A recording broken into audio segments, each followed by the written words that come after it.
My name is Giovanni Alexander. I'm 19 years of age. I did the web development course with SIAP. Before I heard of the program SIAP provided, I earned a living by doing graphic designing, video live streaming, video editing, logo making, photo manipulations, and these stuff. By attending this course, it allows me to provide new services to my clients in terms of providing websites, building a website, with making a domain, and these kind of stuff. After I successfully completed the course, I would love to invest. I would love to have it as a full-time service, a part of my upcoming business. My name is Giovanni Alexander, and I am a SIAP beneficiary.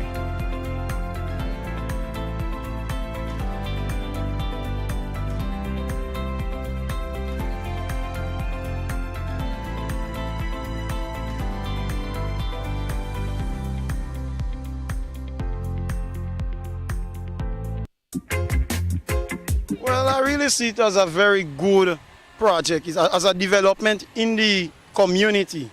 Because for a long time, people been looking down on this area. You understand? And I see it as a great enhancement. And I hope the people, show the people that good things could come from it. Because that's just the beginning. You understand? That's just the beginning. We get good road and they go start seeing good attitudes against as much. You understand? Yeah, well, really and truly, we had a bit, nothing much to talk about, just a bit of challenges, but as you see, we get in there. We almost accomplishment, and although apart from the little challenges we had, if we had to do it again, the same team, I think I'll go through something different. Yeah, because my teammate, he was very nice. And what are the sentiments of the people around? What are they saying about it? Well, so far, you have people with good comments and bad comments. You understand, but I could deal with the good ones because that's the positive side. You understand, most of them is like, great job. You understand, everybody was encouraging us and backing us right through, the majority. You understand, the negative one, we just trash them aside, man. Yeah.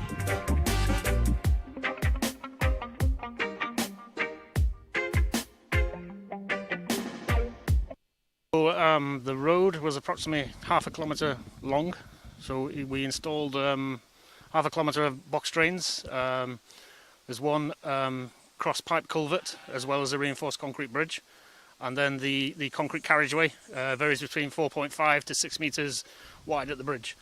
So those works have been completed. Right now we're about 97% complete. All that we have to do is cast the 2 upstands to the bridge and install the guardrails. The guardrails have been delayed slightly. They're being shipped in from Trinidad due to the COVID restrictions, but we hope to be complete by the end of October.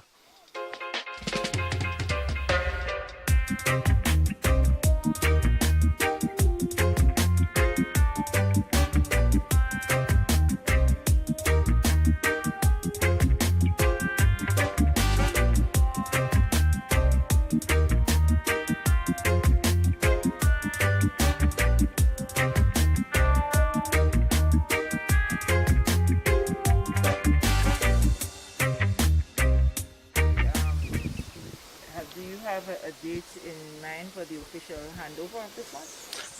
As I say, it really depends on when we get the guardrails in from Trinidad, so we're working on that. So it's probably going to be sort of first, second week in November when we can have an official handover. This took approximately how many months? This project took approximately 9 months to construct.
at Lavery, what percentage of the work is done thus far? So far we've completed over 1,000 metres of curb and slipper drain.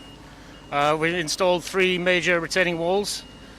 We're approximately 40% complete on the works. At the minute we're working in conjunction with NAWASA to install a new 6-inch water main.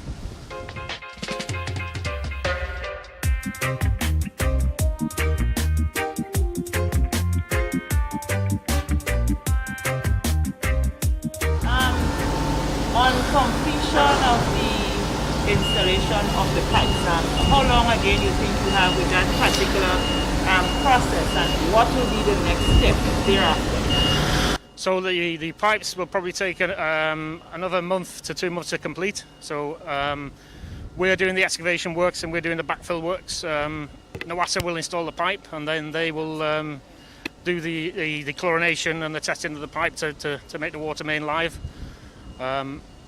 After that process, we will start to scarify the road surface in preparation for the sub-base, hopefully to try and get some asphalt on the road, especially at the top end soon. On completion, what sort of width of carriageway are we looking at here at Lavery?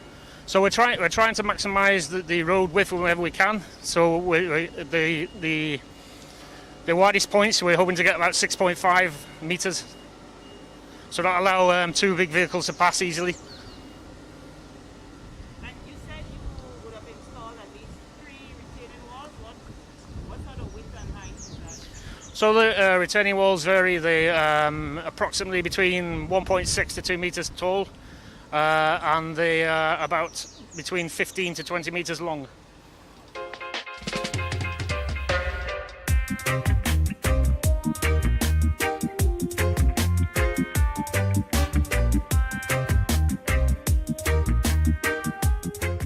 Yes, as we pass each individual house, then if there's a need for access driveways to be cast and steps to be formed, yes, we're doing that as we proceed through the works. Yeah.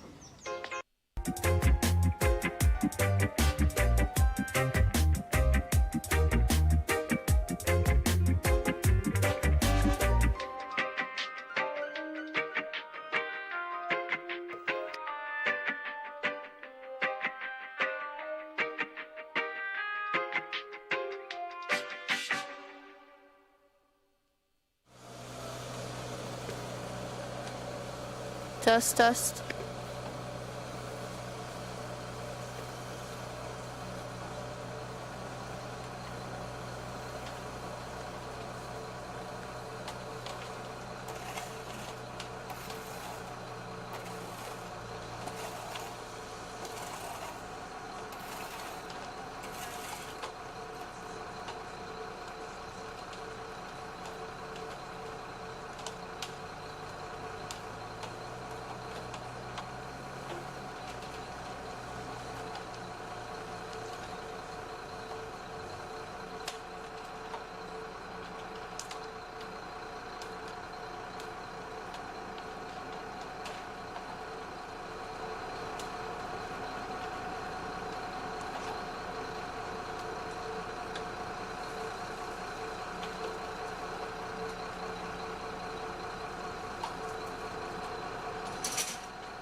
As far as you can see, we're doing 358 feet of road and 358 feet of drain.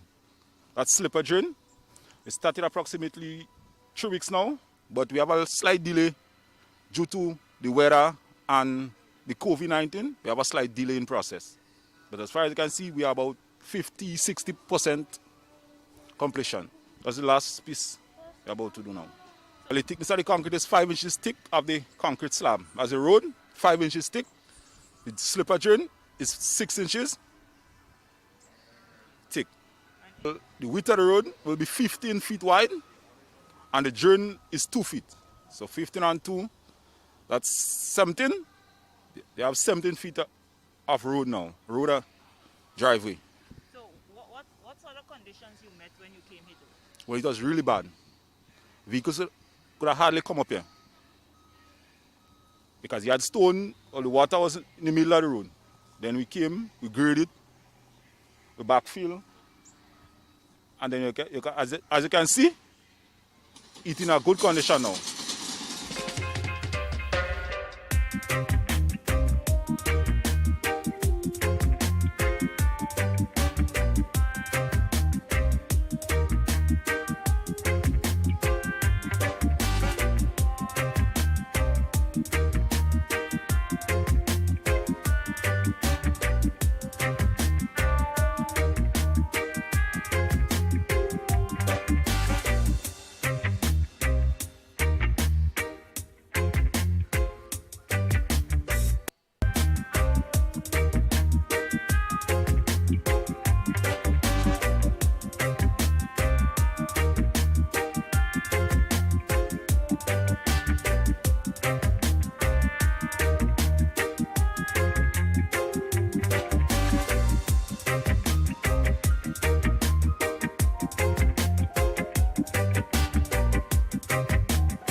Decided that if we can have a road that the people coming from going to St. George's can get a wider road and do not have to pass through these narrow roads to get to St. George's or to leave St. George's to go where they're going on the western side, it would be ideal. And therefore, we pushed hard to get the ministry to set up the system to get this road and started. And of course, I'm very pleased that the ministry has worked very hard in getting this, and I think the people will be excited by it. And I think it will do a tremendous help for commuters between on the western side and back and forth. So I'm heartened by it, and the quicker it's done, the better, because that road will be wide enough.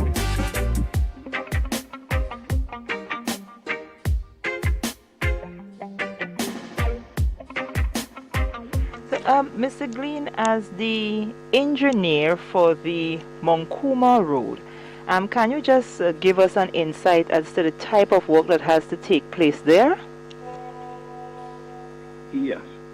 Now the link road, as we refer to it, it links Monkuma, that's Upper Bolio area, to Grenada, and it's an old estate road. But the constraint there was at the river, there was a pedestrian crossing, meaning only vehicles. It was not wide enough for vehicles. So what is happening now is that we're widening or upgrading that old estate road to a modern vehicular traffic requirement. At the river, we'd be doing a 30-foot wide bridge with sidewalks. There'd be 2 or 3 foot sidewalks on the sides, and it would now become the main thoroughfare while we still are modern rebuilding for large trucks. Instead of going through Willis, they would now go through Monkuma from Upper Bolio and come down to the Grenville Road, much closer to the Bushishes Bridge. So what would be happening would be some widening of an old estate road, the construction of a new bridge, and it's approximately 3/4 mile, less than 1 mile long, and most of the works would be earthworks, earth movement, and the initial clearing has begun, it's well advanced, and we expect the entire project to take 7 months. Should be completed within 7 months.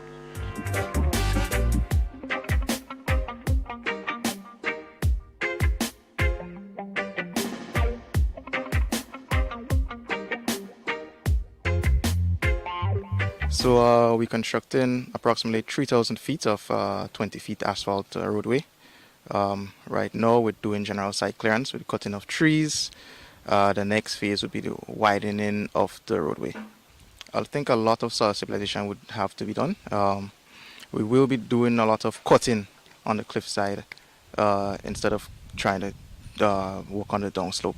The work would include box drains, slipper drains, and retaining walls where necessary.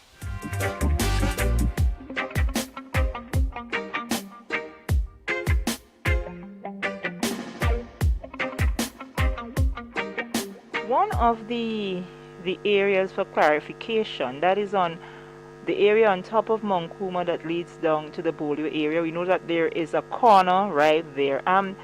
What is the plans there? Because there's just a short, not much of a wide span of concrete strip there. What is the plan there in terms of, would you be going inward in the lands? Yes. We've spoken. There'd be two up at that area, closer to the Mount Kuma side.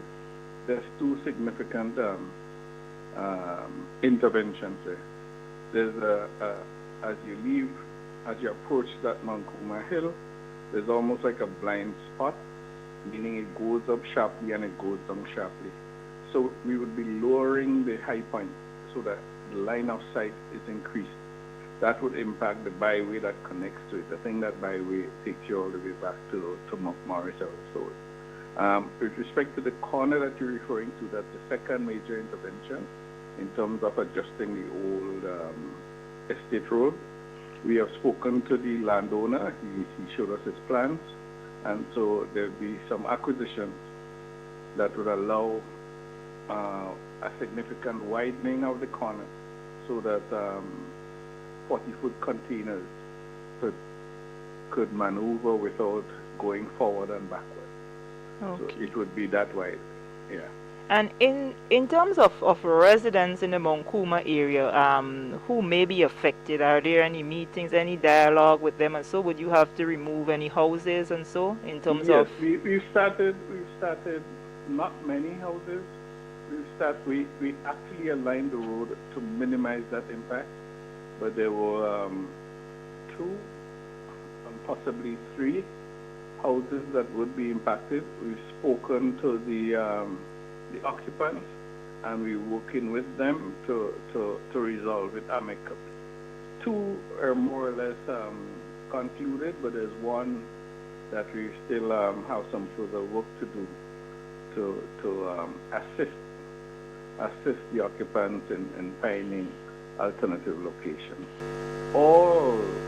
Each and every one of the residents, they're happy and excited about the road, and they're eager to do what's required to facilitate what is proposed for the area.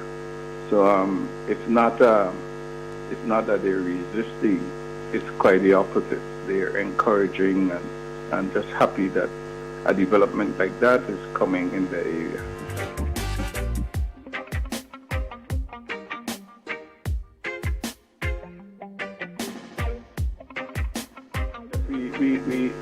We have identified all of it because each one of the poles now have a mark on it.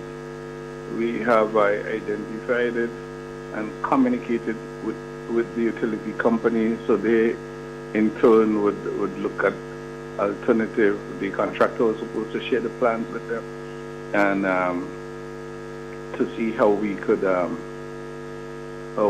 facilitate the relocation. Now after too, there's a main line running there. I think it's a 6-inch height main, and we'd have to work with them at certain points during the project in terms of temporary relocation and a permanent relocation.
indeed very grateful for this unique opportunity to present and report on the affairs of the people of Carriacou and Petit-Martinique.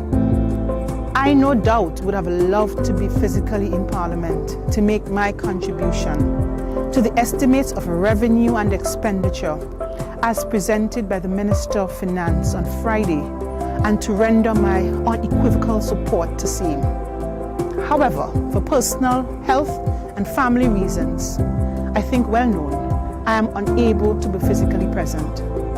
Nonetheless, though, I thought it would be a great disservice to the people of the Sister Isles if they did not hear from me in relation to the accomplishments of the Ministry of Carriacou and Petit-Martinique Affairs, the ongoing work in the constituency, and the plans and programs for the upcoming fiscal year.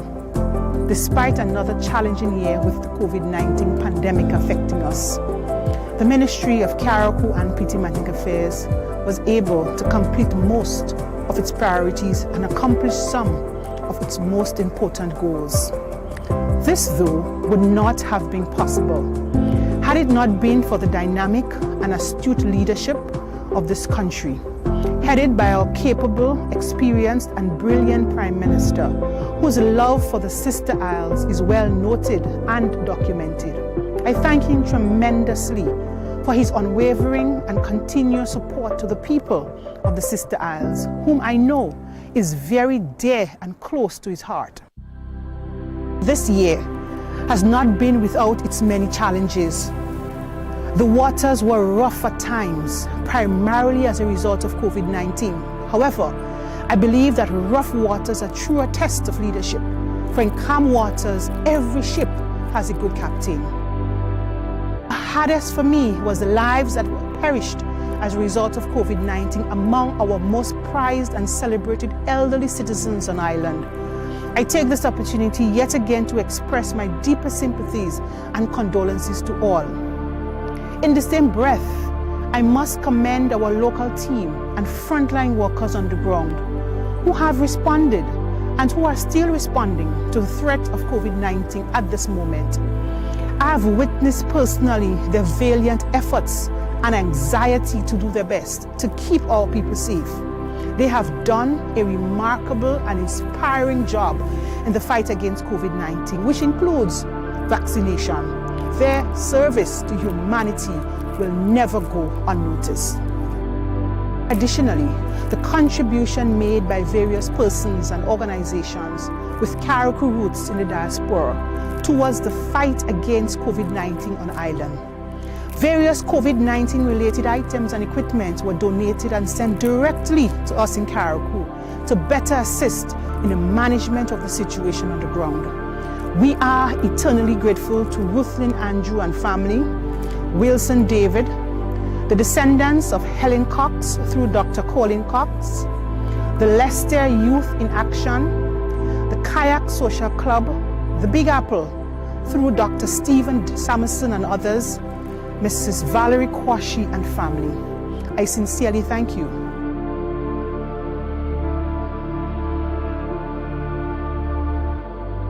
During the month of October, news circulated as to the brazen daytime armed robbery of the Carriacou branch of the Grenada Cooperative Bank in Hillsborough. I want the record to reflect my applause and deepest commendation to law enforcement and security forces on island, whose swift action ensured that 5 foreign nationals now charged for the offense in connection with the robbery of the bank in our peaceful community were indeed captured. The people of Carriacou and Petit-Martinique are indeed heartened by this swift and efficient action of the police, which reflects the improved local security capacity on island, which has further been augmented and strengthened. This government has placed and continues to place great emphasis in the delivery of quality health care to the people of the Sister Isles, which in my view begins with improved health infrastructure. We have just completed the rebuilding and smarting of the Hillsborough Health Center, one of our primary healthcare centers on island. We have transformed this building into a modern, state-of-the-art facility where quality community health services are now being delivered to people in our communities. The entire property is now manned with adequate security services, and we are looking to have same adequately fenced and reinforced and secured. Over in PT Martinique, the PT Martinique Health Center has been fenced and received upgrades to the building. In addition to the Hillsborough Health Center, the Princess Royal Hospital also received a major complete remodeling, rebuilding, and in some areas, smarting, and is now in full operation. As a result, we have a brand new, modern and improved facility in our hospital that is also hurricane ready. The hospital has been outfitted with smart appliances and equipment that should improve the delivery of services offered generally at the hospital. Both projects are funded by PAHU in the tune of over $5 million US. Further to that, we are preparing to install our X-ray machine. The X-ray room has been outfitted and arrangements are now being made for the transportation of that machine from Grenada to Carriacou after a few setbacks. We have also engaged an operator to perform the services. We have collaborated with the owners of the Osprey Express to have a sick bay now on board that vessel. Depending on the emergency, the Osprey is the most used vessel in cases of patient transfers from Carriacou to Grenada. Previously, patients were placed on the floor of that vessel, just on a stretcher, while being transferred to Grenada.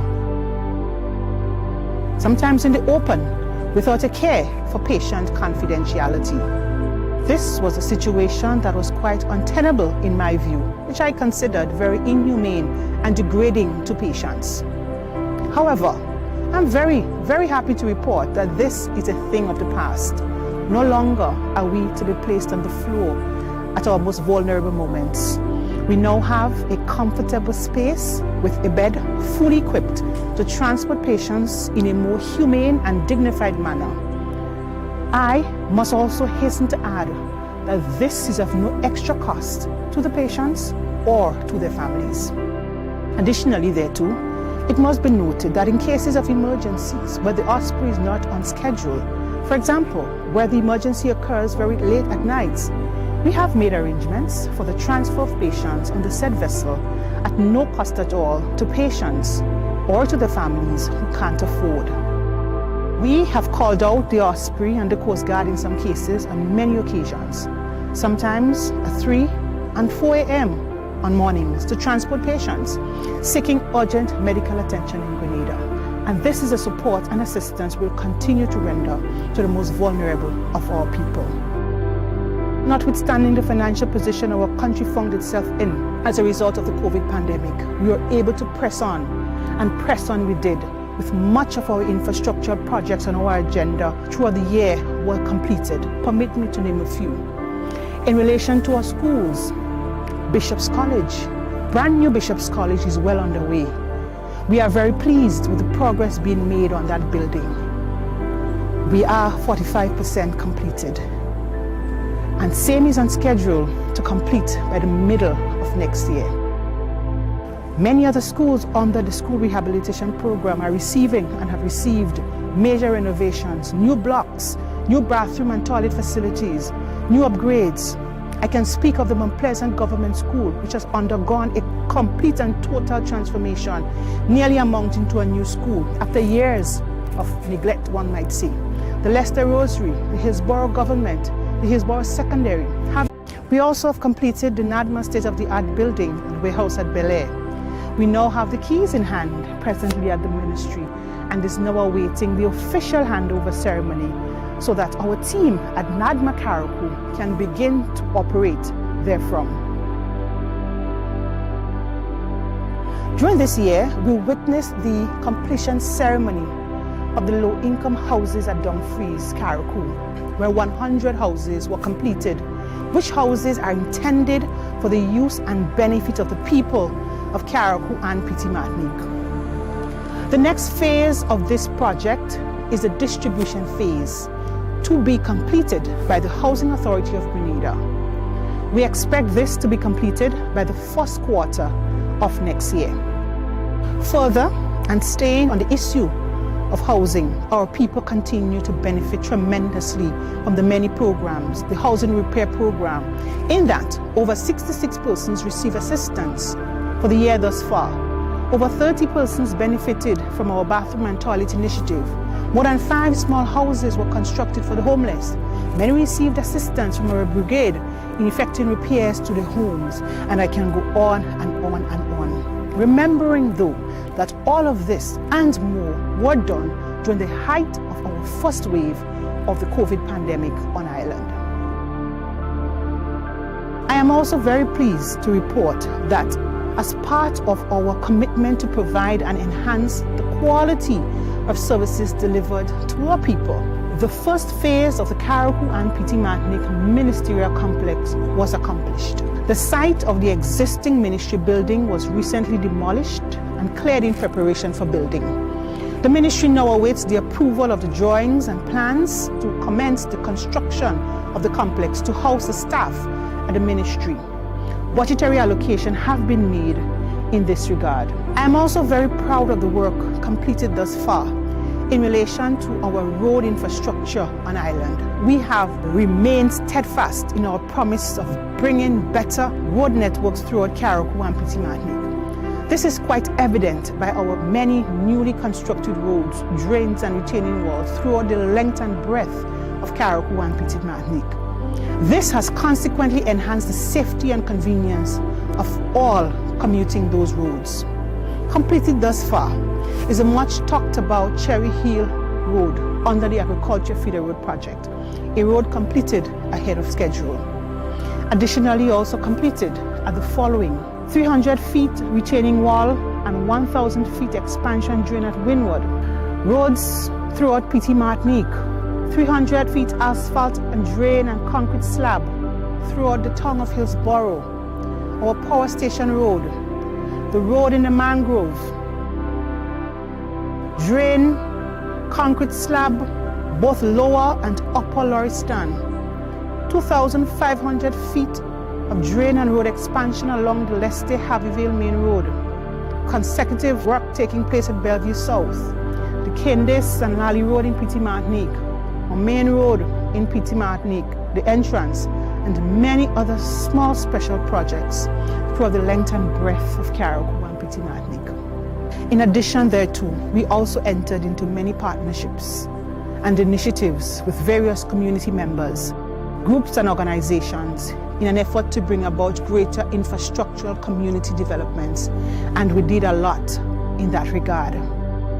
Most of the projects that I've mentioned created hundreds of jobs, especially for our young people, including women, and also opportunities in the services sector for many business persons on Ireland.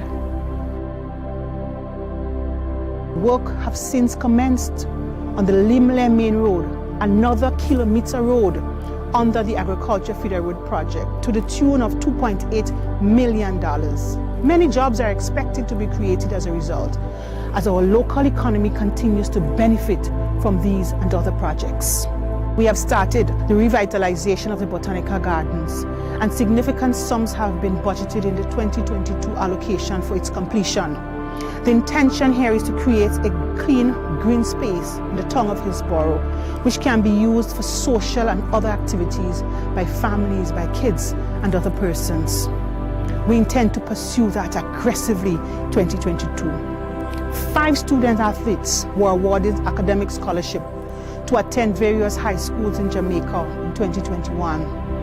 And as we speak presently, we now have 6 student athletes pursuing studies in Jamaica in total.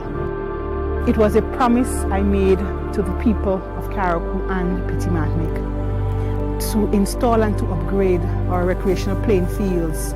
And I'm so pleased to say that I've done just that.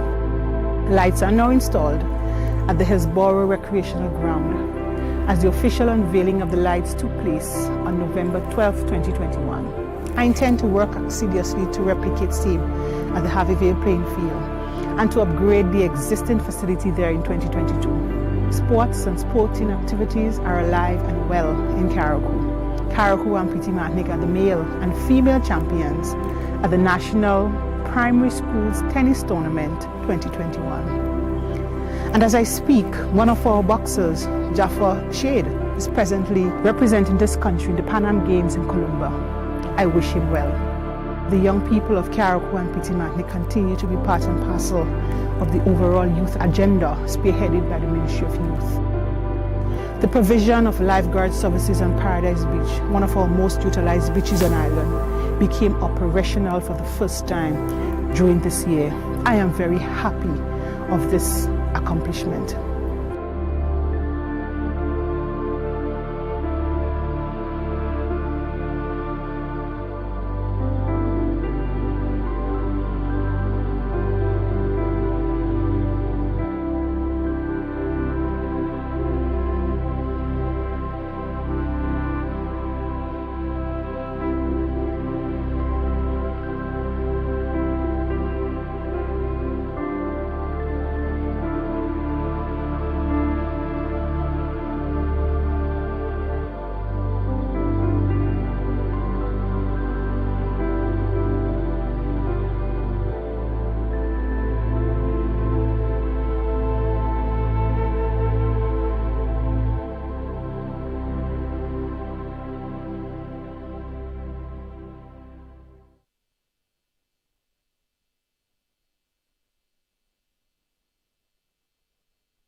The Climate Smart Agriculture and Rural Enterprise Program, SIEP, through a Memorandum of Understanding with New Life Organization, NULO, Grenada National Training Agency, GNTA, and TA Marichaud Community College, provided vocational and skills training services to over 300 unemployed and underemployed young men and women within Grenada, Carriacou, and Petit Martinique. The vocational and skills training services provided by the institutions were geared at strengthening the capacity of rural youth between the ages of 16 to 35 through life skills, training in a marketable skill, certification level 2 CVQ, NVQ, international standard Pearson VUE, CompTIA, and apprenticeship, which can improve their chances of securing permanent employment or self-employment. These trainings are essentially geared at improving livelihoods throughout Grenada, Carriacou, and Petit Martinique. This scholarship program also included transportation and childcare allowances, which provided needed support for young mothers and fathers to attend and successfully complete their training. Training was provided through 22 classes in the following areas: early childhood development, housekeeping, electrical installation, computer engineering, plumbing, electrical maintenance, fish processing, PV installation, web development, wall and floor tiling, general agriculture, plumbing with focus on irrigation in agriculture, food preparation and cookery, crop production, agro-food processing, healthcare assistance, orderly, community tourism, business administration. SIEP is committed to provide services to young men and women focusing on sustainable lives for a vibrant future. SIEP is funded by the International Fund for Agriculture Development, the Caribbean Development Bank, and the Government of Grenada.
morning, honorable members. Let us pray. Guide, we beseech thee, Almighty God, members of this house, that they may wisely deliberate for the good of the country, for the glory of thy holy name. Please join with me as we say together the Lord's Prayer. Our Father, who art in heaven, hallowed be thy name. Thy kingdom come, thy will be done on earth as it is in heaven. Give us this day our daily bread, and forgive us our trespasses, as we forgive those who trespass against us. And lead us not into temptation, but deliver us from evil. For thine is the kingdom, the power, and the glory, forever and ever. Amen. Pray, be seated.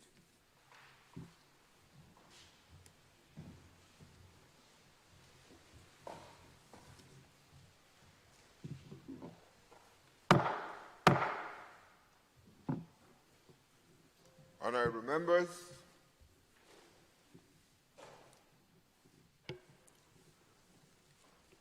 we continue the debate on the estimate of revenue and expenditure, which was started and delivered on Friday and has been debated Monday and Tuesday. Today is the third day of the actual debate.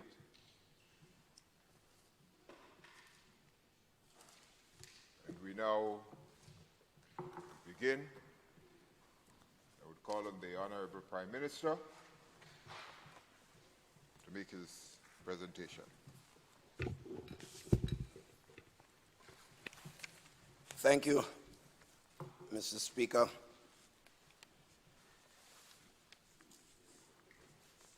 I take it as a special honor to support any motion bring before this House. In the name of the government that I had the privilege and opportunity to serve. But this support on this motion today is special for me in many respects. Special, Mr. Speaker, because I see something special. The presentation by the Minister of Finance, Mr. Speaker, has been described by many and lots of superlatives.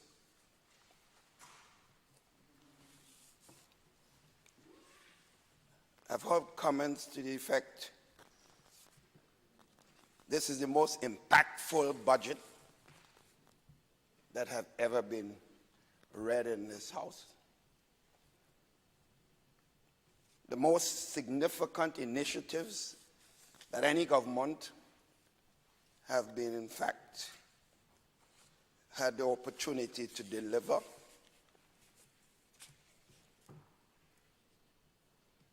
But I also heard it said, Mr. Speaker, that this is the best presentation of a budget that this Parliament has heard for a long, long time.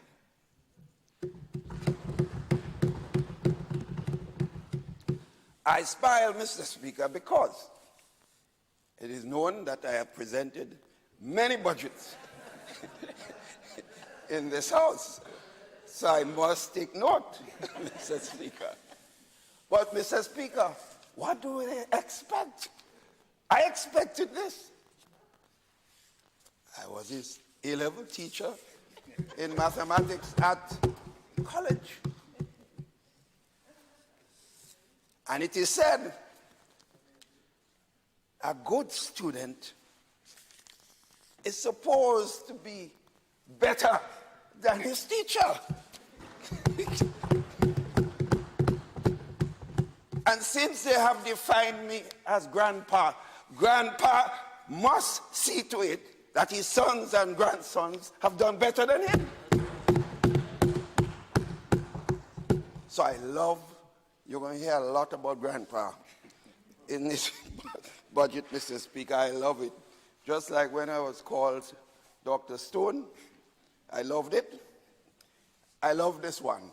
I would only assume, Mr. Speaker, that after a time, like Dr. Stone, only my friends would be calling me grandpa. Mr. Speaker, before I go further into my main issue today, I just want to apologize to the country and, of course, to the Honorable House for my absence for the whole of yesterday and late Monday, because I attended, like many other leaders, a very special event in Barbados with the Barbadian people making a decision to become a republic. It was very taxing because it was 12:40 in the night, in the morning, when the event really began. And of course, I'm an early sleeper, so it affected me in many ways. But just a special aspect of the event, the revolutionary decision of the people of Barbados must be complimented by all and sundry. And I was happy to be there at that very special, historic event. And I thought that Prince Charles did his monarchy well by being very supportive in his presentation to the people of Barbados, recognizing the decisions that they have made and the need for the government and people of Britain to continue to be extremely close to the people of Barbados. That may be a lesson for us here who believe that we have to remain part of the colonial setup. Maybe a lesson, and it really set me thinking of the initiative that we wanted to do a few years ago as far as moving the Queen as head of this country and making it, well, in a sense, making it a republic to have our own president. It set me thinking that all of us it should set all of us thinking. It may not happen in my time of service, but I would never stop supporting or working for, necessary, no matter what government in office. In other words, it's not the government. In other words, some of us oppose things based on party politics. When something is of the national interest, party politics should take second position. The country's image and maturity must be the major factor, Mr. Speaker. So I just hope and pray, whether it happens now or whenever, as long as I have the breath, my support can be counted on. Mr. Speaker, I also want to mention, sadly, the passing of one of my mentors, Sir James Mitchell, who mentored me from the period of time I became a parliamentary representative in 1984. And of course, we maintained a very close relationship throughout my period as Prime Minister. And he's always called to offer advice, and that's why, I saw him as grandpa to me to some extent. And why should you not listen to grandpa? Wisdom, experience, fortitude. They passed through it all. And some of us wish we had our grandparents still alive to provide the message of support and advice. Mr. Speaker. So I just want to record today, on behalf of the government and people of Grenada, Carriacou, and Petite Martinique, our gratitude for the service of this great Caribbean man, the Ascension, and the way he gave selflessly to his country and to the Caribbean as a whole. Mr. Speaker, one of the reasons I'm so proud of my colleague, and basically in effect I'm saying proud of every member of this team, as I would speak to later, is because, Mr. Speaker, when you are presenting a budget, what has to be deep in your thoughts and in your mind is, where is the country? Where are my people? Who am I serving? What are my responsibilities? How will this budget affect them, Mr. Speaker? And especially in the context of a pandemic where everyone could be considered as having suffered. Whether you are business, big or small, you've suffered. Every sector of the society. But of course, in suffering, the marginalized and the poor have to be given special attention. They deserve that from a caring government. In other words, Mr. Speaker, all must feel that the government is for them. But we have a special responsibility as leaders, Mr. Speaker, to look to the plight of the poor and the vulnerable in times of need. Mr. Speaker, that is what we are here for. Not to pose as Prime Minister and to travel and to enjoy the nice life. That means nothing. They go. What stays, Mr. Speaker, is the love that you have given and what you have shared during the time of service. That is what you will be defined as, Mr. Speaker. So the minister showed he understood the pain. He empathized with what is taking place in the country. Because he knows what suffering is. He went through it. And some of us may have gone through it similarly, but some of us forget where we come from. And we only want to be with the James and the Johns. This Minister of Finance has not done this. He showed, he understood the pain. He empathized. But yes, we could say it's nice that the minister understood the pain and the suffering. But the question is, what, you understand it, but then you throw your hands up in the air and say, well, I can't do anything. That's pandemic and the world in a mess. No, Mr. Speaker, the minister, together with his team, Mr. Speaker, and with Grandpa's advice, Mr. Speaker, came up with a number of solutions and ideas to deal with that pain, Mr. Speaker. That's what he did. So he showed, despite all the problems, the reduction in revenue, the initiative that government has to take in so many areas to correct so many pain outside there, with less revenue, he still showed that we can't put our hands up in the air.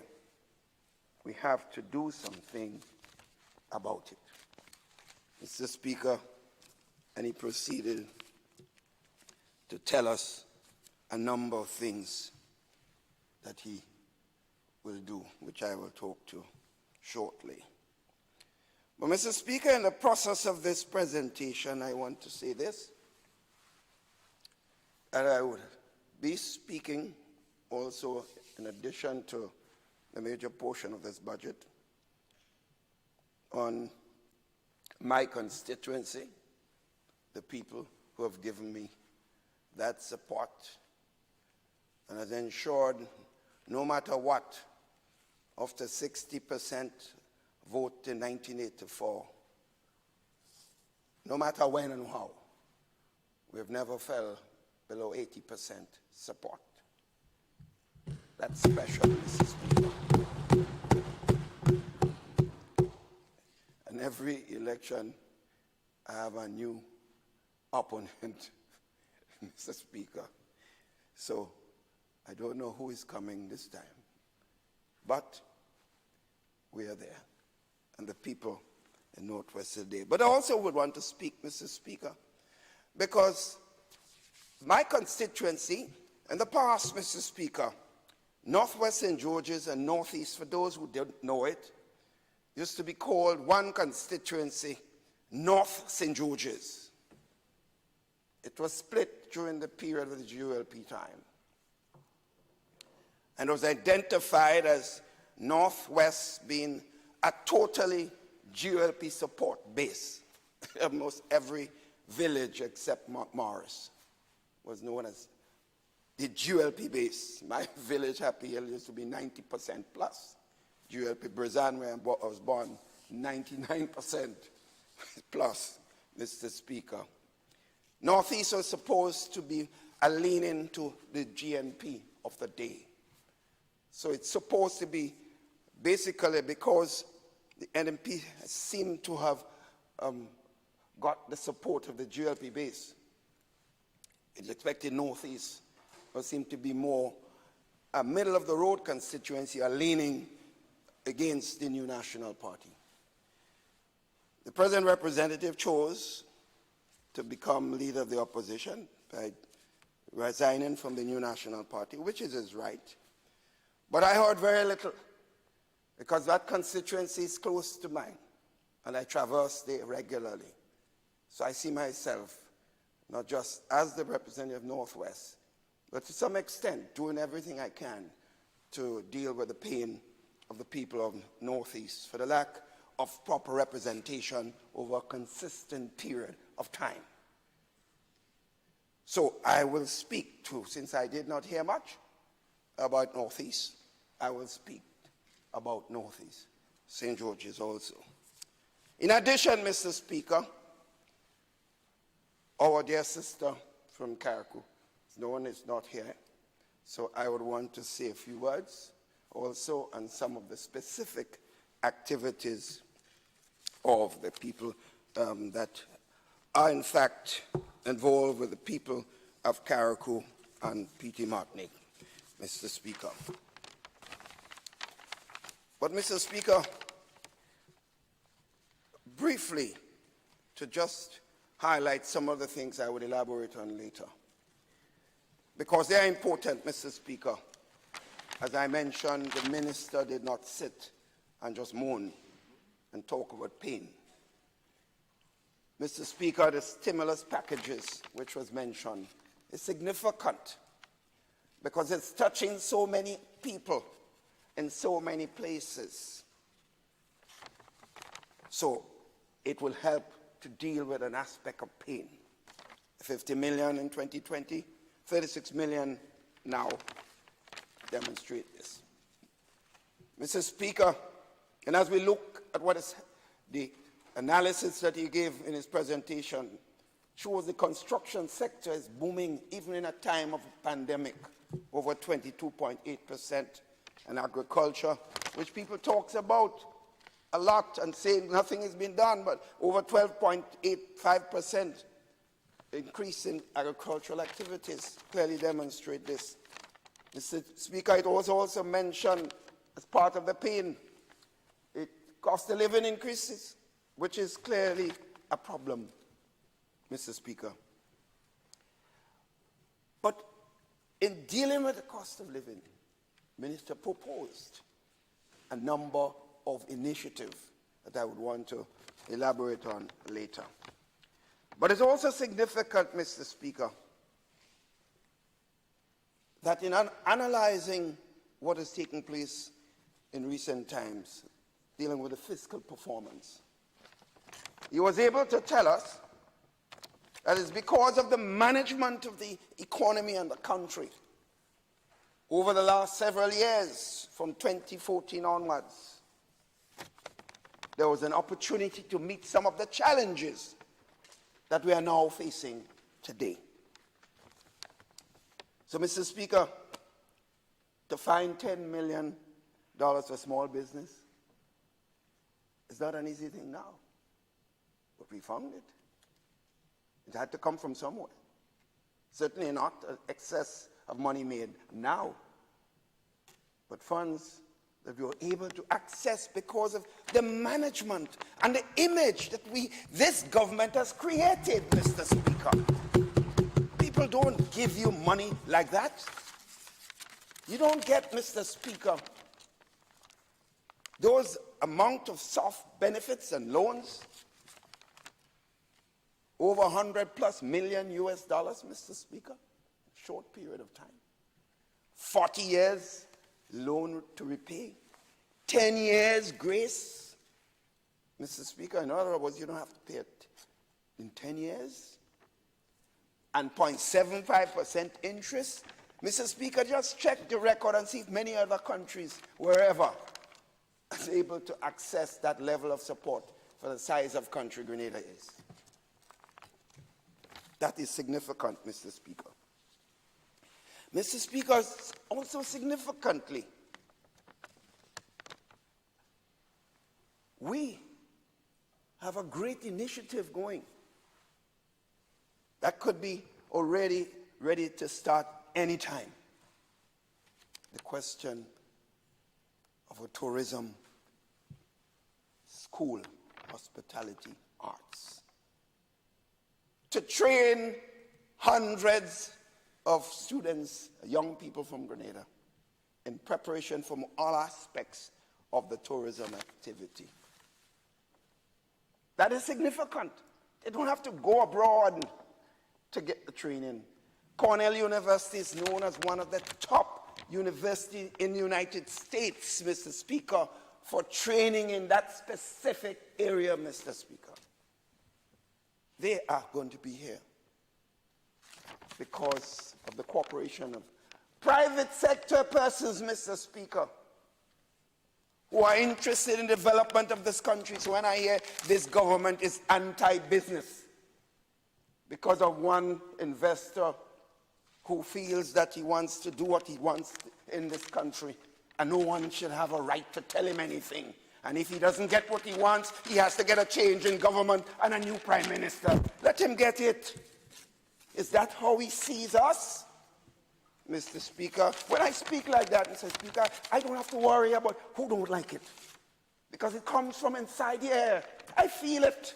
I grew up in this society, and I understand this society. And I make no apologies. No apologies. I have no axe to grind, but I make no apology, Mr. Speaker, for the things I see and I grew up with and watch and see that needs to be changed in this society. And anyone comes here and want to talk down to the people and deciding who should be prime minister, who should be minister, and who should be what, I say, go back to your place. We are not your sons and daughters. We are not your sons and puppets. I am certainly not one of them. I lived years in the United States and worked in several countries as a consultant. And I understand the mindset of certain people who believe they have a right to certain things and they can go about and do what they want wherever they want, but not in this beautiful land called Grenada, Carriacou, and Petite Martinique, as long as I am Prime Minister of this country. Take warning. Mr. Speaker, I also want to mention the fact, and that's why Carriacou means a lot, and Petite Martinique.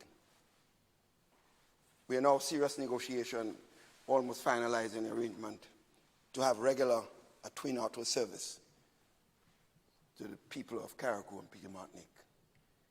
Because for me, and I know for a lot of people. They don't like the small plane, and they don't like the boat. So having a twin auto for service, and we are prepared to subsidize for a particular period of time in terms of seats, so the arrangements are going to be being made.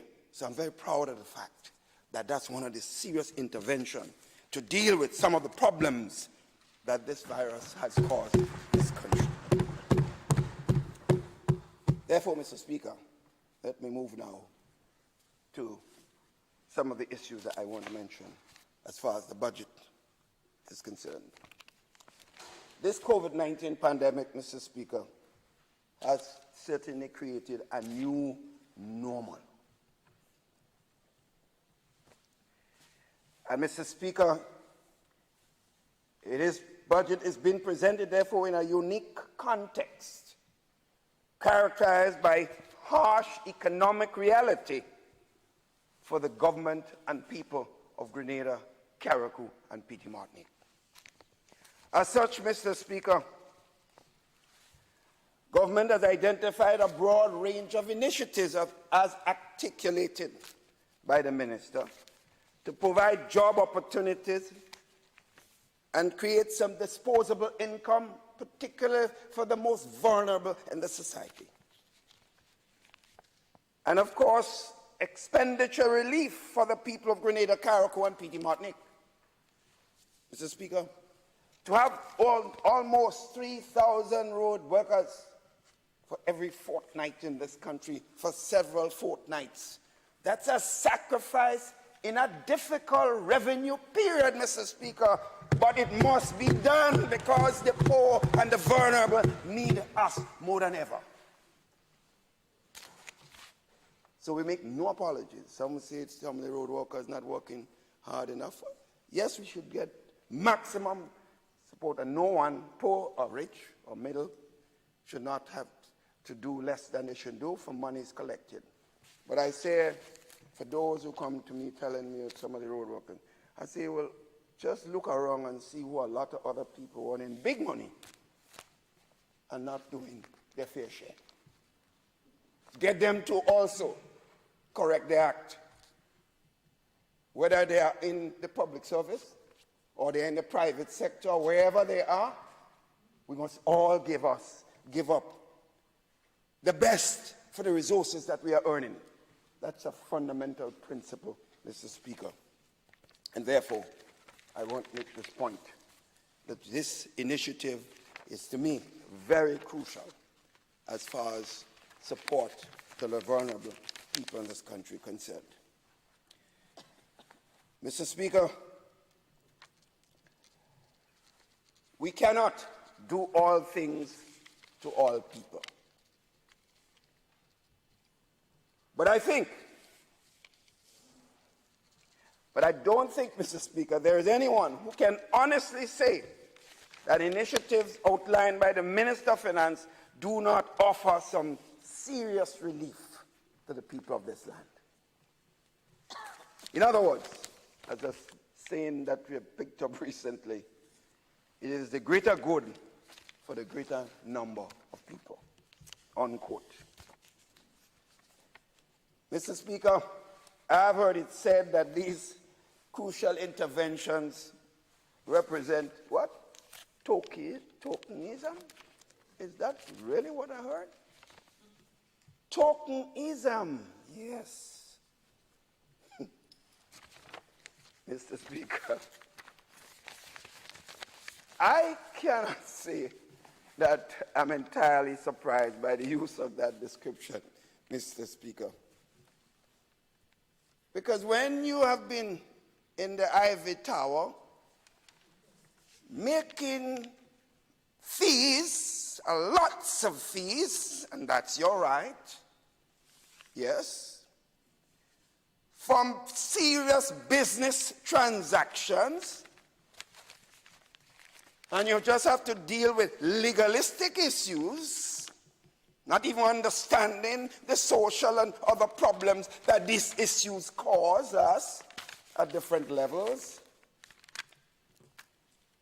And even when the government has to pay 60-something, 5+ million US dollars for WRB.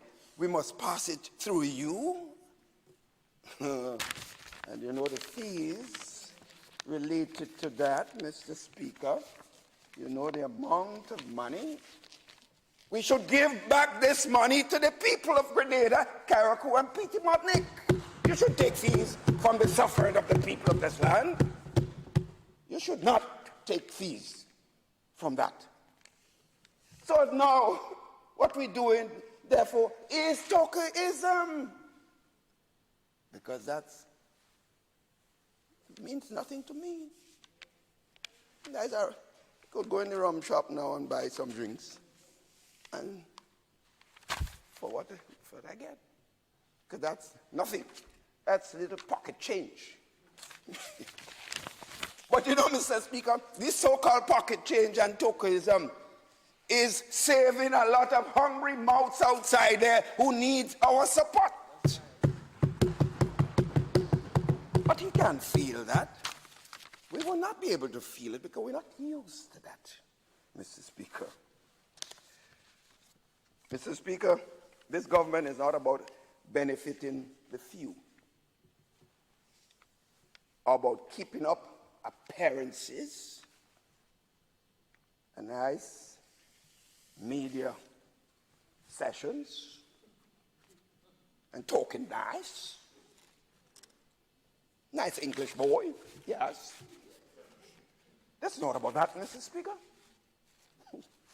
Mr. Speaker, this is about keeping on the ground, identifying with the masses, Mr. Speaker, and making decisions in the interest of the entire country, not just for a few.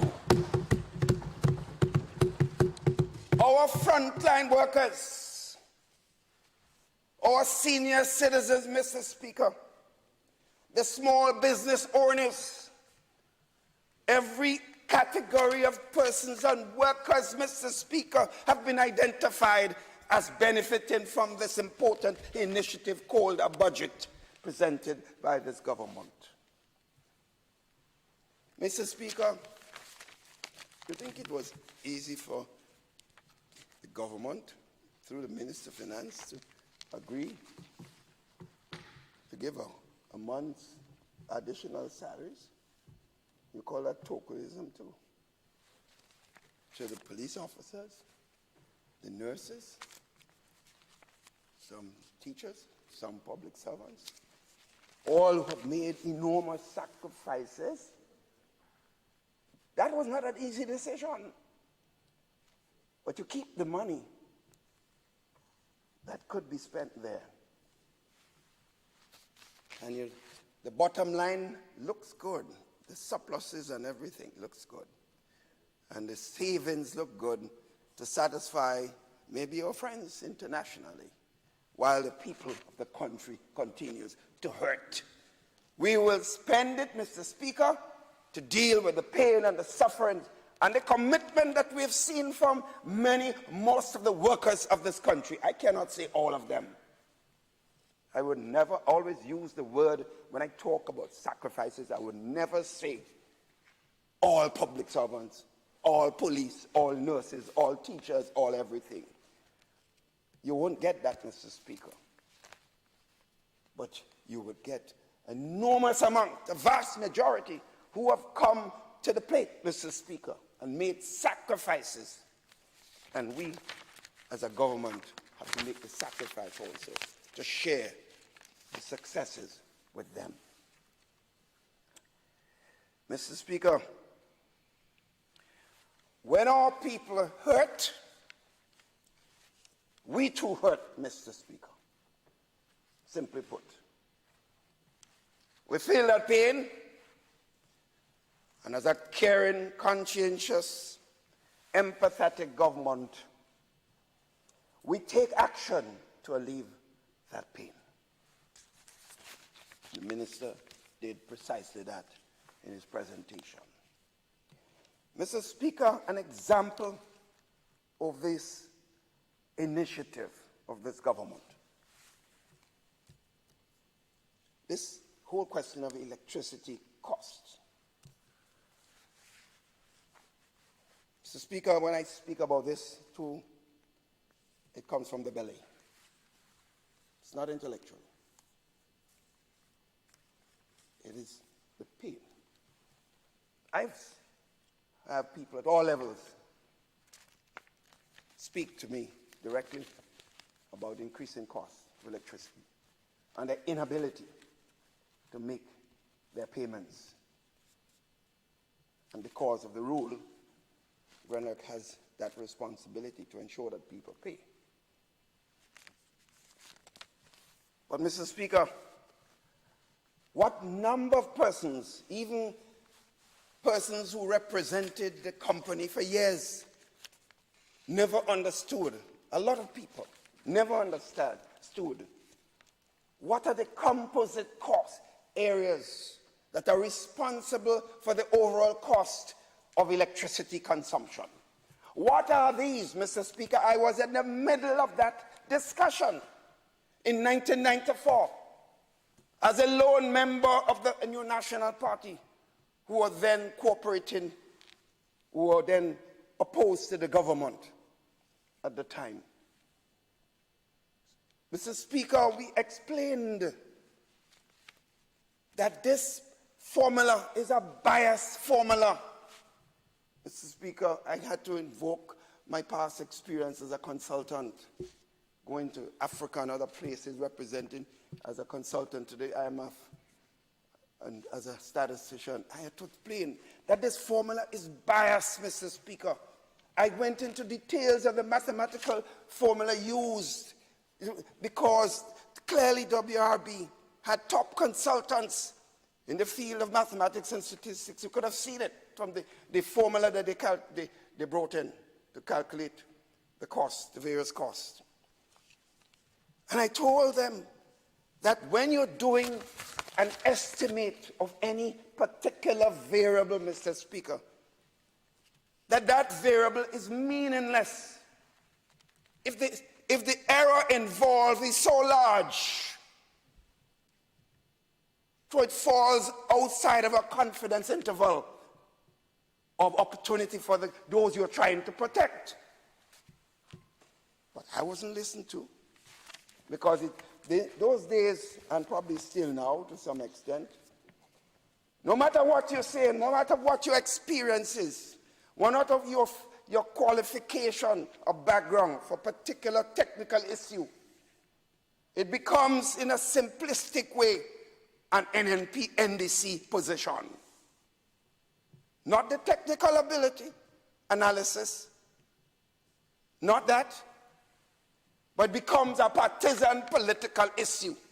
So if you like the NNP, you say yes. If you don't like the NNP, absolute no. So the government of the day did not listen.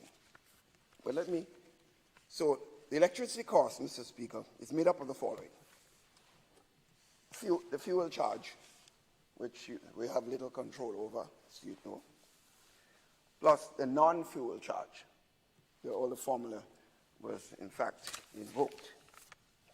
Plus VAT, of course, because services, as you know, government, when it instituted VAT, like any VAT anywhere, you pay on services, because in our case, we get very little money from income tax, like most countries. Sometimes people come and tell me, well, look what the cost of this is in St. Vincent or some other country. I said, look, St. Vincent have a serious income tax. We took a conscious decision that we let people go home with as much money that they could go home with, keep lots of disposable income, and they will turn around and do things. That was our philosophy and our position at the time, and still is the same.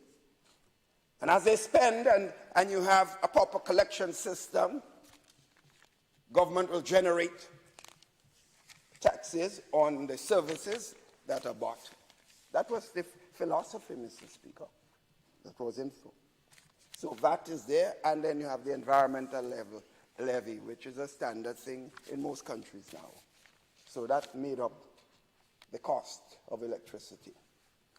So consider, Mr. Speaker, as is said now, from the research that was done that the average consumption of electricity for domestic consumers, talking average, it means people at a more of the lower level, is about 170 kilowatt hours.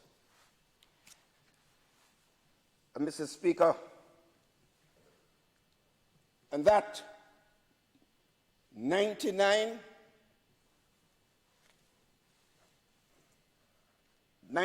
kilowatt hours were exempted from VAT and under the old scheme of things.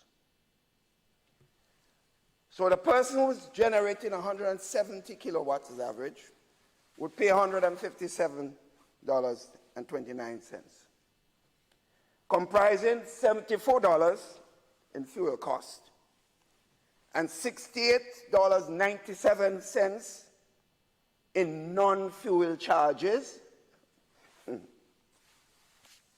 The VAT is $4.32. So when you hear, is the VAT, the government VAT, look at the cost. Look at the breakdown, Mr. Speaker, and they can check the numbers. And the environmental levies are standard thing, $10. That makes up the 157. Mr. Speaker, with the initiative of this government, as outlined by the Minister of Finance, the bill will now move to $125.97. 74 representing the fuel charge. It hasn't changed because that's, as I said, we don't control this. The non-fuel charge would be 51.97, right? That's what it would be.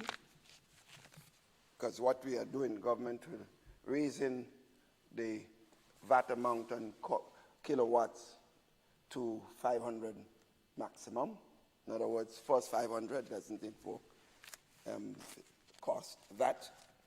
It means that a lot of businesses, small businesses, will benefit from this, and small hotels, a lot of the hotels will benefit tremendously from this initiative. Mr. Speaker, this is therefore is equivalent to 20% reduction in the cost already, Mr. Speaker. Mr. Speaker, it is important to recognize that the amount associated with the fuel charge did not change because, as I said, the government has no control over that. The non-fuel charge, however, will decrease due to the interventions of this government. Mr. Speaker, the minister made a statement that clearly was not understood or deliberate attempt to misrepresent what he said. Whichever one it is, we have to address it. And he said that if WRB was still in charge, the non-fuel charge will not change. That's what he said. The same individual who talked about tokenism, he clearly did not understand. And for your representation of that company for all these years, you don't even find out the breakdown on how these charges come. All you're concerned about the fees and the fees and the fees.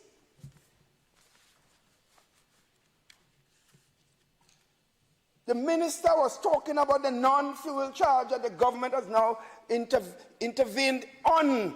He wasn't talking about VAT. He wasn't talking about, he mentioned the fact what government will do about VAT. So he took responsibility. And it must be said, the NDC government was in office before. And the price of electricity was even higher than now. Per unit, I mean.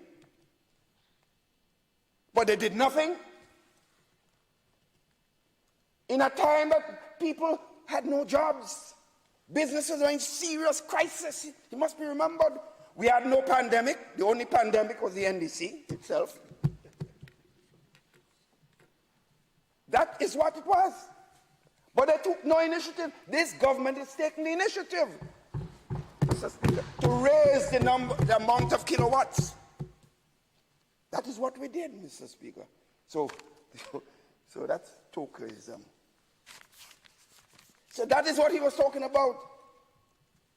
Mr. Speaker, the minister was absolutely correct and could not be challenged factually for the statement that he made. Mr. Speaker, what is significant? To deal with the PERC, with the non-fuel charge, we have to go through the PERC. PERC meets his recommendation. But Mr. Speaker, in a period before, when the PERC, through the initiative of the government, attempted to get a reduction in the non-fuel charge, the same lawyer, Mr. Speaker, the same lawyer, the tokenism lawyer, Mr. Speaker, he went to court and fought against the people of this country, Mr. Speaker, on behalf of WRB to keep the non-fuel charge as it is. Quite astounding. You live here, man. You see the pain and the sufferings of the ordinary folks. Have a conscience. Please. And now he wants to turn around and go on the other side of the corner and say, I'm not representing the people. I want to represent the people. Yeah. Yeah. Mm-hmm. I know love people. You know, love comes when I need them. If I don't need them, I love myself. Love is a continuum, Mr. Speaker. You either love people or you don't love people. Mr. Speaker, that is so fundamental. One message, Mr. Speaker, I will always give. As I prepare for my exit from this scene,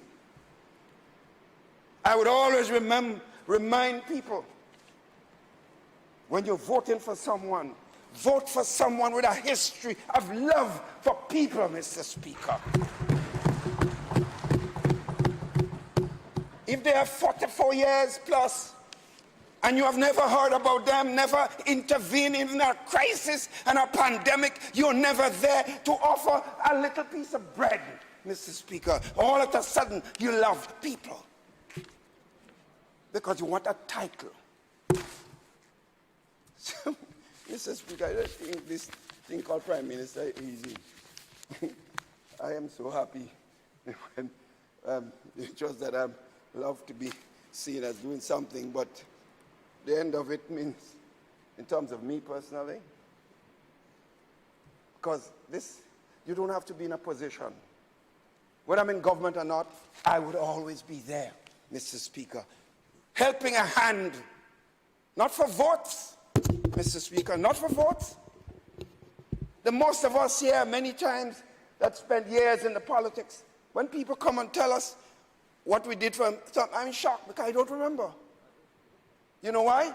Because you didn't do it for a vote. You didn't do it because you want people to talk about it. You did it because you have a conscience, a God-given conscience. Because some of us talk about Christian principles and sometimes we don't live it, Mr. Speaker. We don't live it, we talk a lot about God. But when he asks us to do something and to show that we love him, by loving the other one of our brothers and sisters, the little thing you do to the lesser one, you do it for me. Mr. Speaker, the cost-cutting measures that was announced, effective January 1st,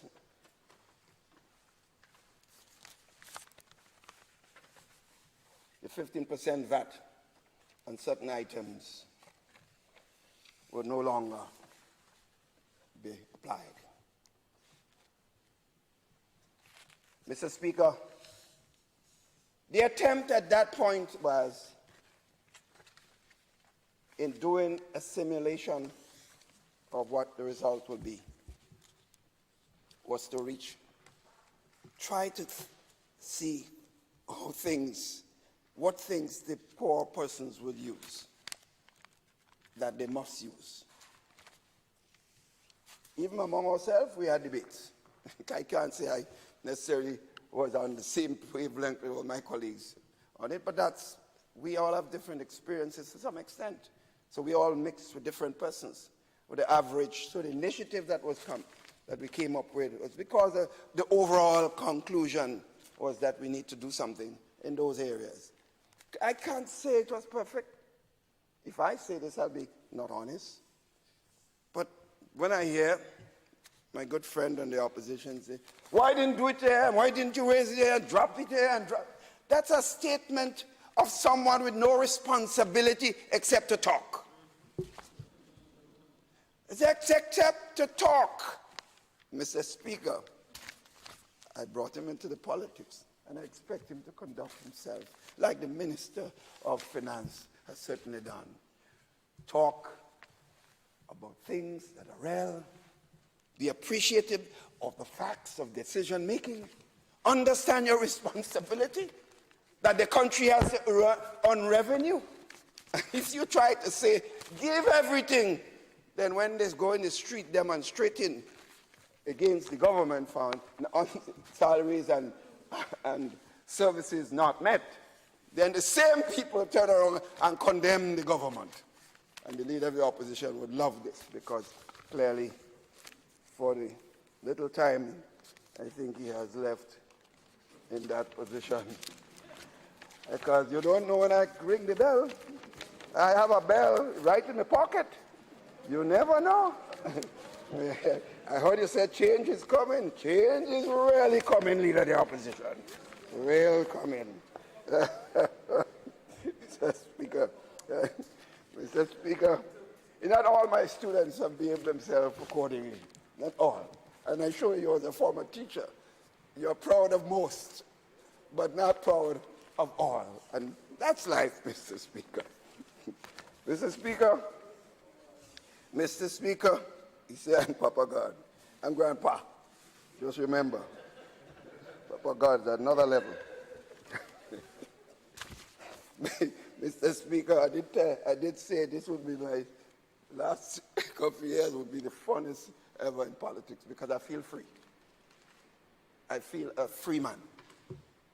Free man in every respect. Mr. Speaker, maybe I will tune my experiences as a politician and a former professor.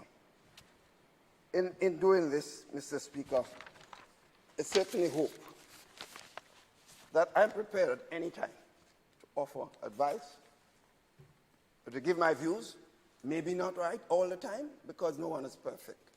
But I feel free. And I've attempted many times to talk to opposition persons about fundamental issues. I've said over and over in this house and outside that it's in the country's interest to have a strong opposition. I've said so, and I can't move away from this. So having a weak opposition sometimes weakens the government to some extent. And I don't mean an opposition necessarily in Parliament. If the people vote no opposition in Parliament, so be it. But the country, citizens, are always the opposition. In fact, when we speak here, we have to speak through the voices of the people of the land. It cannot be said that the trade union voices are part of the government. It cannot be said that the voices of the business community are part of the government. It cannot be said that the voices of the religious community are the voices of the government. But combined, they have a responsibility to speak on issues that concern the population. And sometimes they are right, and sometimes they are wrong. But that is the fundamental responsibility, Mr. Speaker. But, Mr. Speaker, we have learned. Mr. Speaker, at one time, you see, those of us who've been here in the vineyard, when they talk about grandpa, they must understand what this means. When you are in the vineyard for several years, you learn even by your own mistakes. So, the NNP had 14 seats the first 1984. The next election, NNP will end up with 2. And then by time election, we had 1. So we went down. And we had to go back to the drawing board and rebuild the party and its image. Because we took a beating. So we learned from that mistake, Mr. Speaker. 5 years later, we were in government. From 2 or practically 1 to 8 seats. And when games were played with the country and got the government to be derailed, the people were mad. And in 1999, they gave us 15 seats. So we learned again. We made mistakes. The people judged us and nearly got us out of government. So when some of my own colleagues then were saying, oh, the people wicked, something like that, people never wicked yet when they vote, in my view. When you lose, it's your responsibility to examine yourselves and your actions that are responsible for your loss. After you have done that, then you could look at other people and the role they played. So we went down from 15 to 8. We went down again. So we were in the vineyard again, Mr. Speaker. We had to rebuild the party. The sacrifices made by many persons who had to be helping each other at the time. Because when you're in opposition, a small society, it is not easy. We know this. But we did our work. The government of the day did the opposite, and they paid a heavy price. We got 15 seats. And because we learned from our mistakes, the people judged us again and repeated 15 seats. And no one can say that the government has behaved, that it's bigger than everybody. No one can say, and I always warn my colleagues, the last thing you want to do in government, especially with 15 seats, is to appear to be arrogant. I see humble servants on this floor, Mr. Speaker, humble servants serving the people in all constituencies and giving the best they can. They, like me, Mr. Speaker, are not perfect. We make mistakes. But the people understand that mistake if we are honest and upfront with them, Mr. Speaker. So, Mr. Speaker, we believe the philosophy at the adage that we don't just want to help a man to get a fish to eat. We want to teach him to fish, Mr. Speaker. So when the initiative and all the initiative as outlined by the Minister of Finance about small business activity, the number of programs that the Minister of Youth or their sister from St. Andrews Northeast outlined the many programs to help our young people, not completely above in every respect because we don't have the resources to do all. So it's understood we could say we could do more. But a lot was done to give people the ammunition to take charge of their lives, Mr. Speaker.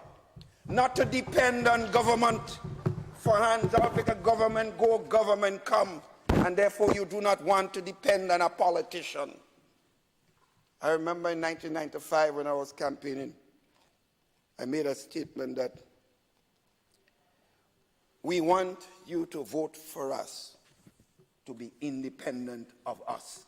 People couldn't understand this because the past political landscape was just vote for me and I'll take care of you. You don't have to do anything after you vote. I will solve all your problems. Not give Grandpa a vote and Grandpa will take care of you. Not give Papa a vote and Papa will take care of you. The role of the government and leadership is to create an enabling environment to allow people to take risk and take their lives in their own hands. That is the role of government, Mr. Speaker, as I believe it. And I think I've consistently attempted to live by it. I can't say 100% of the time I'm perfect. No, I'm not. But Mr. Speaker, that was written in black and white in the NNP manifesto. It's there. The responsibility of government. Mr. Speaker, to me, the true measure of our success in government must well be determined by the amount of people whom we met when we entered government,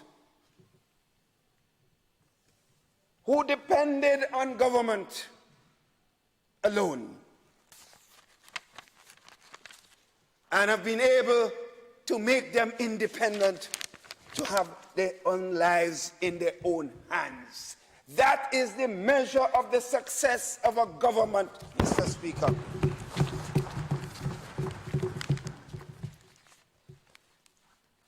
And I'm proud. We still have a long way to go.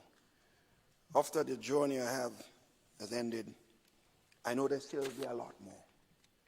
And whatever I can do in my role as hopefully someone with experience that will be called upon for advice, if I'm called, ready to give it at any time.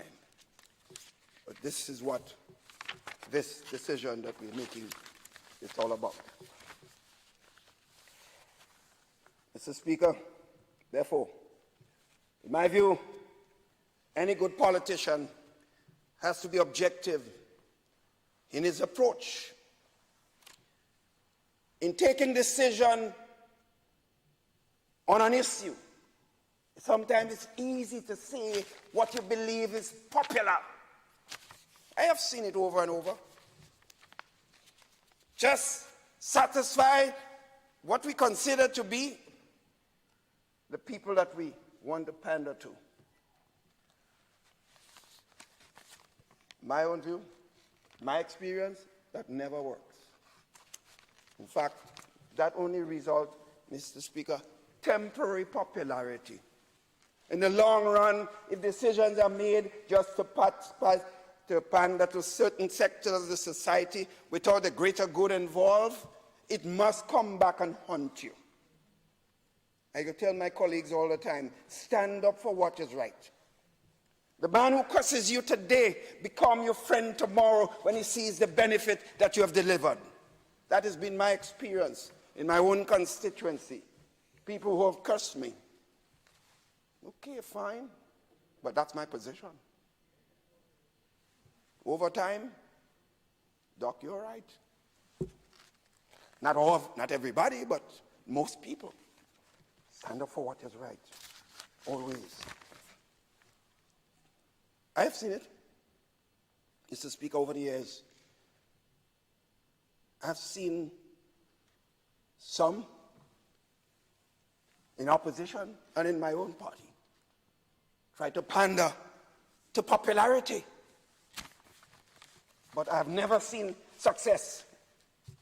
I've never seen success from that type of behavior, whether they were part of NNP or part of the opposition. The history is well known. The history is well known. So my advice to all politicians, inside and outside of the New National Party, do what is right. Speak out when you see injustices, whether it's your friends involved. Say what is right. speak the truth, but we realize that only the truth will set you free. Mr. Speaker, I know when I speak like this, I'm speaking for people like yourself and others, the Parliament who've passed through it, who know the history of our country, Mr. Speaker. So, in the court of law, the ability to spew without legal jargons is much revered in the court of law by those who are involved in that process. Nice words, good song bites that lack invariably substance and cannot relate to the people on the ground. Mr. Speaker, the track record of this government speaks for itself. We are government for all the people of this land. All the people of this land. I don't want to be defined just a government for one set of people. No one must feel that the doors of the government are not open to them, rich or poor. But, Mr. Speaker, as I told this audience way back in 1998, with that philosophy of feeling a government has a responsibility for everyone, but I say to them, listen, my service to you is important. I won't tell you where I was speaking and the people I was speaking to, but you might guess about that grouping. I said, I have a responsibility to do what you ask based on the resources of government. But I said to them, what motivates me as a politician, what gets me up psychologically and otherwise, is when I touch the ordinary man down there and I lift him up, Mr. Speaker. When I see this person had nothing, this person wasn't able to do things for themselves, and I had a role in it, that's what ticks me, Mr. Speaker. And it reminds me of my days as a teacher here and a professor. You go to class, Mr. Speaker, and the bright child, he don't hardly need you, but you support. But a child who comes to you and says, I need help, the one who says, I need help, and you sit with him and make them feel good, that is the child that you remember the most, because that is the one you feel that your calling as a teacher was primarily meant for. The bright child could take the message from anyone and run with it. Mr. Speaker, that is what motivated me as a teacher. And I remember at Howard University, Mr. Speaker, almost every semester when teachers are being graded, I was given the prize as the most respected popular math teacher. Mr. Speaker, you know why? Because people felt when they came to me that I reached out and sat with them, Mr. Speaker. That's what meant to them, Mr. Speaker. And that is what meant, and what means to all of us when we are here in this house. The people that we have touched, those that we took from one level to another level, that's what motivates us. If you're a caring person and serious about politics, Mr. Speaker, so the less fortunate means a lot, Mr. Speaker. Therefore, the increases of $150 for a household, Mr. Speaker, some of us might call it tokenism.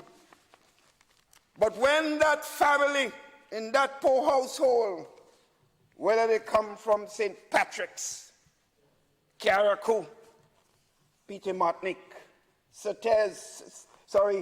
Andrews and the villages in those parishes, St. David's, or parts of St. Andrews, those poor persons, Mr. Speaker, that get that extra $150, Mr. Speaker. Call it tokenism, Mr. Speaker, but it will save a lot of the lives of the people in that community. Mr. Speaker, therefore, whatever sacrifice we have to make, it's going to cost a lot of money. But keep it there so the books look nicer while people hurting. Can't be me. Can't be the Minister of Finance. Can't be the team. Can't be the members of the team. Mr. Speaker. Mr. Speaker, having said this, it's well known, I have not been able to agree with many actions of the trade union leadership over the years. It's well known.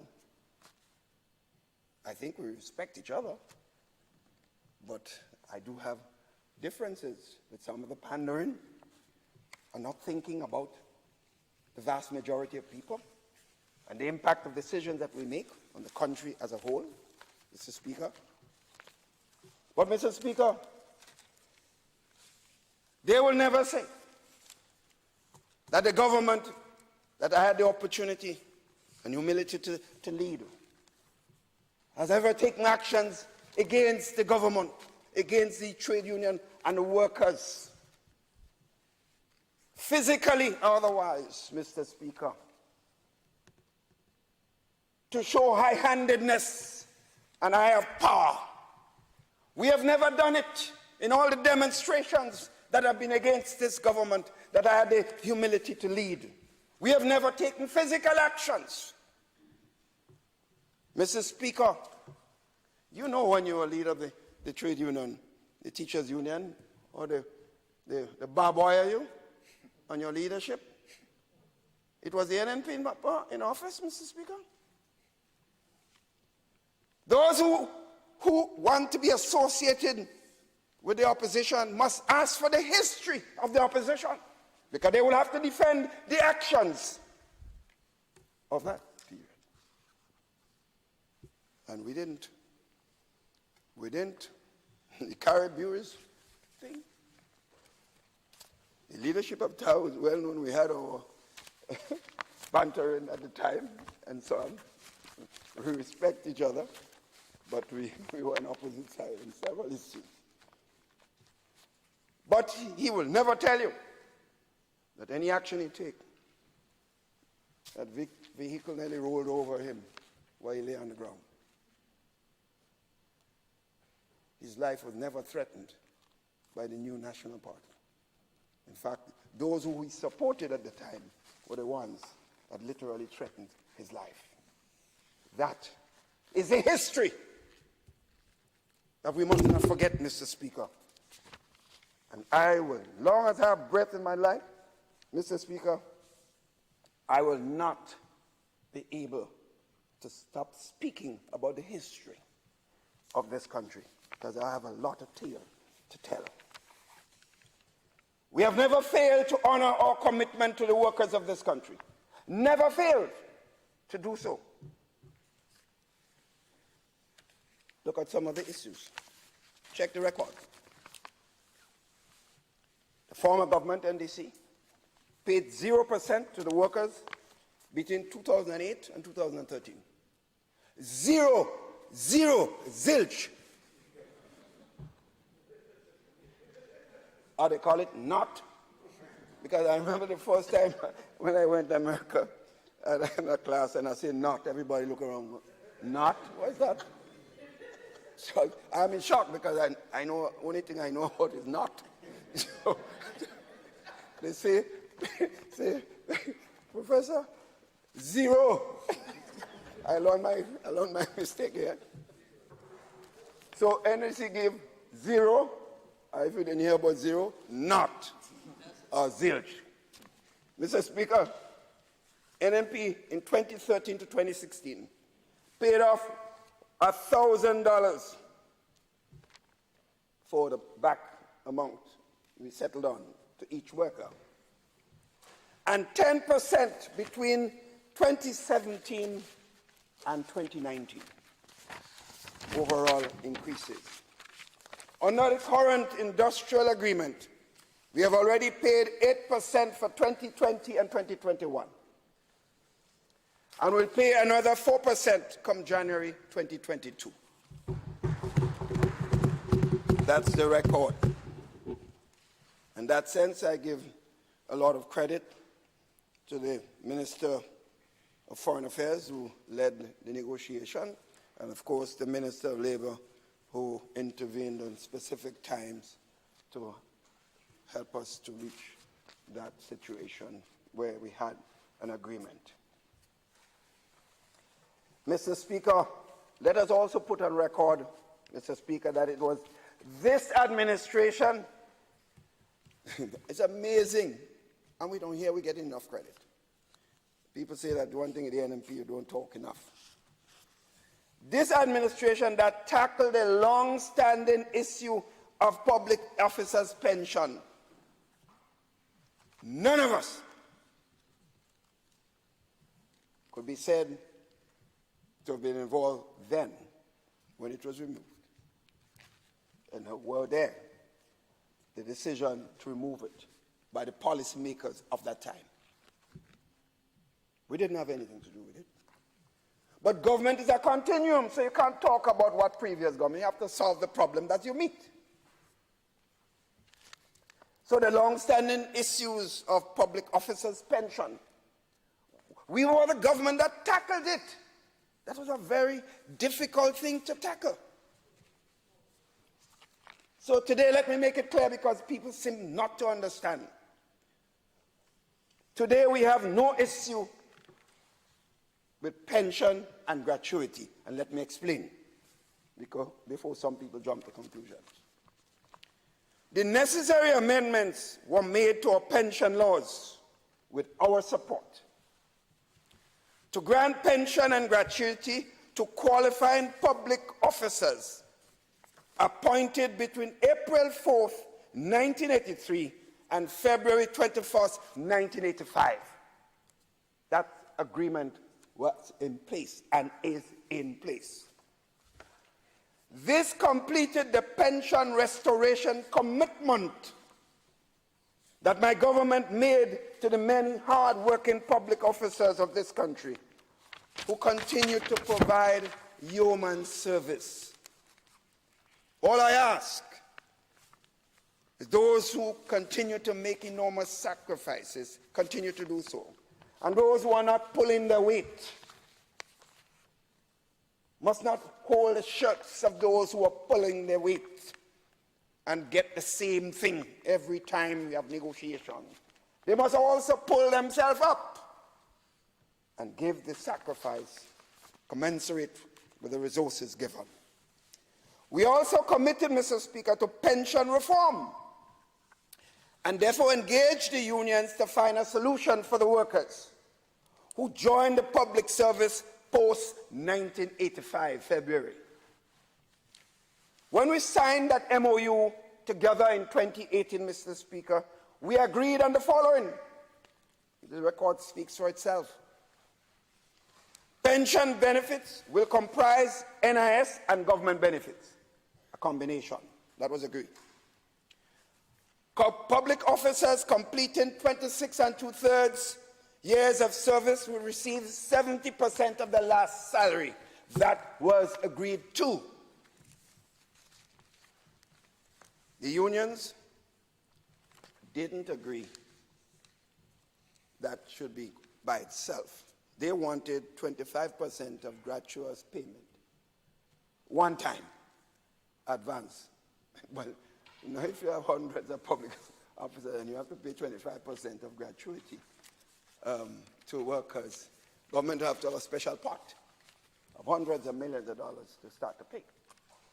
And clearly, the resources were not there. That's the dispute, Mr. Speaker, that the union felt that we should be able to give them 25% of all gratuity to every worker, the total amount. But as I catch in it, Mr. Speaker, I'm not sure that the workers understood that request. Because if we pay 25% one time, if we had the money, Mr. Speaker, it means that the monthly payment you receive every month afterwards would be far less.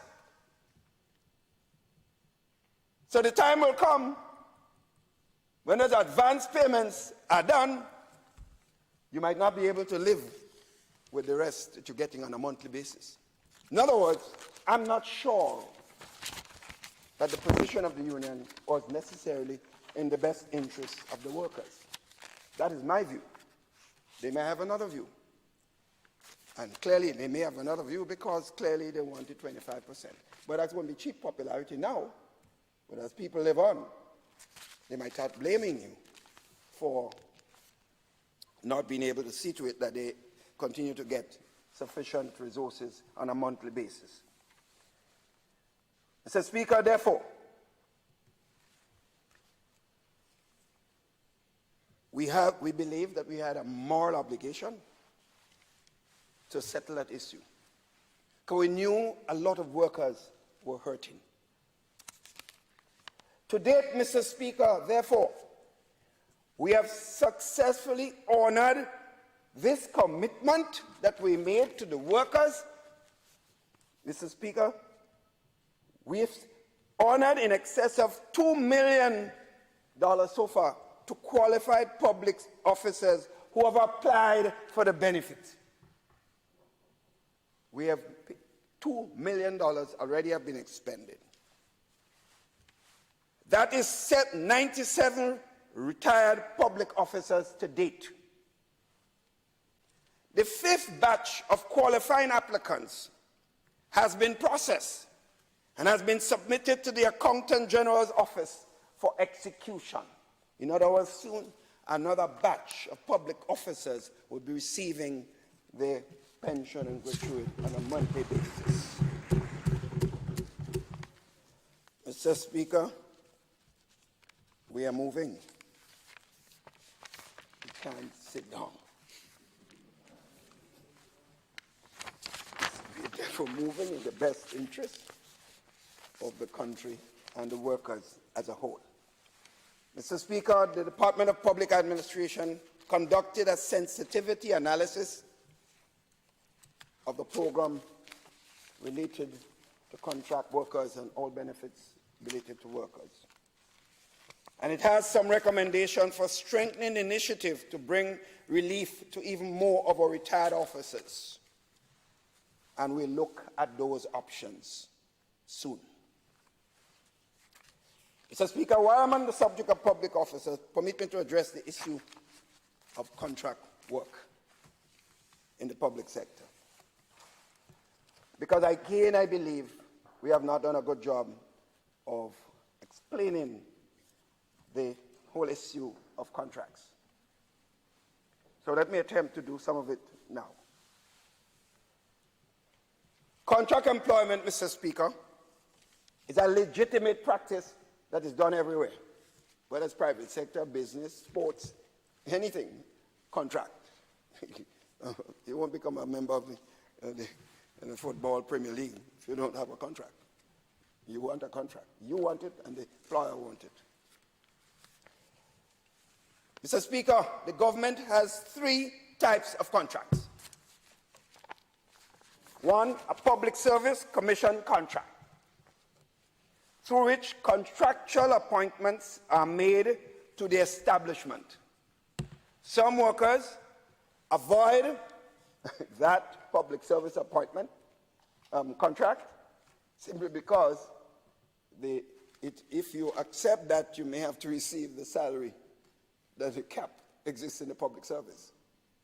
So it may not necessarily be in your best interest if you wish to negotiate your own salary amount based on the service, the contract that you're giving, the service you're giving government. So that's one. The second one is a Government of Grenada contract, which is a contract of service where an employer-employee relationship exists. These are employers, Mr. Speaker, of the state. The third category is a contract for service, where individuals are regarded as a service provider. A service provider. There is no relationship of employer-employee in the typical sense, except the performance of the service that you give relative to what you're being paid. So these are the three categories, Mr. Speaker. Mr. Speaker, the matters raised on contract work does not and cannot be applied to all these categories across the board. Service providers where no employer-employee relationship officially exists warrants no regularization or salary increases. That's a fact. The service provider negotiates a contract with the employer. So there's no question of when a public service gets 4% that I must get it too. So if you draw in $15,000 a month, or 14 or 10,000, and because the public servant will draw in 1,500, get 4%, you must get it too. You negotiated a contract. I want to be clear because some people might misinterpret what I'm saying. We're just simply saying what the facts are. Right? So, Mr. Speaker, when an employer and an employee relationship does exist, like in the first two cases, we must be reminded that contracts are agreements between parties, and any adjustment midstream must be done within the specific context and framework. So we agree in many of those cases, there are justifiable cause for people's concern. Again, we understand the pain when it exists. So, the Department of Public Administration is mandated and is coming up developing a comprehensive framework in this regard. So, we have to deal with the unfairness of those contracts, on the conditions as agreed to then as opposed to now, because things have changed. Mr. Speaker, the regularization of persons in another point, and through the DPA, the government continues to address this. I want to first touch, Mr. Speaker, on the teachers' issue, and nurses specifically. Teachers are due for another round of regularization. Some have been done already. And we expect this to be completed during the first quarter of 2022. The Ministry of Education has already compiled the necessary data and is working with the Department of Public Administration, or waiting the numbers, to ensure objectivity and transparency in the process. To date, 3 batches totaling 391 teachers have been regularized, and the number identified for 2022 is 123. Mr. Speaker, am I clear, I hope? So when you're in, we must regularize this, we must regularize this, everybody. Do everything, man. No responsibility at all. Just mouth open, word jumping out. Mr. Speaker, with respect to nurses, 43 of them have been regularized to date, and our efforts continue. So we understand the problem, and therefore we must move to deal with it. Those who have been regularized so far include some nursing assistants, registered nurses, staff nurses, and district nurses. We have a total of 162 contract nurses.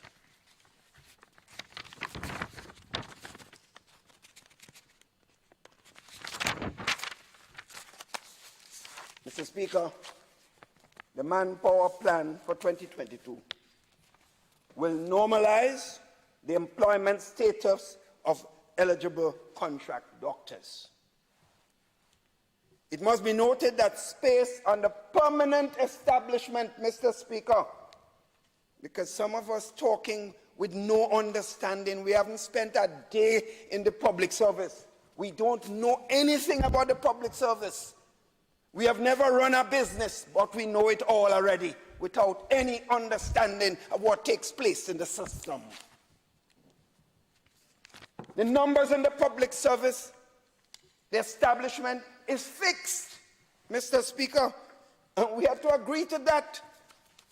The over $100 million at soft loans that we get in, we would not have got a cent if we did not agree to basic decisions that will in fact enhance the medium-term and long-term economic benefit of the country. In other words, we did not do it because someone alone asked us to, because of what we expect to get. We did it because we saw it. In it lies the benefit for serious and permanent economic development for this country.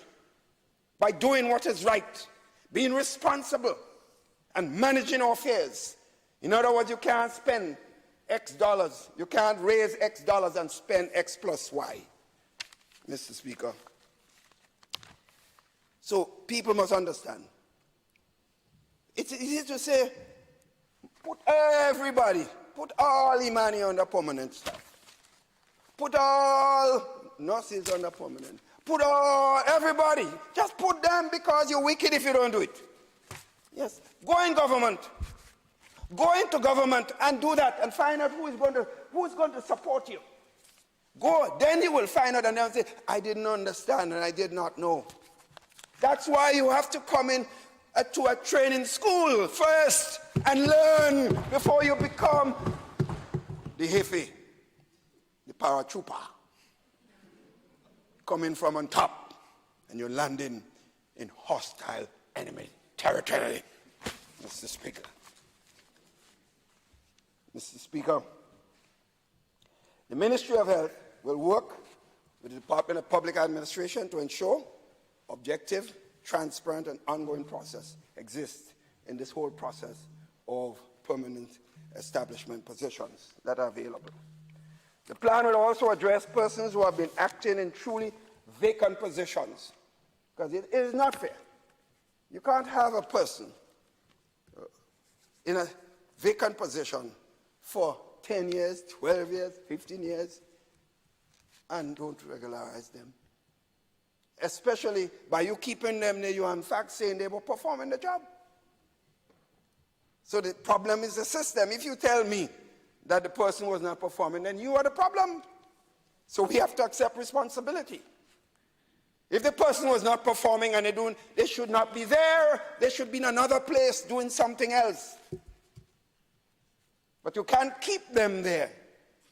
Use their service or whatever level it is given and then claim that the person will not be performing. So we have a problem in the system. We are leading the system. Therefore, we have to accept responsibility. We cannot duck responsibility.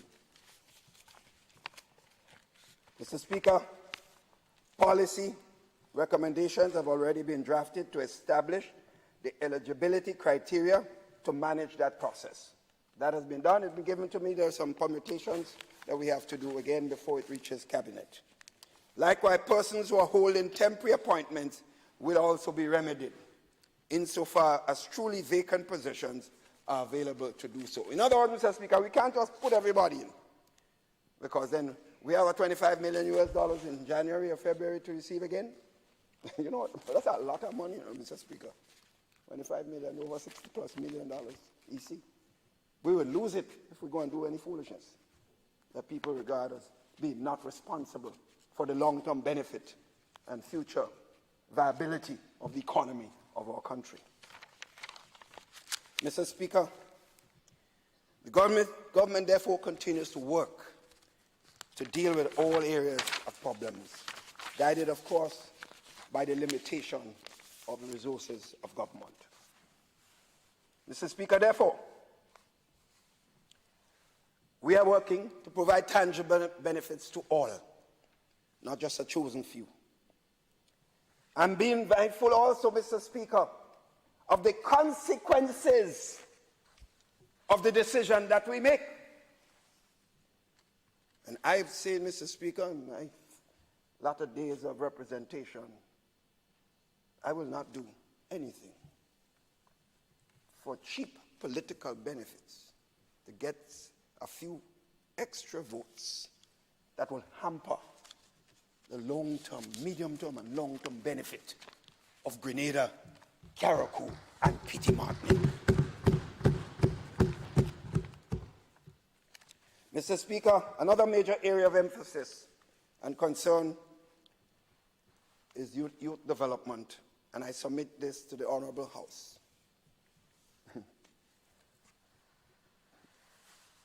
The new National Party's government, Mr. Speaker, has a history of giving young people an opportunity for future roles and leadership in our country.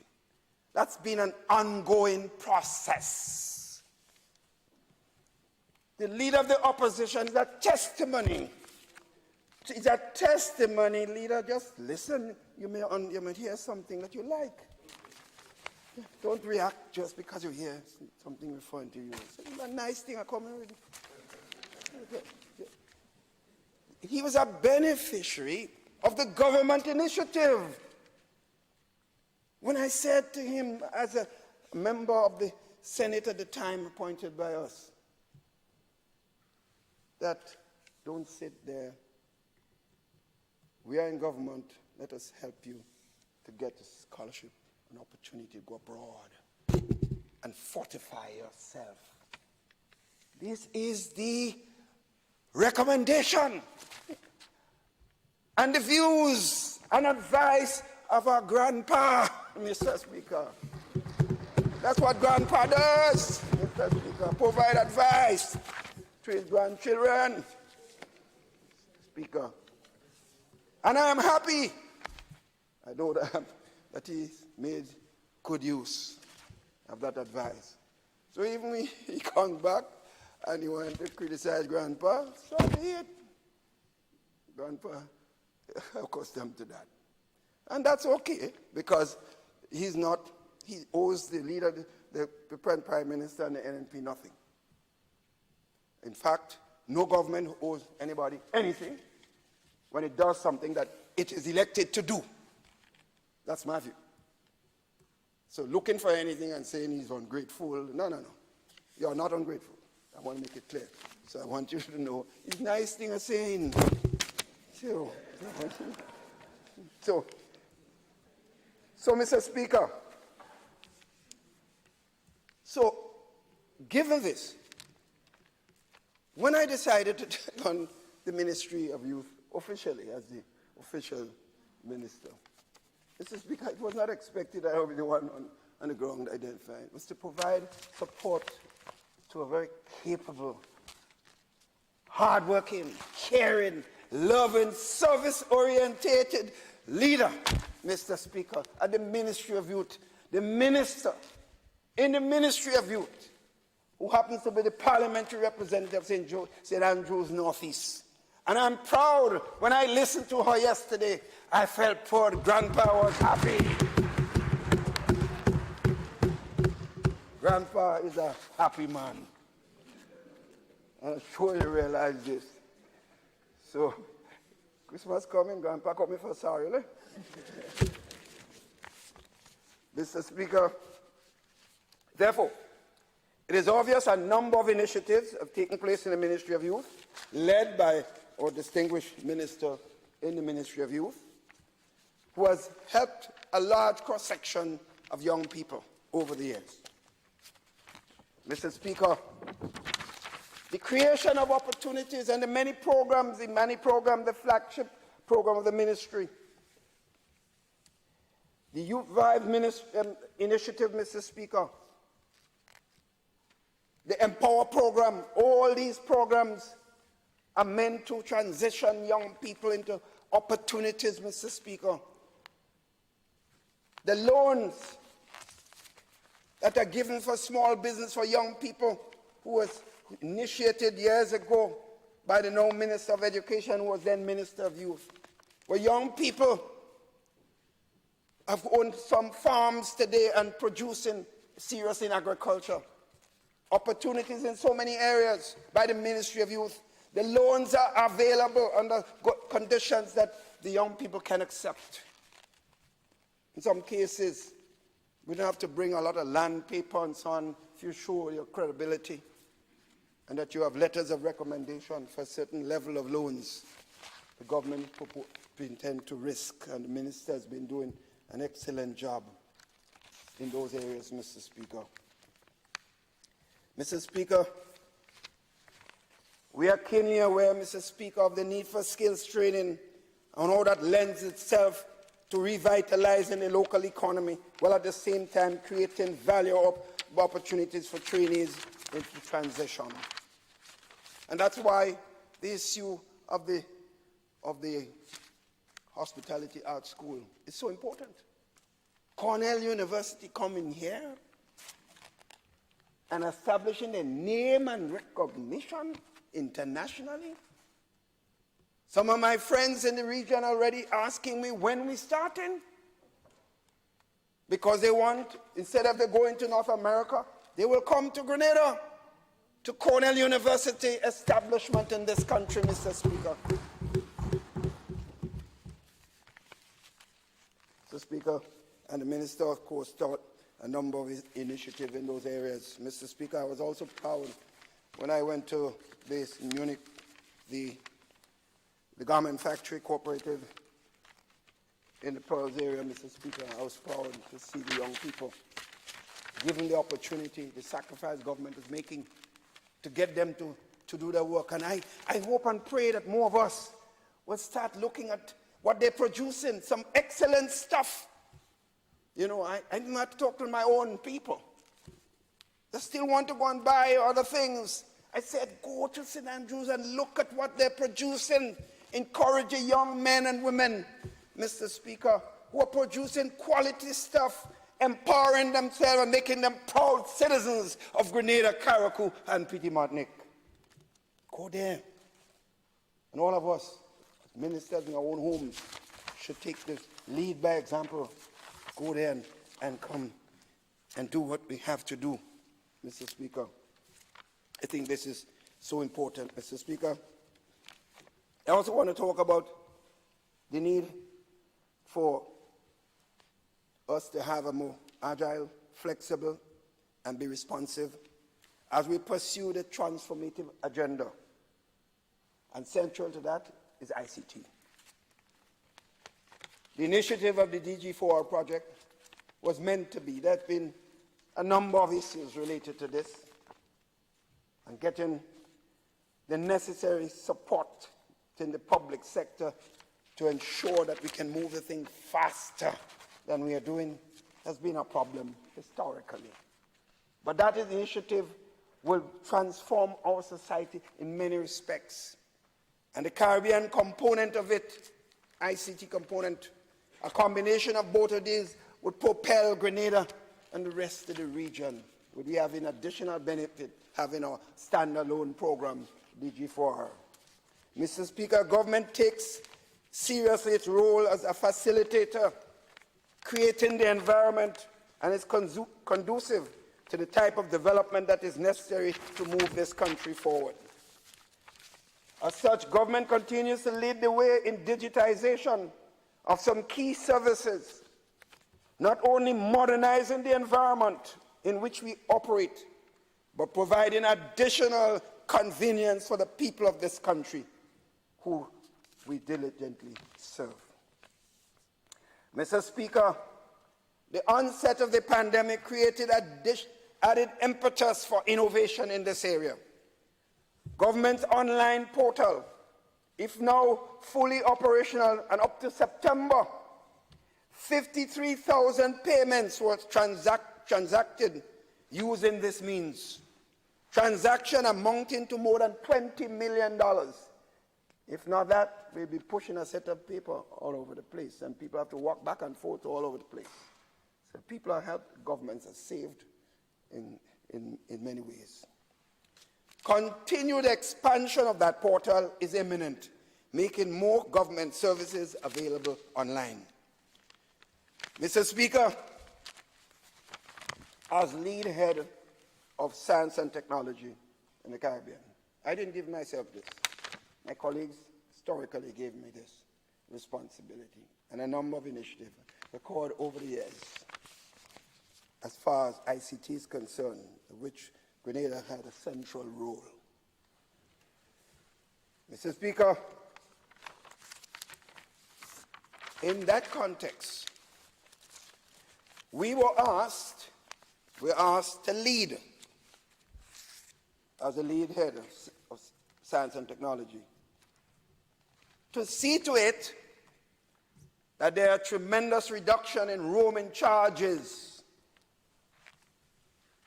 for all CARICOM countries. Because you go to the United States is so much bigger than us. Of course, in time zones, we don't have no time zone in the Caribbean. Yet, you go to Trinidad, when I turn on my phone, unless I get data roaming, which costs a lot, nothing. You just go to Barbados, same thing. Makes no sense. So, with my role as leader, we convene as the heads of government, a meeting of a team who reports to me, what I will report to the CARICOM leadership family. And they have now reported that both Digicel and Flow are coming to understand the need for some form of agreement. So they will be reporting to me the specifics. So I can't talk about the specific, but they're happy to say there will be some serious reduction in roaming charges. Again, Mr. Speaker, Grenada is the center of that result.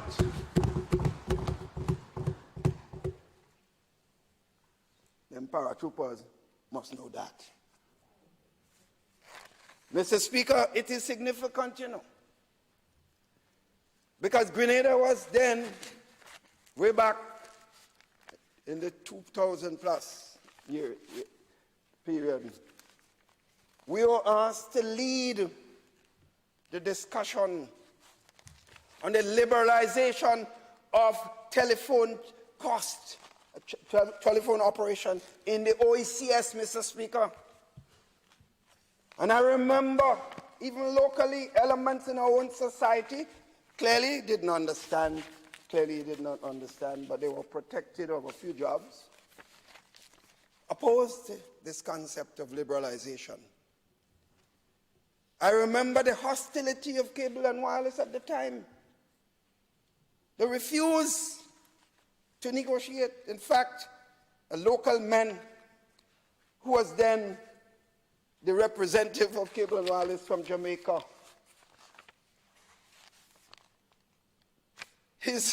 when he appeared to understand the need for serious liberalization and was doing his best to accommodate, he was fired. He was fired. I wouldn't call his name, but it's not fair because I didn't tell him I was going to do this, but he was fired. And there was hostility, but we stuck to our guns. We spoke to our friends regionally and internationally at the level of governments. I wouldn't call leaders' name. And they came to terms. Today we have Flow, we have Digicel, we have several local individuals providing services in different forms, and you will see more and more of that. More jobs were created. Some people who took payout from Grentel, as it was then, set up their own businesses and doing well and hiring people. In other words, because of that initiative, Mr. Speaker, the whole Caribbean, Mr. Speaker, benefited from this. So I am proud of this, Mr. Speaker. I consider to be, these are some of the things I consider to be legacy issues at a personal level that I was involved in. Mr. Speaker, just want to say some words about a few other areas. National security. Mr. Speaker, we have a number of persons in various areas working on several aspects of national security. The police, of course, plays a central role. And I am proud of the fact that the police as a whole, as a body, understand their responsibility to protect the security of the country. I cannot say that every policeman behavior is consistent to what we expect, like everything else. But I think as a group, they understand the responsibility, first and foremost, to protect the nation and all citizens, I mean. I have said to police officers in meetings that I attended with them, police officers are citizens of Grenada. Prison officers are citizens of Grenada, Carriacou and Petite Martinique. So they have a right to their own individual religious position, political positions, and associations. They have that right. But no police officer has a right to use his own individual political position in the decision-making to protect the national security of this country. None. In fact, any officer, prison or police, or working in any area of security that uses his position pro the government or in opposition to the government should do one thing: get out of the police force. You are not a police officer. You are a politician. Have your position. Vote who you want. But when you're discharging the responsibility to protect the country, then it must not be partisan. While you have your political position, and that is your fundamental right. So, because I had an experience. Years ago in opposition, I went into, in Carriacou, I went into in St. Andrews at Progress Park at a cricket match, where the West Indies, former West Indies players like Richards and so on were there, and of course they know me. And I hear people talking about youth. The cricketers in the region, the footballers in the region, when anything in sports, they call me. That's what I know. But I remember because two police officers came up and said hello to me, three of them, they were suspended for being seen with the leader of the opposition. I've never seen something more stupid and backward than that. So somebody goes to talk. I see a police officer talking to Nazim Bob and Commissioner to send him home, or talking to Tillman Thomas, or talking to the now leader of the National Democratic Congress. What does it have to do with the person and the role? He has a responsibility to talk to anybody. And that is his right. And we cannot take that right from anybody because we are in government and we want political positions. It can't be. So I'm proud. I see in the night, during all this pandemic, I get up to go in the gym. And I pass roadblocks. And officers are there manning those roadblocks. I felt sorry for them. Because they have families. And I see some case women among them too. They have families all night working to protect us.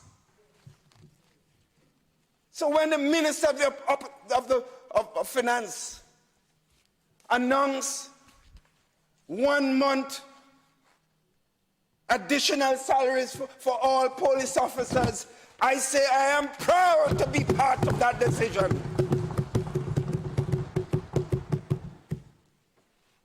It doesn't mean that all police officers pull their weight, but it's how you're going to differentiate that. In any event, my own view about life is when poor people get money, even if they don't work too hard for it, they spend it here. They don't go in London and Miami and shop. So why is the big problem? We get back the tax when they buy services. That's my philosophy, Mr. Speaker. I'm just being honest. I'm not saying they have a right not to work for it, but I'm just saying I am not going to lose any sleep. That is my point. I'm not going to lose any sleep. So I'm proud of the leadership of the police force. I'm proud of the fact that they understand basically their responsibility. And therefore, I would always be there. Whether it's providing transport, providing other services, and there are a number of other areas. I have already said to the Commissioner, we need to see more women in the police force. And then women must have, if you have a quota, police officers serving in an outer district or in St. George's or wherever, there must be quarters for ladies and quarters for men. We don't have that now because the whole police force was meant just for men. That's historically. In fact, when I was growing up, if you're tall and big, you can't become a police officer. Sometimes I see some small police officer. No, so it's the skill, the knowledge, and the security intervention that makes sense, not necessarily size. Sometimes you have a big fella can run behind somebody, and you call him a police officer. Maybe you could hold a battle properly.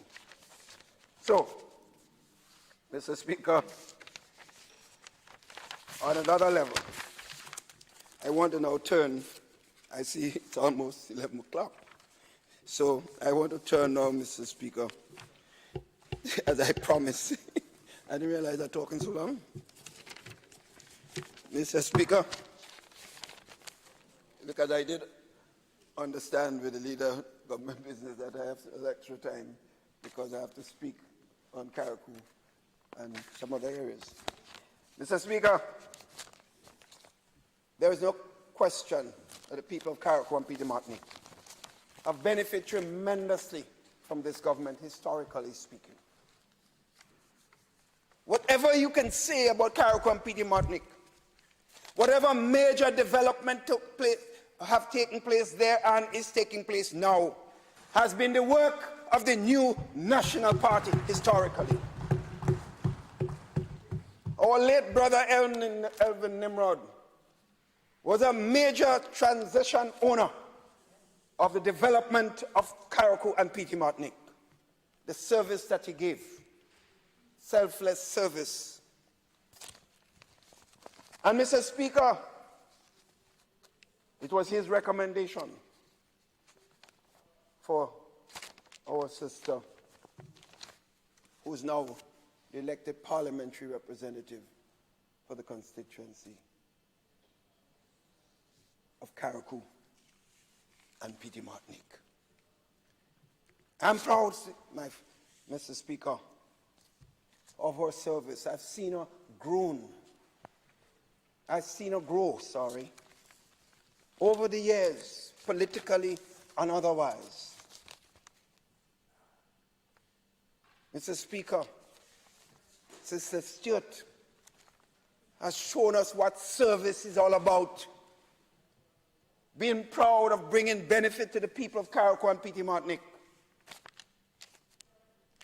And I say, you know, sometimes, in fact, it's hard for people involved in politics, particularly women, probably more abuse than they deserve, you know, because they don't deserve it. And I was taken back recently, an incident where the member for Carriacou and Pitimatnik, a father was in some altercation with a son of his or brother.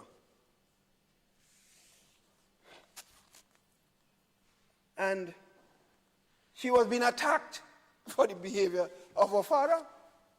I thought that was strange. So if my son does something outside there, so I have to be attacked?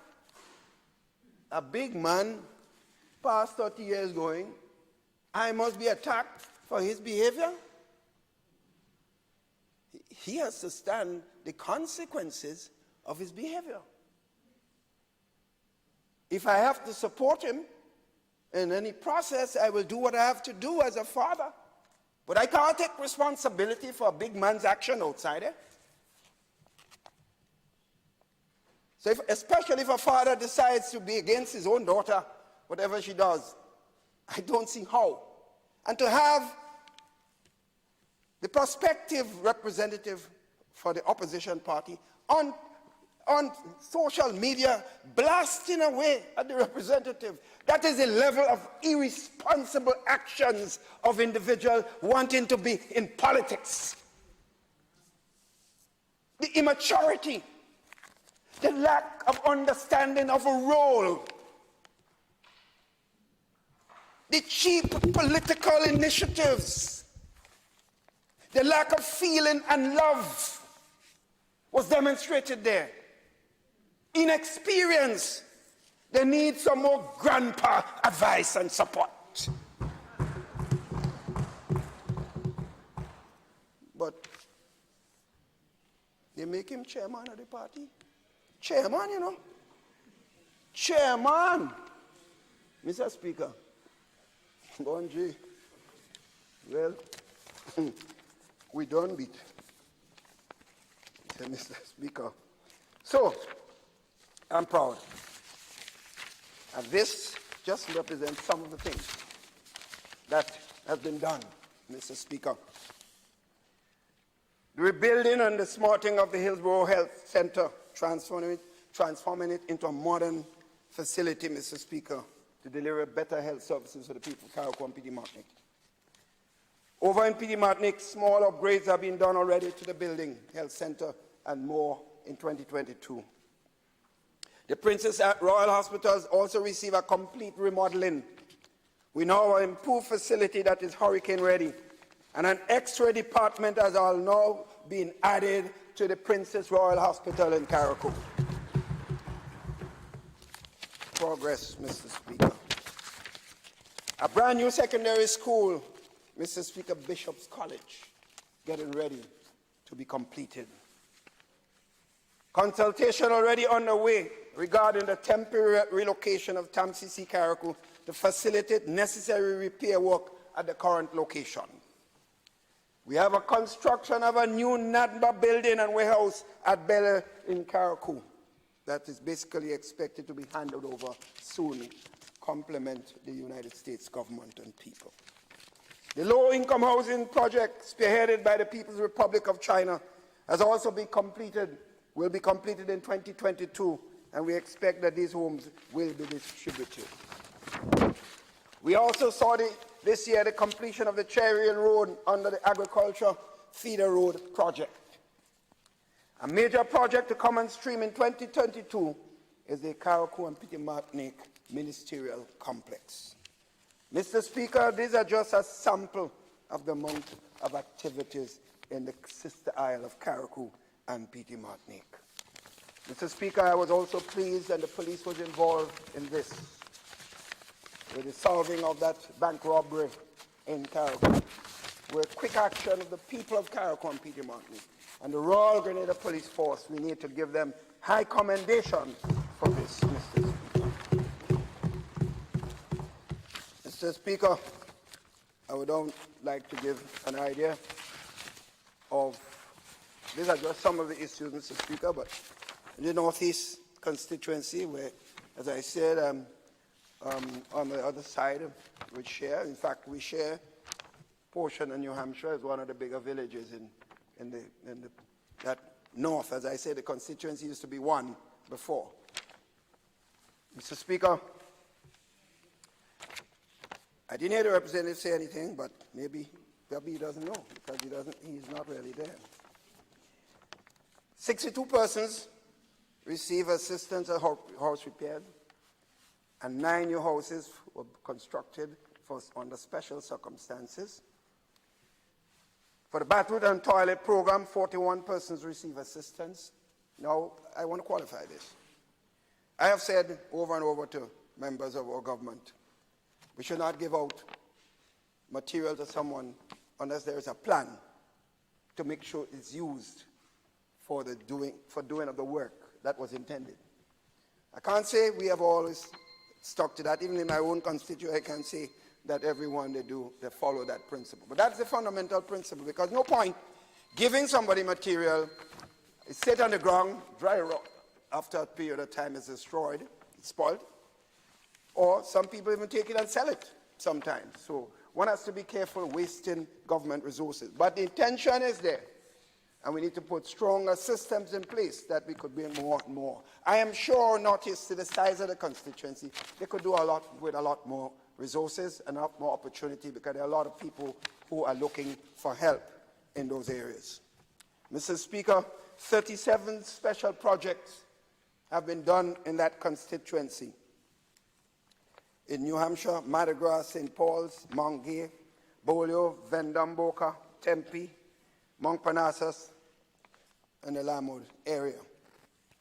Well, clearly other areas was expected to be helped. Mr. Speaker, in addition, there are plans to put a lighting facility, proper lighting, developed lighting facility at Tempe playing field.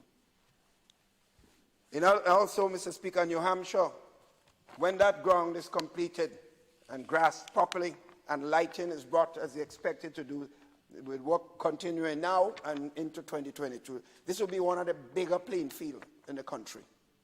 And with proper facilities, they could be hosting a lot of even regional games, as Progress Park and Queen's Park and Tantine have been doing. So that's an important area. The Lamwood area, Mr. Speaker, there are problems. The need for the playing field. Discussion have taken place in the Ministry of Agriculture and the land necessary for this. And of course, the people in the area to be able to provide that playing field. And we are already working on contractor for that particular project. So the people in Lamwood should have a playing field not long from now, Mr. Speaker. And similarly, Mr. Speaker, in the area of Vendome, Mr. Boca, sorry, the playing field there, historically, when I used to play cricket years ago, they had a playing field in Boca, I know, because I played games there. But it was a very limited, short boundary. I mean, you couldn't even hit 6 there because it was too short. So it's like 4s and 2s. And that is what that field used to be like. So now the plan is to have a proper playing field. And that discussion is taking place with the Ministry of Works involved, the Ministry of Agriculture, and of course, I've given my endorsement so the people in Boca can have a proper playing field, so they don't have to go anywhere else to ensure they can have proper exercises. So these are some of the issues, Mr. Speaker. So, Mr. Speaker, I just want now to turn to my own constituency, Mr. Speaker. As you know, as I said, I've got enormous support over the years and our people. And I know one thing, we have already started the training component for a successor for that constituency. I don't want to be like anybody else, wait until I could hardly walk to talk about leading. You have to prepare now. And it was ongoing preparation, Mr. Speaker. In fact, I believe anyone in any position of responsibility will be judged not only by the success he or she had when he was there, but the transition process implemented to ensure proper leadership takes over from him or her. That has to be an important part of a legacy. In fact, some of my friends, leaders who passed, have complained that that's an area they felt depressed, having left and not having had in place the kind of leadership they could sit back and be proud to talk about. That's the nature of life. I want to be able to be given that opportunity to have a say in ensuring that the best possible leadership takes this country forward. Because as I said before, you have to be better than Grandpa. Mr. Speaker, the housing scheme in Boucherville has been a major issue. We are proud that we know water have to be brought in there. There was an issue. We're going to be dealing with it. So no one can stop the delivery of water to the housing scheme, where lots of people, scores of people are benefiting, and you alone want to stop it? No, that can't happen. Unless we better give up government. Mr. Speaker, so that's an important area. A major project, which is initiated with the support of the Chinese government. In fact, while I'm speaking now, consultation is going on with a number of persons who would normally be here, with the constituents and other persons in the Ministry of Works and the Ministry of Environment, looking at that Boucherville area for vendors market and other development activities, which has to be an important part of my own legacy. I see this as an important part of my legacy for the people, the service they have given me the opportunity to do. I think I owe them this, Mr. Speaker, and improvement and creating a modern facility in Boucherville playing field. Upgrading the facility as a mini park, Mr. Speaker, mini stadium, you can say it so if you want to, but having all the facilities. That has to be the legacy project I promised the people of Northwest St. George's.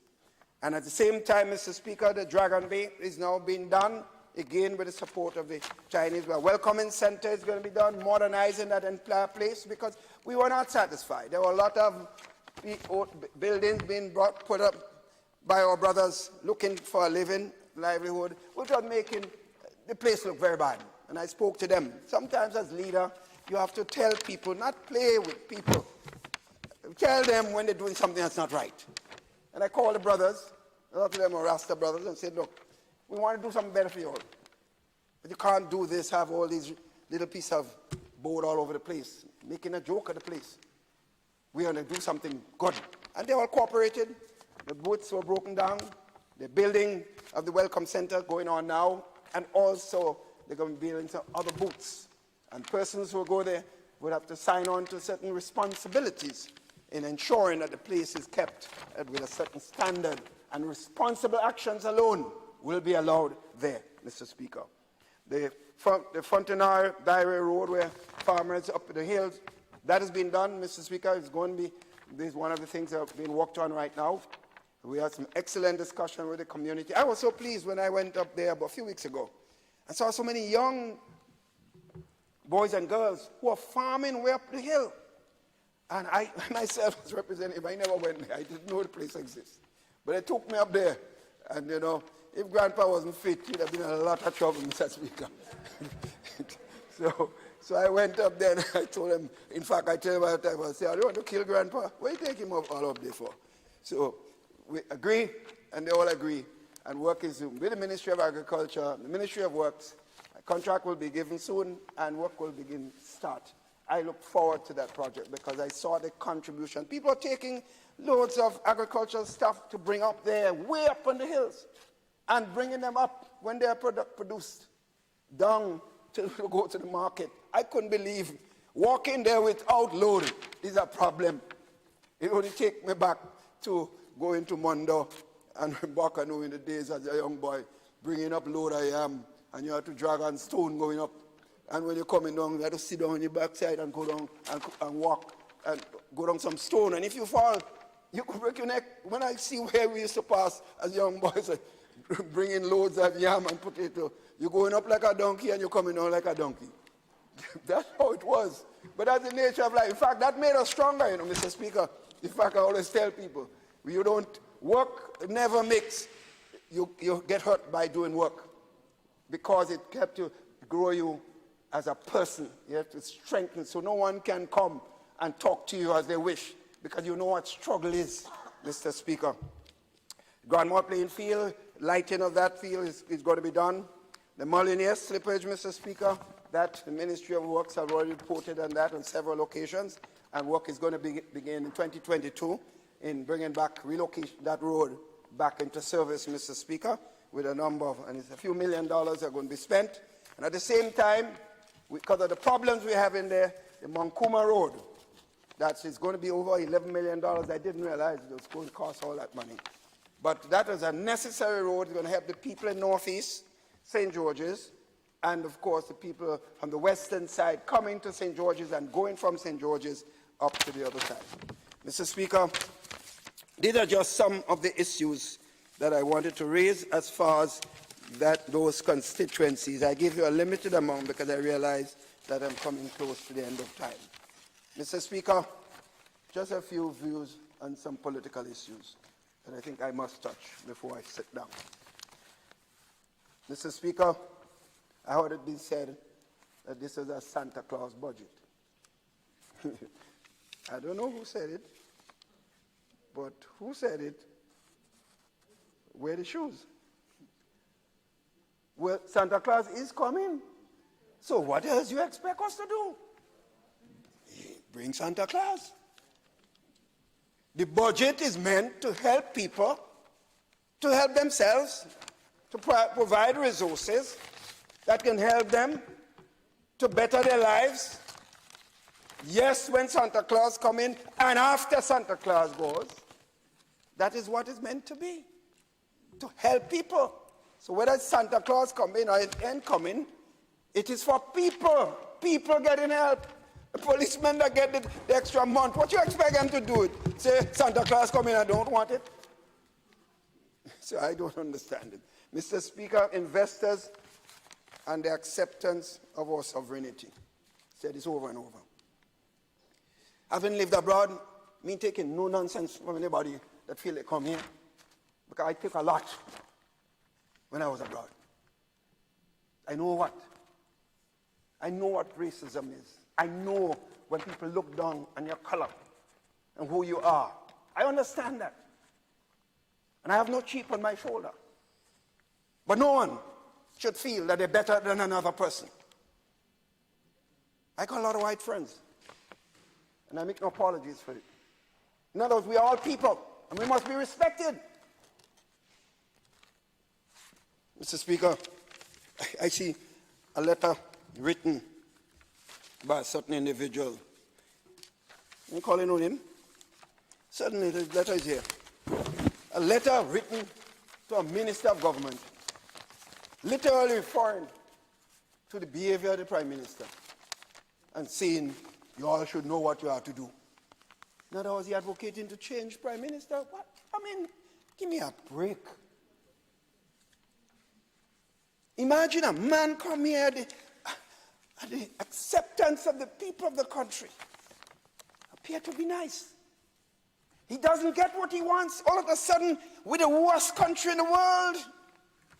And he's going all over campaigning about Grenada. Nothing should go there in Grenada. He wants to see the end of the CBI program, cursing the program and cursing the leadership of the program. Let me say this. I am proud of the leadership of the CBI program now in place at the CBI unit, Mr. Speaker. I'm proud of it. And when you come here, you obey the rules. All of us have to obey the rules. And I make no apologies. And those who here in this country, who want to support this thing, who want to accept his gifts, who goes to Miami to buy all kinds of things for Christmas on behalf of those persons here, let them go, let them conscience speak for themselves. I will not have part of this. Don't they reduce themselves as a puppet because of a few dollars? Not a few dollars earned by the individual, earned right here in Grenada, Carriacou, and Petit Martinique. That's why he earned it.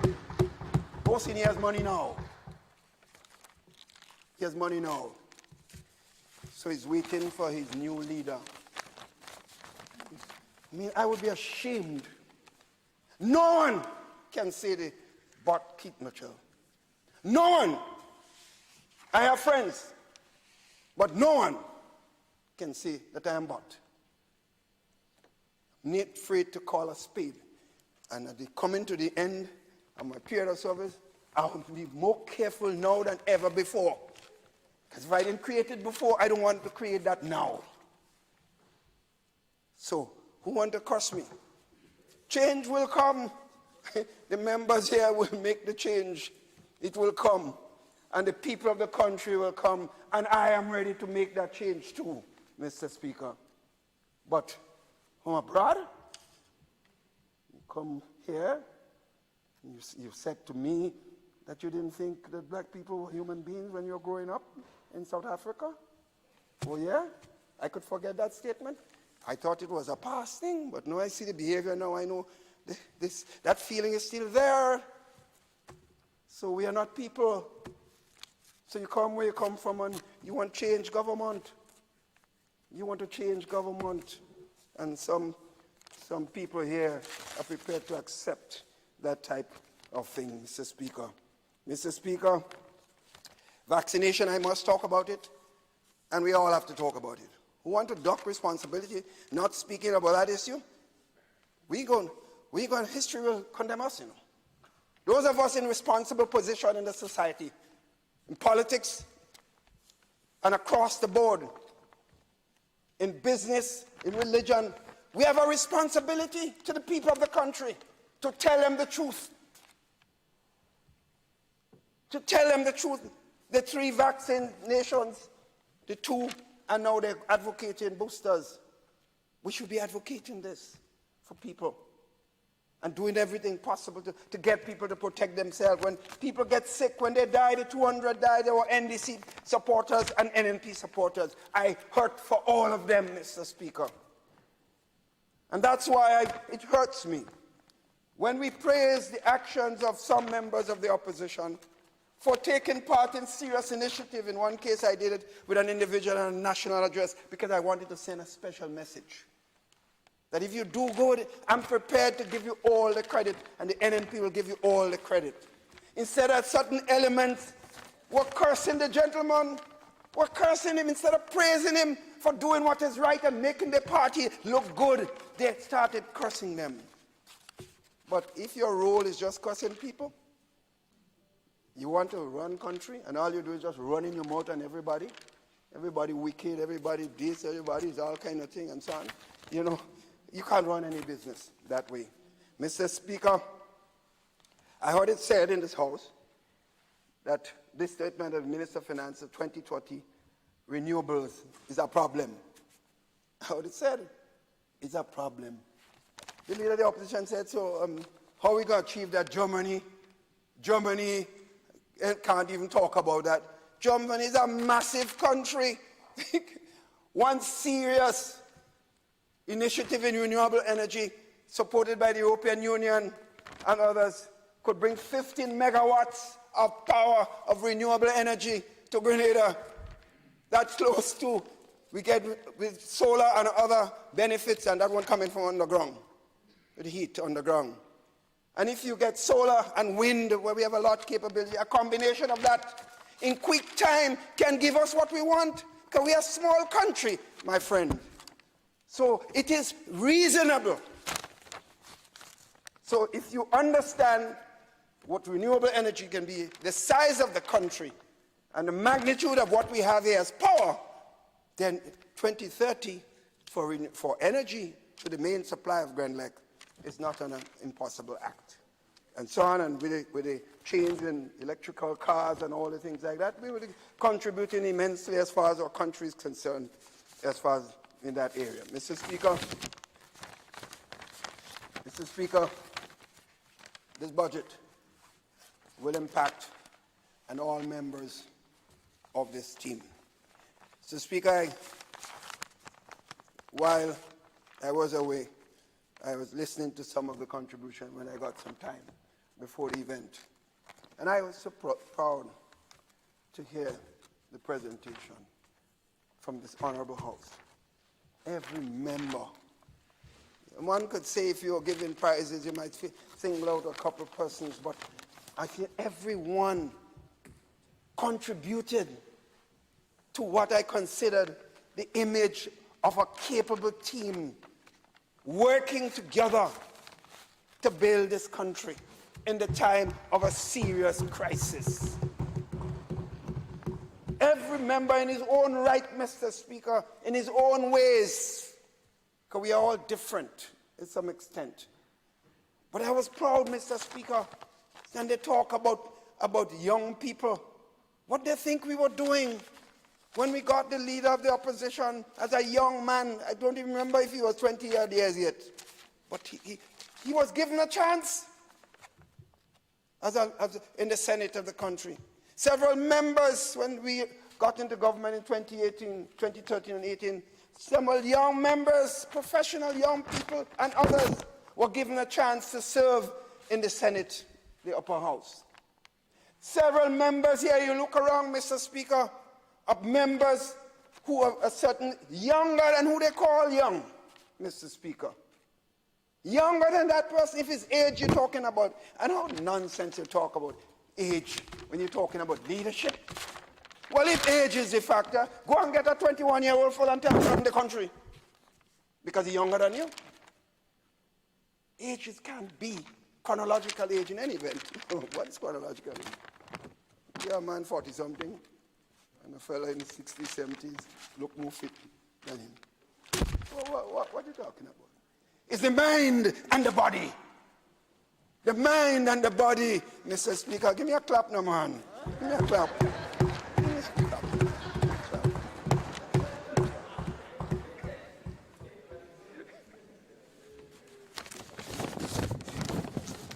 So, Mr. Speaker, I'm proud of all of them. I'm proud I had a role in bringing in a number of them on the team. And the youth first. Now, those of us know that some of us have to go. That's only logical. And I have already signaled my time of leaving. I didn't give an exact date, but it's coming. It is definitely coming. And no illusions whatsoever. Mr. Speaker, therefore, in final points I want to make, I want to thank my constituency for their support and the people in my constituency. I want to thank all of them in the offices. They know that I expect standards, and when some of them don't do what I expect, I deal with it accordingly. They know that about me. I'm not afraid to call a spade a spade. But they have given me their service, and I want to thank them, especially at this time. I want to thank the police service for the support and commitment in the charge of their duties to protecting the security of the country. The prisoners, officers, those who are in the prison providing education and learning and counseling support to the prison services. I want to thank all of them for their contribution in making Grenada a better place, because when people are empowered and they come out of that area of control, they will then make better citizens and give the contribution that they deserve. I want to thank all the various divisions, the Department of Public Administration and Leadership. I know they get a lot of licks. You know, we always have scapegoats in the system. Sometimes we don't do what we have to do, but we are, DPA is the problem. PSC is the problem. Finance is the problem. We are always dumping it on somebody else. Sometimes they do deserve the licks, but a lot of time I believe they are singled out unfairly. And I need to say that as somebody who has been in the public service. I'm not only talking about now, for many, many years. Mr. Speaker, I want to thank the ministry staff, the permanent secretary, the various divisions, the Department of National Disaster, Mr. Speaker, with the minister who is there serving the people, Brother Gary was there. I want to thank them for the service with a number of initiatives, and the PS serving there, and also serving at the same time at DPA. I want to thank them, all of them, and the workers for their contribution. The Cabinet Secretary, I want to thank her for accepting the responsibility to lead the government service at this particular time. I want to thank all the concerned citizens, Mr. Speaker, for their support over the years. I want to thank all of them because I feel, Mr. Speaker, I tell you, I feel good as a person, Mr. Speaker. I really feel it, and I have to say it, Mr. Speaker. I want to thank all. I want to thank you, the clerk and all the service, the staff of the parliamentary office. I want to thank all of them. I feel sometimes we ask you all to do much more. And sometimes we ask you at the spur of the moment because of all the problems that we have to face. But I want to say this, colleagues. I feel that I'm a free man. I feel it. And I thank all of you for your support and your commitment and sacrifice for Grenada, Carriacou, and Peter Martinique. I thank you, Mr. Speaker.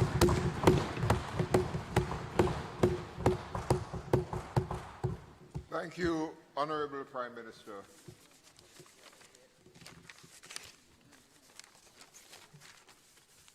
Leader of Government Business and Minister for Finance. Thank you very much, Mr. Chairman. And what can we say? Sorry, Mr. Speaker. And what can we say after the contributions made by everyone in this honorable place? Mr. Speaker,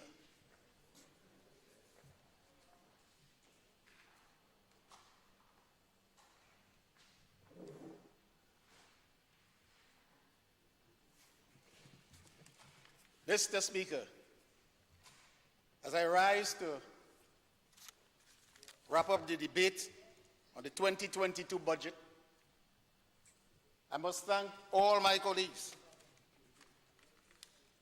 for the work they have done for me, Mr. Speaker, the Prime Minister, and all the other members here. With respect to rebutting most, if not all, of the comments made by the leader of the opposition. In fact, Mr. Speaker, of the 16 I've noted, I only have to respond to 4. Because the members here, Mr. Speaker, they have articulated so clearly and made it abundantly clear of the erroneous statement. It may not be statement, Mr. Speaker, but the thinking of the leader of the opposition. And what I have noted, Mr. Speaker, is what he referred to in this honorable House was out there already in the general public. This year, I do not believe that he has the same team, headed by my good friend, the doctor, supporting him on the rebuttal. Mr. Speaker, I first want to mention the comment that I think he must be very sorry for. And the Prime Minister dealt so eloquently with it. He referred to the spending in the 2022 budget as unwise. The contribution and the removal of the pain and suffering of the people of this country, he says, Parliament voting, it is unwise. It's unwise, Mr. Speaker, to bring the relief, the many relief mentioned in this budget. But why? It was well he said that you must love people. If you don't love people, everything that you do for people to lift them up will be unwise. Mr. Speaker, he mentioned about the Public Accounts Committee. You will hear more of this in the report from the Accountant General. But what I want to say, he said no audited reports for so many years since he entered this House in 2013.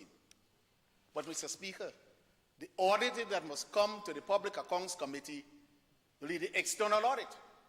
But we have gone past that, Mr. Speaker. Since 2018, we have introduced the internal audit within the Ministry of Finance.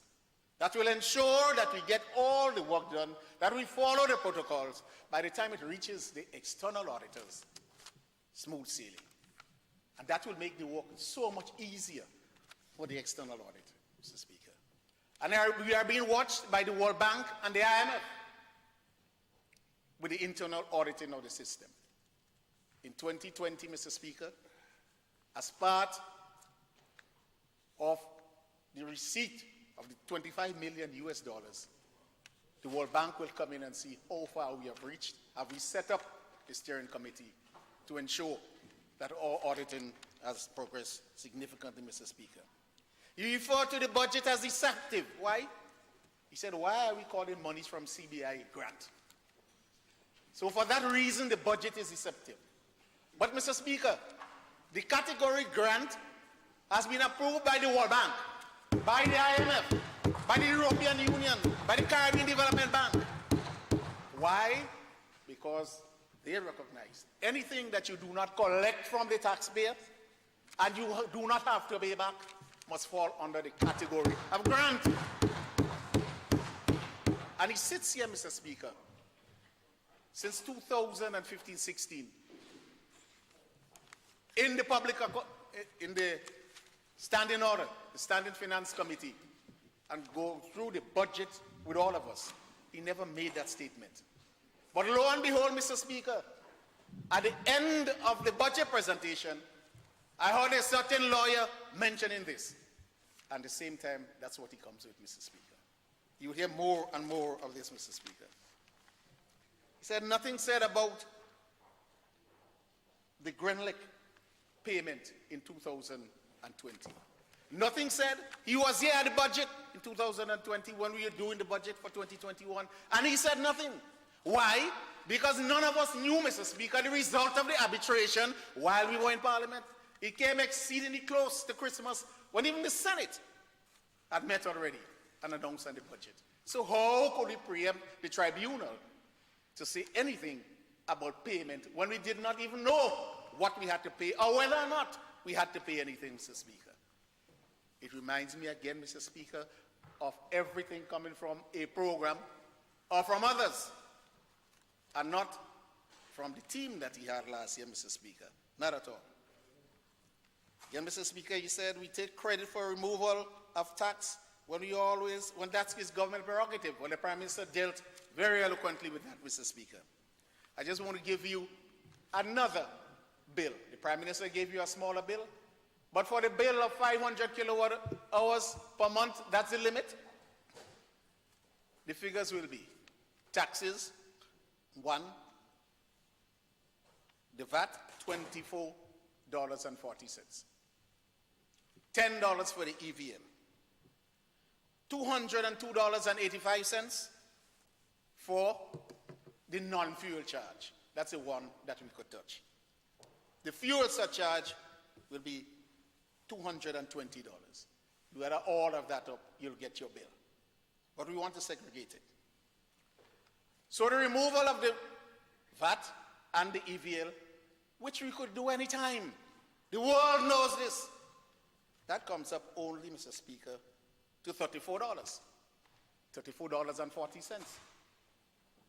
But the reduction, when we attacked the non-fuel charge, the reduction is $50, more than the $34, for a total reduction of $84.40. So had we come here and remove that alone, on a $450 bill, you were just getting $33 off, $34. But with the removal or the reduction of the non-fuel charge, which is the one that we could not have touched, Mr. Speaker, but we're not in control of the company at this point in time. That is a huge $50 more. So when I said we could not have obtained that package, a package of $84, if the government was not in control of Grenada, Mr. Speaker.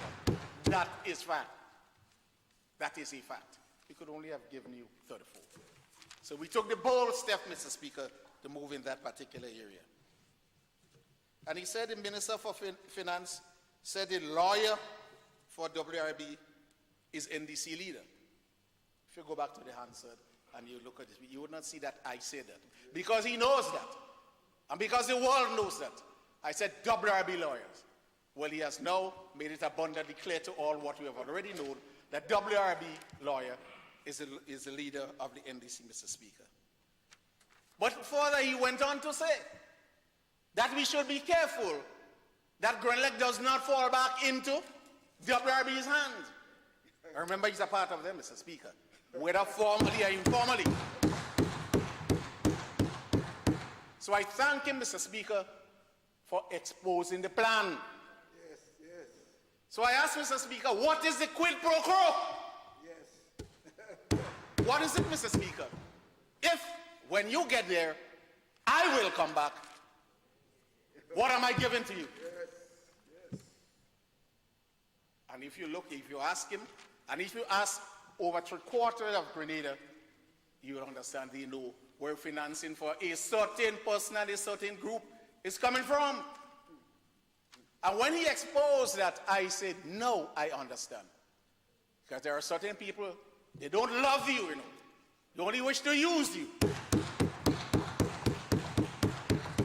And the plan obviously is, and he has told us, and what you hear today, I will commend him for that. I will say it is good that you come out and tell us what is the plan. That as soon as a certain team will get back there, WRB will come back. Mr. Speaker, I hope in the unlikely event that they make them pay twice the amount that the tribunal charged the people of Grenada for this, Mr. Speaker. Highly unlikely. But we all know now. So we'll be watching, I could call Mr. Speaker. One of the things that I could not understand, Mr. Speaker, he said that oil and gas production will start in March. And we are hiding this from the people because we do not want the GCF to know. Because the GCF, he knows that we have an abundant sum earmarked for Grenada. Grenada being a smart city, St. George having the first smart city in the region, that go over $1 billion EC dollars. That's in the making when the New York University came to do the study down here. Those are the plans, discussions were held. And in fact, the financiers were already identified. A significant component of that will be grant, but some will be exceedingly soft loans. So he's indicating that we don't want to say anything about the oil and gas production. Well, Mr. Speaker, I will have to immediately call the persons who have invested to ask them, have they entered a package with the other side? Because that's the only way that he could know what we don't know. That we will start oil and gas. When the Prime Minister was on the radio program, on the media, explaining to the nation where oil and gas is today. And our Minister, Senator the Honorable Simon Steele, came from COP26. In fact, the line is buzzing. The $1 trillion industry will be no more by a certain time. If, and most likely it will be so, the oil and gas industry will fall. Why would you get someone investing now? And the Prime Minister said it. There are many wells with proven reserve around the world where investors say, I'm not going forward with it. The only well that is being developed now is where monies were already put into it. In the massive Venezuela, with the world's biggest oil reserve, in the Middle East, no new well is being developed. So if he's saying that the investor will develop the well, and we are holding it back because we don't want GCF to know, well, I must call on this developer to do so forthwith, Mr. Speaker. I do not understand. And when you listen, Mr. Speaker, to what is being said, one cannot understand the reason at all, Mr. Speaker. Mr. Speaker, I also listened to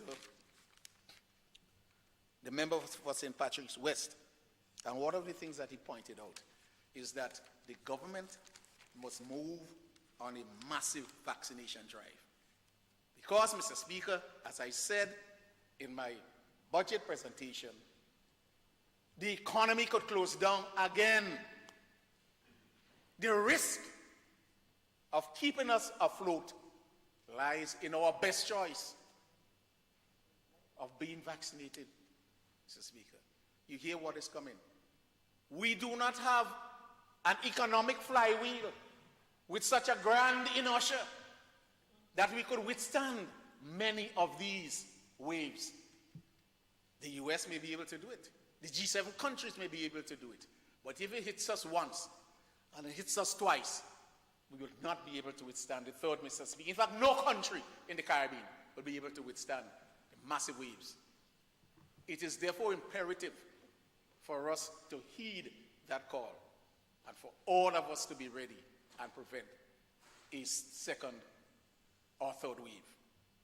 We have fought the good fight, we have come through, but all our beautiful plans will not materialize, Mr. Speaker, if we do not heed the cry and get ourselves vaccinated so that we can continue, Mr. Speaker. Mr. Speaker, I now turn my attention to the Ministry of Finance and to start by thanking the entire staff, the various departments, for all the work they have done during the year, all the work they have done when the Prime Minister was Minister for Finance to ensure that we have, Mr. Speaker, this buffer. And they continue to do a remarkable job. So while I cannot say everything about them, Mr. Speaker, I will recognize every department. Starting with the administration, Mr. Speaker, who introduced for the very first time this year, an online platform to receive input from stakeholders. We did that. We had a meeting, online meeting with them, and we gave them the platform. And I said in my budget presentation, many of their suggestions were taken in. We had groups like the Bankers Association, statutory bodies and state-owned enterprise, public sector bodies, Employers Federation, the GTA, other stakeholders, persons making their contribution. And this was done online, Mr. Speaker, and will continue to be able to do so throughout the year.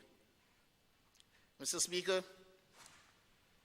they continue to mobilize external financial resources, grant and highly concessional loans. We'll continue to do so that Grenada can move from step to step. The Customs and Excise Division, Mr. Speaker, they have done remarkably well. We know that it's difficult times out there, and while our dashboard may give us the operational information, we are moving to the tactical information. In other words, what can we do in all division to ensure that the operations grow from strength to strength, instead of simply watching the operations, move to a tactical and a strategic, well, the cabinet level makes a strategic decision. But mainly in these areas, you cannot tell a ship to come. What can Grenada do to entice our ships to come to Grenada and bring containers to Grenada in this dismal time? That's a strategic level of which we all working on, Mr. Speaker. They have met, Mr. Speaker, the target for 2021. And I want to again explain. 2019 is a standard. 2020, we dropped there.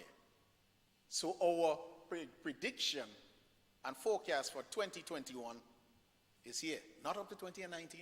So the fact that we have made that does not mean that we're out of the doldrums.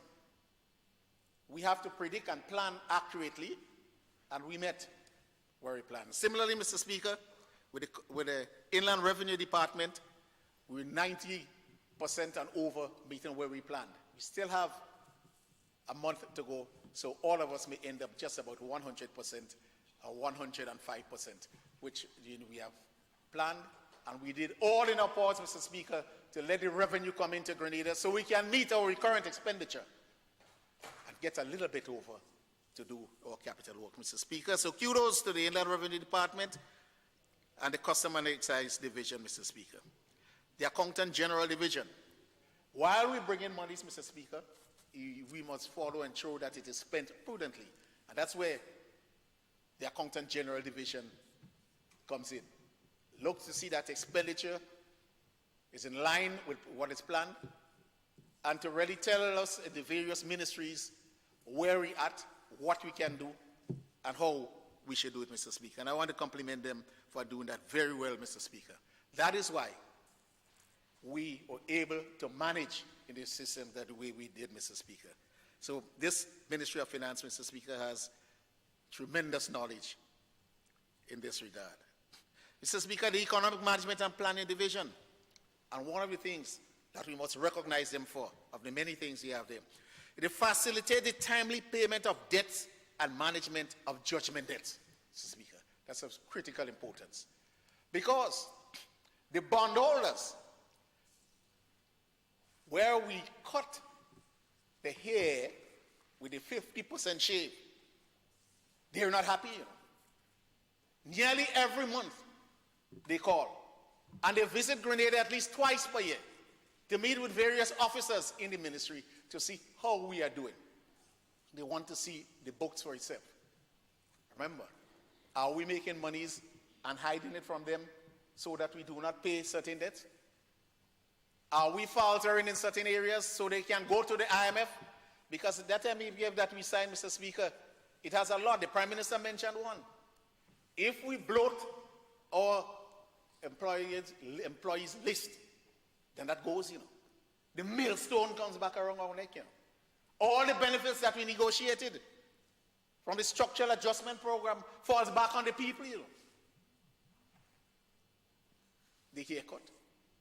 The monies that we're getting from all the institutions, and not only the World Bank gives us the most, but the European Union, the IMF, they're all looking for us to maintain what we say. We break that promise, Mr. Speaker, and we back down to 2010 and 2011.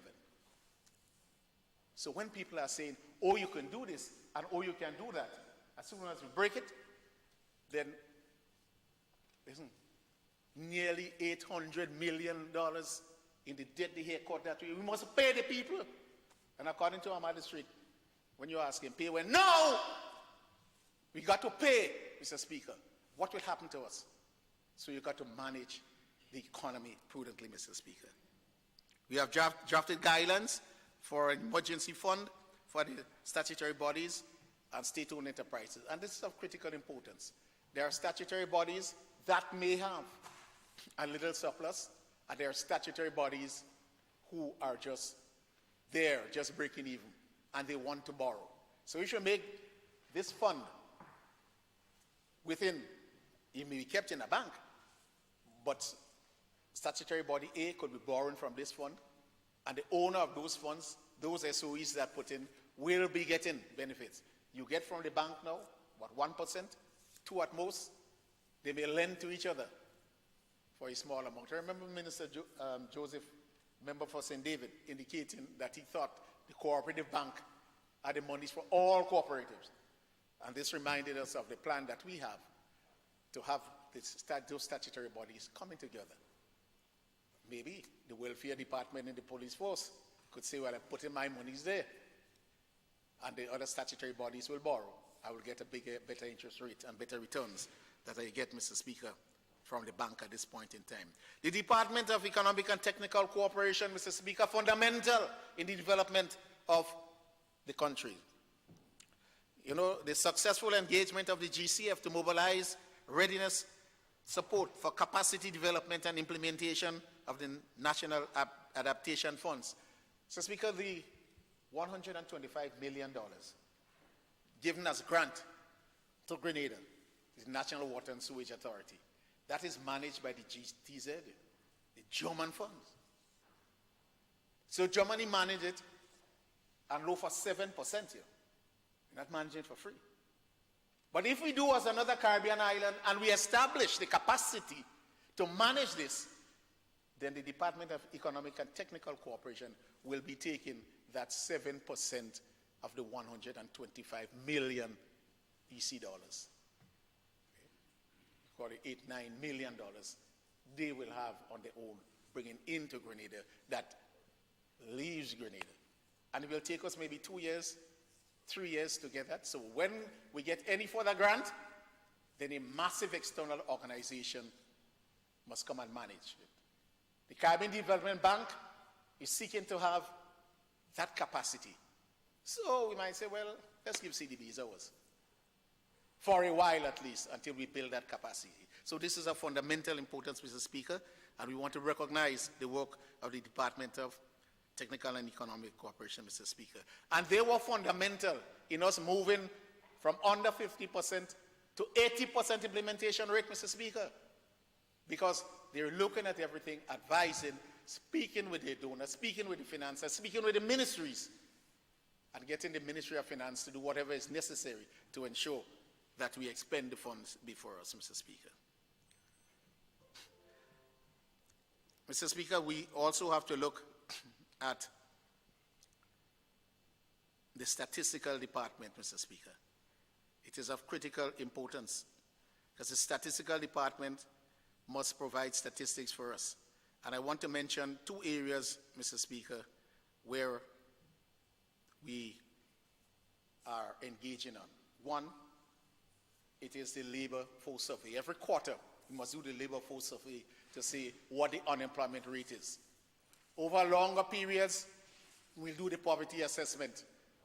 But facing us now, Mr. Speaker, is the population and housing census. That is of critical importance. You know, Mr. Speaker, we called for people to come in to work for a period of time, maybe 3 months up to 6 months. A lot of applications. We met with the Ministry of Health during this COVID time, and we asked, what is the risk of our workers going out there, unknowing to them, contracting the virus, and then going to every home? And then they say that risk is significant because it was very close after that spike where we had the many deaths and so forth. And they say, well, Ministry of Finance, Health says, you must ensure that the people going out to do the census are vaccinated. So, Speaker, the number fell from 340 to under 180, forthwith, because they did not want to be vaccinated. Still, Mr. Speaker, that is before us now. So we'll be meeting with the management staff in the Ministry of Finance to see whether or not, and the Ministry of Health, whether or not we cannot ask the World Bank, the CDB, and the other persons who are assisting us to do the census, if we can delay it to a time when it is safer. Yes, we are out of the spike. Are we out of the woods? We want to be sure when people come and knock on your door from the Ministry of Finance, we don't want you staying out there with a spoon and telling them an answer way on the outside. That can't work. So we're trying to do a lot now, Mr. Speaker, by getting your telephone numbers and then we call you on the phone. Again, that is not the best way of doing it. So if we can push it back a bit, Mr. Speaker, I think that is the best way we can do. So we'll wait for advice from the Ministry of Health. We wait for advice again from other bodies. And many countries have pushed it back, you know, Mr. Speaker. Because we should have started a long while. And we intend to start. In fact, we're the first that will start. Barbados and the others have pushed it back. And they're doing a little bit. But we don't want to move forward and be blamed for spreading, Mr. Speaker, the virus. Then we have the Rural Development Unit in the Ministry of Finance, which handles, Mr. Speaker, the BNTF and the SIAP. Those are the two rural programs. The member for St. Patrick West spoke about them. Mr. Speaker, a lot of training is being placed with them. And when we come to the other division, Mr. Speaker, I feel very good for the young people.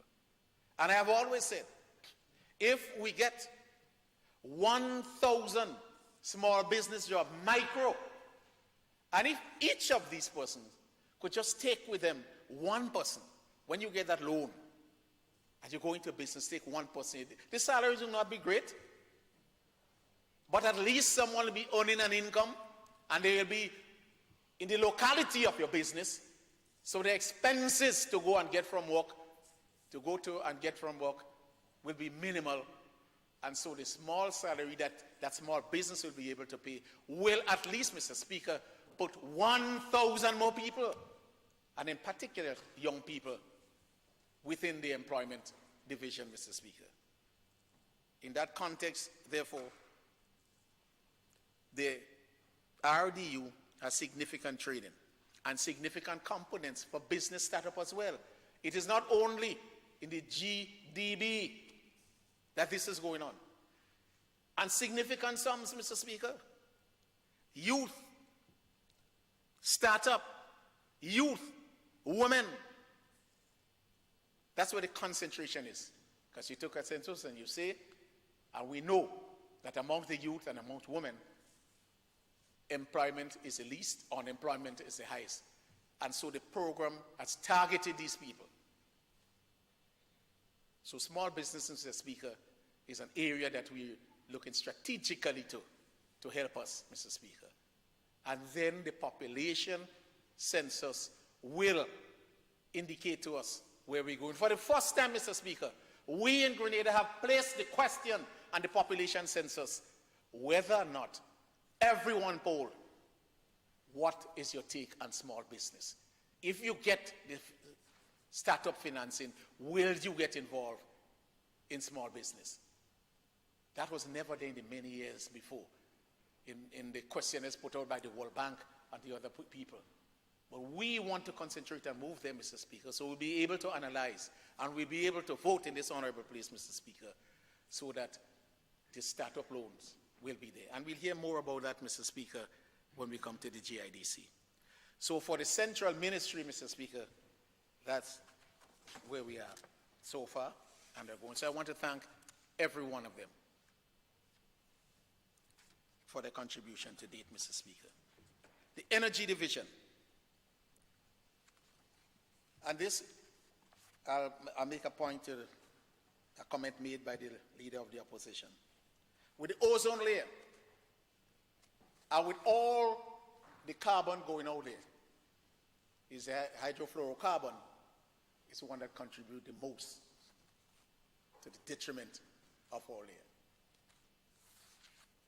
The government of Grenada issued the Nationally Determined Contributions Partnership Plan, NDCPP, which includes the measures to accelerate the use of renewable energy in Grenada. We know that our plan is by 2030 that we should move into renewable energies. With assistance from the World Bank and other initiatives, we have reviewed our national energy policy. So whereas some people might say it is impossible, the bank and the GCF and those with the knowledge saying that, as the Prime Minister said, you're so small you can do it by 2025. We say, yes, we will do it, provide the financing and help us. So that's, we say by 2030, that does not mean that we cannot do it before 2030, Mr. Speaker.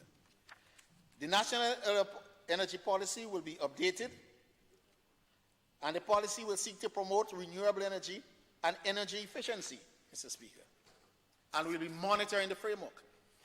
And when the leader of the opposition indicated that we should start with light-emitting diode bulbs, the LED bulbs, Mr. Speaker, throughout the country, well, I wonder where we are, as we have done a significant amount of this, Mr. Speaker. You know, government buildings, we started with them, and we went into people's homes in the country, Mr. Speaker.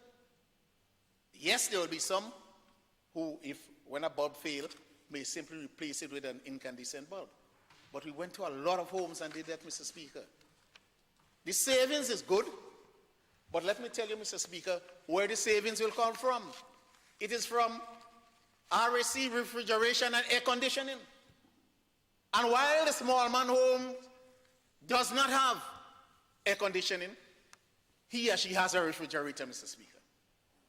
And we all know that the greatest component to an electricity bill is from the refrigerator. Many of us have outdated refrigerators, and if we replace it by a modern one with the right standard, in 2-3 years you make back your money and savings down the line, Mr. Speaker. So that's where we're concentrating on, Mr. Speaker, not the light bulb. Yes, we'll do that. That is impossible. We'll do that, but the critical factor. So we need the financing to help the homeowners to get new refrigerators. So we have established, Mr. Speaker, standards, and that will be incorporated in our laws. You should bring in refrigerators that are efficient. It will cost some more. So we have to look to see how we can help the people to get these special refrigerators, Mr. Speaker. Well, the big companies, they have ACs. And we in government, we are looking, after 20 years in the ministerial complex, we must change out, Mr. Speaker. But we have opportunities. The business people have opportunities because financiers will come around and say you need $20 million to change out your AC system. We will give it to you. Look at the bill that you pay now. $100,000 a month. Look at the savings. It may drop to 60. Pay me the 40 that you save. So we're not stressing your cash flow.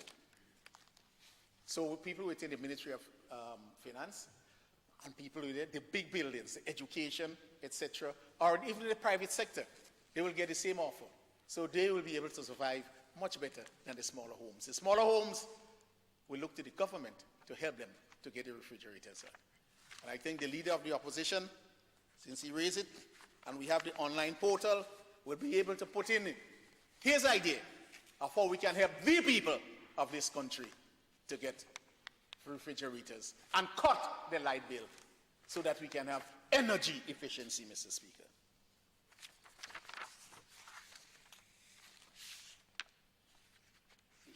Launch of phase 2 of the Grenada management plan for the ozone depleting substances, and as little as we are, if we don't get our act together and reach the proper refrigerators and refrigerants by the specific time, that little $25 million that we're talking about from the World Bank steps into jeopardy. Everything goes into jeopardy. Because we live in an integrated world. And that's the one thing, Mr. Speaker. Sometimes we think managing in a small country, as in the OECS, is just limited to that country. No, Mr. Speaker. It is an integrated world. And if we do not understand the bigger players and how we operate within that big environment, that big space, we will get nowhere. Because with one stroke of the pen, we will be something of the past, Mr. Speaker. So, Mr. Speaker, we have the National Ozone Unit, and they will be working together.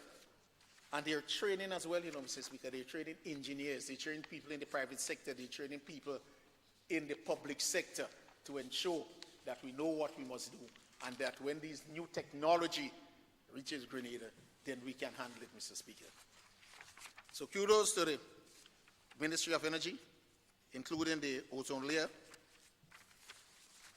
as we move forward to the development of this country, Mr. Speaker.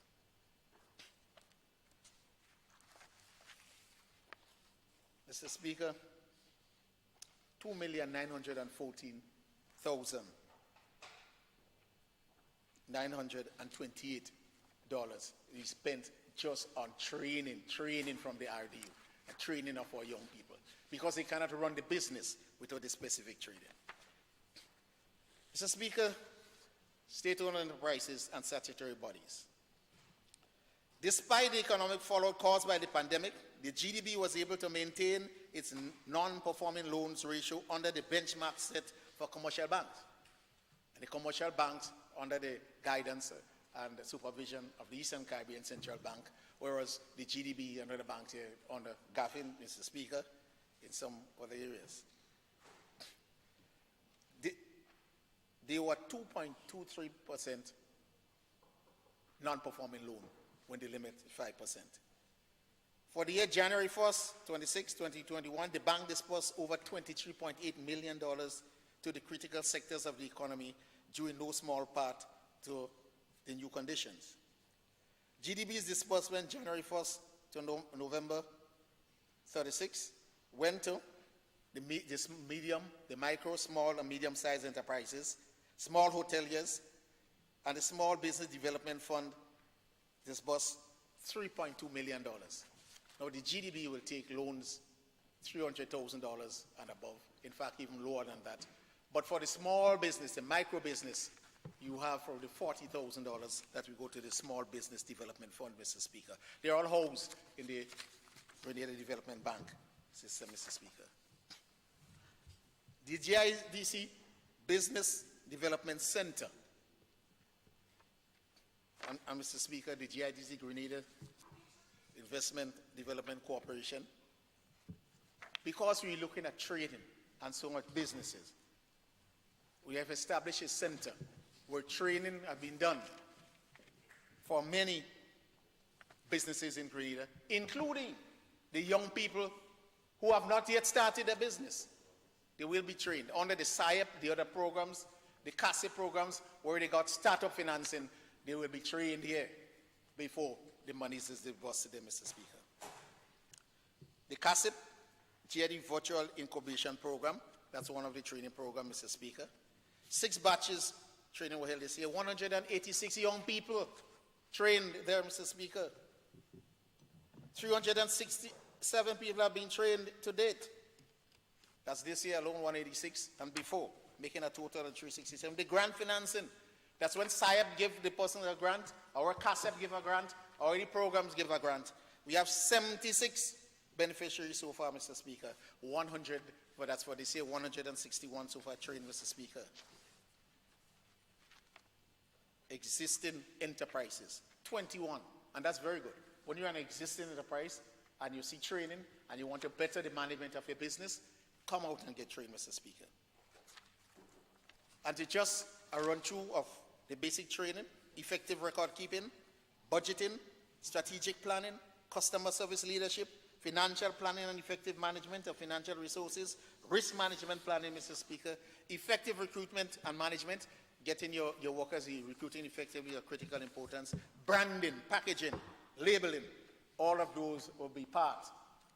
They are part of the training, Mr. Speaker. So when the young person will get a $50,000 loan, he or she will undertake to do all of this. So when the product comes on the market, we purchase them very quickly, and we look to export them as well, Mr. Speaker. I said in the program that the Grenada Bureau of Standards is working with MNIB to ensure that all of us, all the small manufacturers, will get their products out, Mr. Speaker. In 2021, a total of 68 students and teachers at Hillsborough Secondary, Westerhall Secondary, and St. Andrew's Life Center, Newlow, they were trained. And they were trained in business again, Mr. Speaker. We have over 1,000 of the young people being trained. So now we will be able to feel more confident in giving them the startup loans to do their business, Mr. Speaker. The Entrepreneur and Pilot Agricultural Land Bank Project. We have a number of persons, Mr. Speaker, in the land bank program. But when they get the agricultural land, what do they do with it? Go and just cut glass, plant, do this, etc. They must have a plan. The training elements that I've just mentioned there will prepare them, Mr. Speaker, to use the land bank as a business. This is fundamental, Mr. Speaker. If we look back, how many of our foreparents got training in this?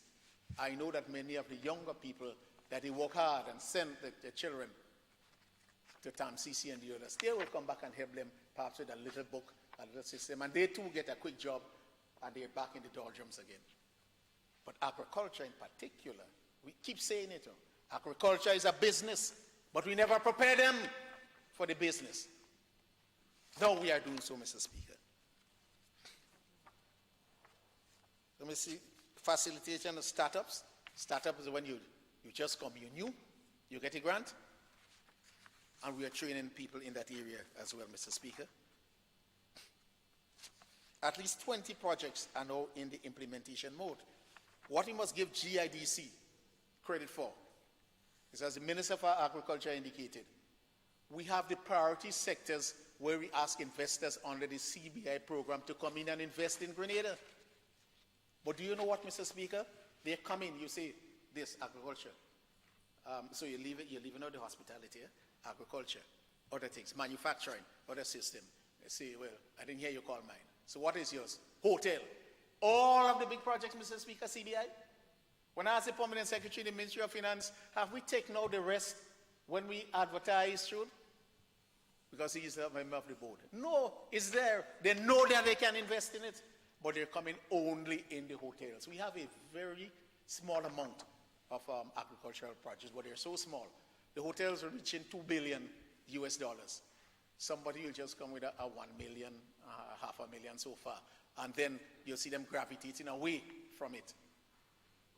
So now, Mr. Speaker, we've asked GIDC to come on board to help us. Talk to people, bring investors in, and when they come in with their 1 foot into the door, we'll try to grab them and get them into manufacturing. Because therein lies, Mr. Speaker, a solution for the unemployment, for the young people, ICT, That's big on the agenda. So you expect some of the people coming in will say, well, I want to go into ICT. Well, lo and behold, none of them want to go. So GIDC will be developing such projects like an ICT park. You go to St. Andrew, St. Patrick, and you get a big building there, or you have 3 buildings distributed throughout Grenada, and we'll be working on software, they'll be working on hardware, assembly, and so forth. But we must package it to send it out, because the investors are not coming on their own, Mr. Speaker. In that context, therefore, Mr. Speaker, I'm proud to say that GIDC has already attracted 20 persons into, that's the bigger players, but we're not certain yet that they will go into the areas that we want them to go. So all effort is being placed to push them into these areas, Mr. Speaker, whatever concession we can give them to entice them. Not that we want to stop the hotels. They can come, but we need the other sectors too, because they know about it and they're not investing in it. So we have to do something to push them, Mr. Speaker. In 2022, the GIDC is planning to increase foreign direct investment for Grenada priority projects by implementing a digital marketing strategy. So we can't send people out there, but we'll use our embassies, we'll use everybody. So you'll come in and you see, we want something in agriculture, we want something in manufacturing. Come in. So people will engage them, and then they'll come to the Ministry of Finance and say, well, they want all of this, you know. And you know what some of them are looking for these days? Even in the oil and gas, they're asking the country to put in a certain sum. But if we can get manufacturing people here, we can come into this parliament and vote a certain sum, whether it is 30 or 40 million to get a big plant of $100 million here that can employ 3,000 for young people. We'd gladly do so, Mr. Speaker.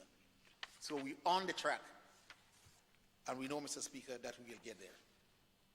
GAFIN, Mr. Speaker, and GAFIN is one that regulates the smaller entities in Grenada. The legislation, the revised Uniform ECCU Cooperative Societies Regulation, the Uniform Insurance and Pension Bill, Mr. Speaker, amendment to the Cooperative Societies Act, amendment to the Grenada Development Bank Act, period increase for loans collection. The GDB is trying to move into an area not only for loans collection, but where they can get big institutions to put monies into the bank. We can get it now, but the act is not structured in a way to encourage the people to come in. So we'll amend the act.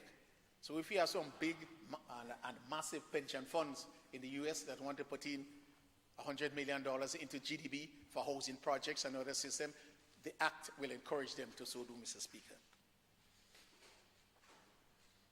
And one of the important things, Mr. Speaker, with the GDB amended act is that we're asking them to give students loans.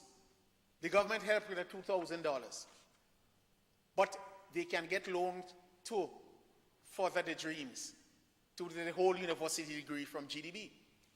But you know what, Mr. Speaker? Around the world, with student loans, except in the development countries, collecting is a problem. I think after 12 years, the loan is dead.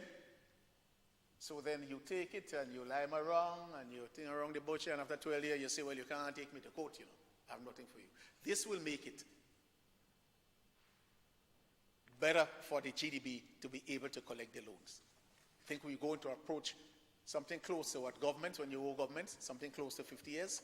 So the young person now could come and borrow. If he or she does not have the security, the bank will feel more comfortable in lending this person. So you go, you get your degree. You let me, I can't find you. 30 years after, I could call the embassy wherever you are and say, pay back the money so another student can get it, borrow, Mr. Speaker. And that was a hindrance in promoting loans to students. And we do have loans sitting in the bank, Mr. Speaker. But the board feels so not empowered to give the loan because I'm sure it will not be repaid. But with the amendment in this act, you see that you can stay as long as you like. And we will be able to come to take the car. As you enter into your car, 30 years, you have 3 or 4 cars. As you try to turn your key, the bailiff might be going with that car. That is the permission. So you did well. You borrowed the money. You become a professional. You're making $100,000 a year. Well, pay back the loan. They will be empowered to do so, Mr. Speaker, under this.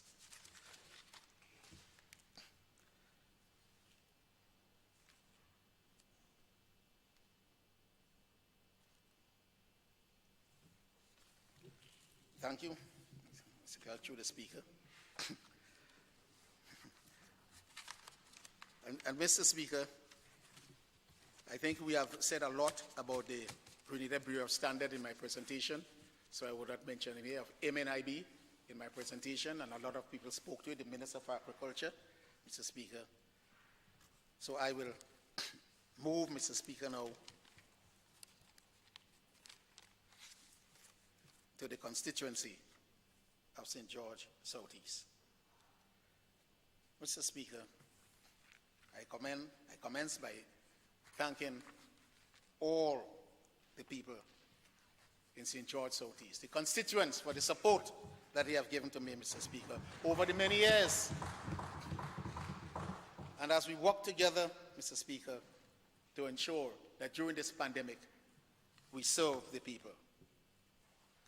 Mr. Speaker, under the various programs that are mentioned by many others before me, we helped our people with needy assistance. And you could see that it was well appreciated throughout. But even more so, Mr. Speaker, during this pandemic, we did not only provide them with the financial support, we went to the pharmacy with them. We went to collect the medication to those who cannot go, transportation tight, and drop it to the homes, Mr. Speaker. And I want to commend the people in the office for so doing, Mr. Speaker. 32 persons, 35 in total, received medication assistance for the year so far, Mr. Speaker. 18 of those people, or 18 additional, came for glasses, Mr. Speaker. And this is of critical importance. When I listen to the people in the education sector, and I spoke to a teacher, this child cannot, no, something is wrong with this child. He's not learning, she's not doing this, etc. She's not participating. So when we moved into the area to try to get some help, with medically, psychologically, or otherwise, and they see the children, you do the test on the child's eyes. The child cannot see properly, Mr. Speaker. So we moved to give glasses, to help with glasses for this child. And lo and behold, when you ask the particular teacher at the school, it was as if a miracle had occurred. That child participates, will do the homework, will get involved because of the glasses, Mr. Speaker. So our program will only promote $500. We don't have a lot. But the people in the constituency, Mr. Speaker, will help us to raise funds to give that mother. Most times, it will be a single parent and a single mother to get glasses for that child, Mr. Speaker. Because we know without an education, Mr. Speaker, you cannot advance. We know where we came from, Mr. Speaker, many of us in here, and we understand the importance of education. That is why we do everything to help our people, Mr. Speaker, health-wise and education.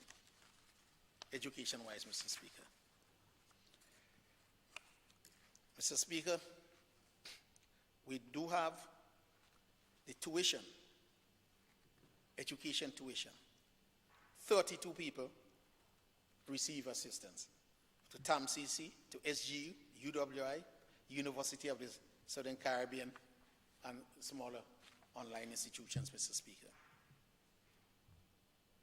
We are so proud to help them, Mr. Speaker, because we see how they advance. And as was mentioned here, you're not doing it because you want to promote yourselves as you go around and you see the homes, Mr. Speaker. I've told some people in the Ministry of Finance that I will take them on a tour to areas, the bathroom and toilet, to see the impact it is making. A lot of them may be from the countryside, so they will understand. Not only in the Ministry of Finance, but in the public sector, where some of us do not understand. Even if you have an outside bathroom, They do not understand how you get there in the rain, how you get back out there, where you have to walk, Mr. Speaker. And so I know the representatives, we see that on a daily basis. So when we help people with an education to help themselves to get out of this situation, Mr. Speaker, it is of critical importance.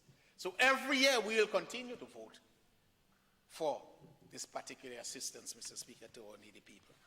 For the voucher and school book uniform, again, education, 279 vouchers were honored this year in the constituency, Mr. Speaker. And the special projects, the concrete projects. Similarly as to the other constituencies, we had concrete pavement, the slipper drain, the box drains, the retaining wall, the demolishing of existing concrete, and the provision of handrails for the elderly, Mr. Speaker. But I want to make one point, Mr. Speaker. If we listen to the many projects that we have done in the area, 22 very small projects, about 10 of the larger ones, and the very small projects will be under $15,000, under $10,000, etc. But we have to, and let us look at some of them. Concrete work to avoid mud when rain falls, to reduce the flooding, to control the heavy water, the flooding, the heavy water, the flooding, the heavy water. What does that tell us, Mr. Speaker? And nearly all of them, that's the concern. It reminds us, Mr. Speaker, of what we are facing today. We're talking about climate change.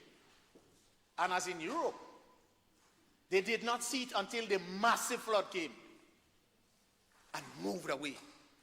Homes, destruction. But in Grenada, we are seeing it more and more. Mr. Speaker, I spent a significant number of years in the Ministry of Infrastructure, as you well know. And people came for pavements, mainly. But you know what they're coming for now? Drainage and flooding. And we're not looking and recognizing what is happening amongst us. The pavement could come, but it come after you fix the drain, after you take that out from them. So we look at the Ministry of Agriculture, at the rainfall that is happening, and where is this coming from? That is why it is so important, that project for helping and designing the flood mitigation systems for the tongue of St. George, for Grandans, and for Grenville, of critical importance. Mr. Speaker, for the first time in my life, I've seen the stretch going in front of the resort, the Grand Beach Resort. I've seen it flood before, but a couple of years ago, I've never seen anything flood in that manner. We used to say, Mr. Speaker, that is the buildings on the top of the hills and the water. No, it can't be. It cannot be. So if we do not think fast, Mr. Speaker, and support the movement for the climate change so that we can get funding from the GTS, it will just escalate on us. It is giving it its signals and signs, Mr. Speaker. And so I'm happy to say that we are responding. And it's not only in my constituency. If we note, I asked them to take a special note of what is the complaint.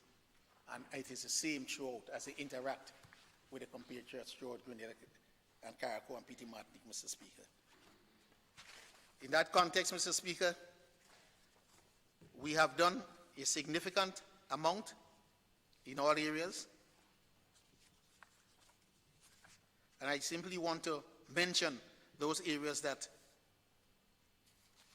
in every place, Springs, Cardiffini, St. Paul's, the Bocas, Hovey, Labury, Marion, Richmond Hill, you could name it, Monchelu, all, Mr. Speaker.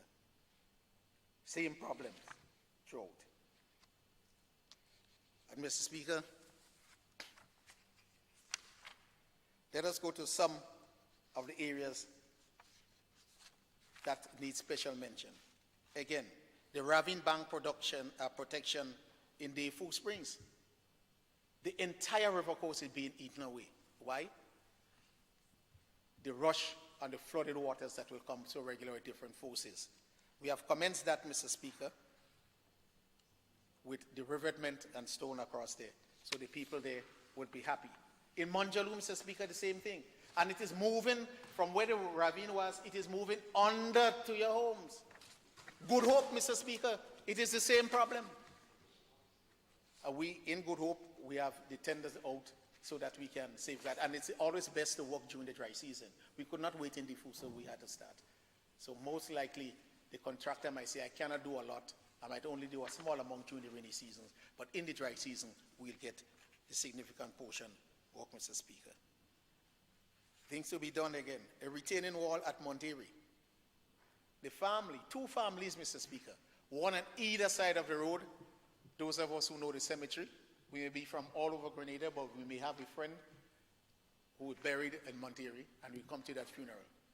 When you enter the Monterey Road and you try to turn right to go into the cemetery, it's difficult for any else. So 2 families, one on the left and one on the right, have given us the lands, Mr. Speaker, so we can widen that road. I apologize for the length of time taken to get this done, but now it has been tendered. The contractor has been identified, Mr. Speaker. In fact, one of the landowners who had given us the land said, well, we don't want to serve the people going to the cemetery. We don't want to serve them. Well, better she take back our lands. So I want to tell her in particular, and she made this statement publicly in a meeting. So I want to advise her and the people of Monterey that this project will commence in 2022, Mr. Speaker.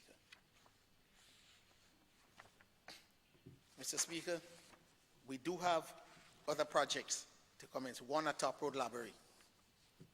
That is of critical importance, where a retaining wall was put up many, many years ago with insufficient reinforcement.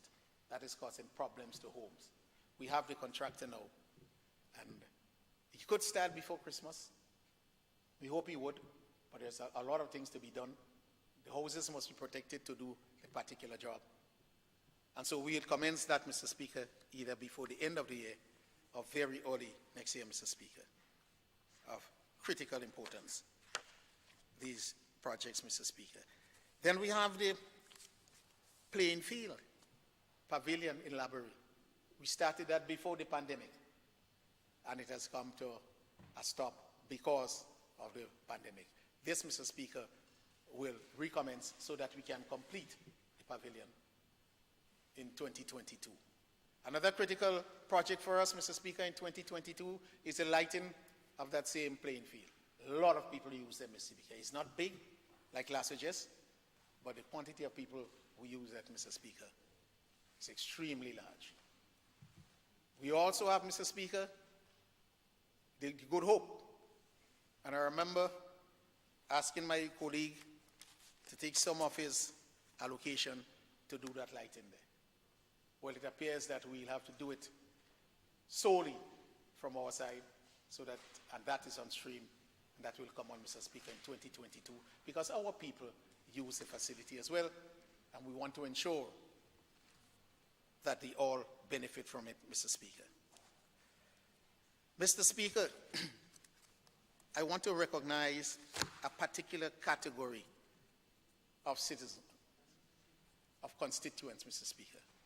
I refer to those who participated and supported every fundraising venture that we had for the people where the vouchers were insufficient. We raised funds. They did not apply on time, or the financing was not there. We raised funds, Mr. Speaker. These people in the constituency were always there with us. And I'm not talking about the affluent people, Mr. Speaker. We have few affluent people. They participate as well. They will give you a donation. But these little people, they come out and they give you something. The widows might.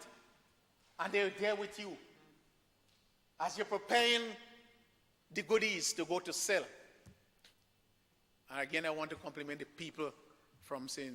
George Southeast, NDC, NNP, Toolbagay. Once you're raising it for poor Miss Jane, they come in and participate.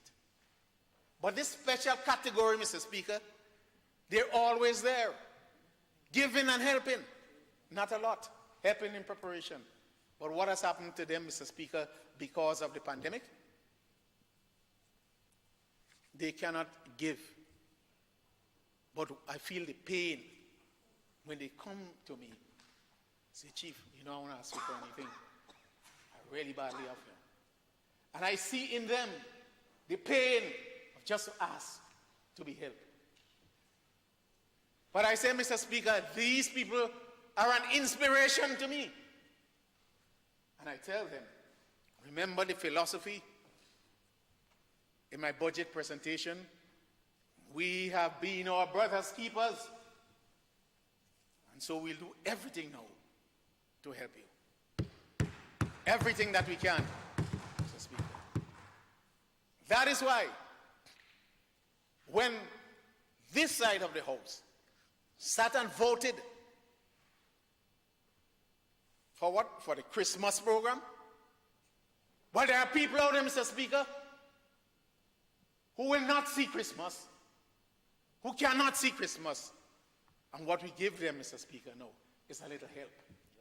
A help. Because they need it, Mr. Speaker. They need it. And I want to tell those people that they can continue to count on the representatives here for support. You used to give. The pandemic crippled you. Mr. Speaker, they're not coming. No, they're taking about 2 or 3 months, exhausting all their little resources because they feel that they shouldn't come to us. Especially recognize these people, Mr. Speaker. I want to recognize the workers in the constituency office. They spearhead, Mr. Speaker, many of the fundraising programs. And they're out there going to ask the farmers, going to ask the persons, going to ask everybody else. And even if you can't contribute, they will tell you, come and purchase something. They're out there, Mr. Speaker, during the COVID period, bringing relief.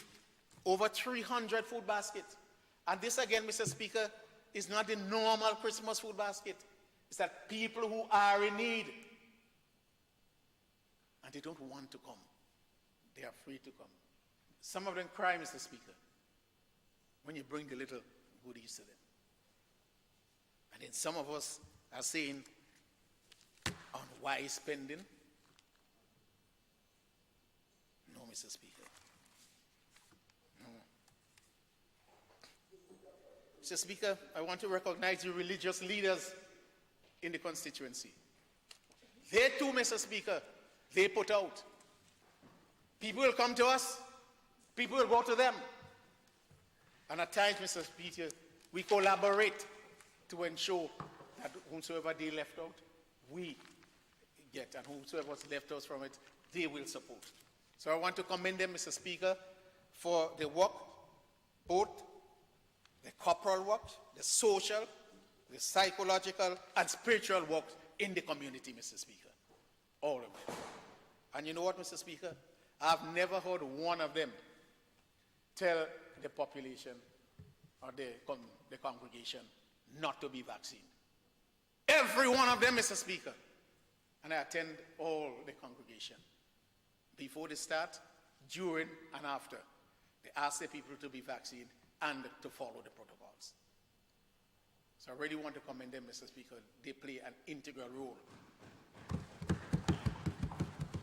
in ensuring that we safeguard life and livelihood, Mr. Speaker. Mr. Speaker, I want to commend organizations. I want to pick out in particular the St. Paul Sports, Cultural and Development Organization. Mr. Speaker, they work in partnership with the constituency in the vaccination drive. It's remarkable. In fact, both ministers, the Ministry of Health, could support the fact that the largest vaccination drive took place on the court in St. Paul's, Mr. Speaker, with their collaboration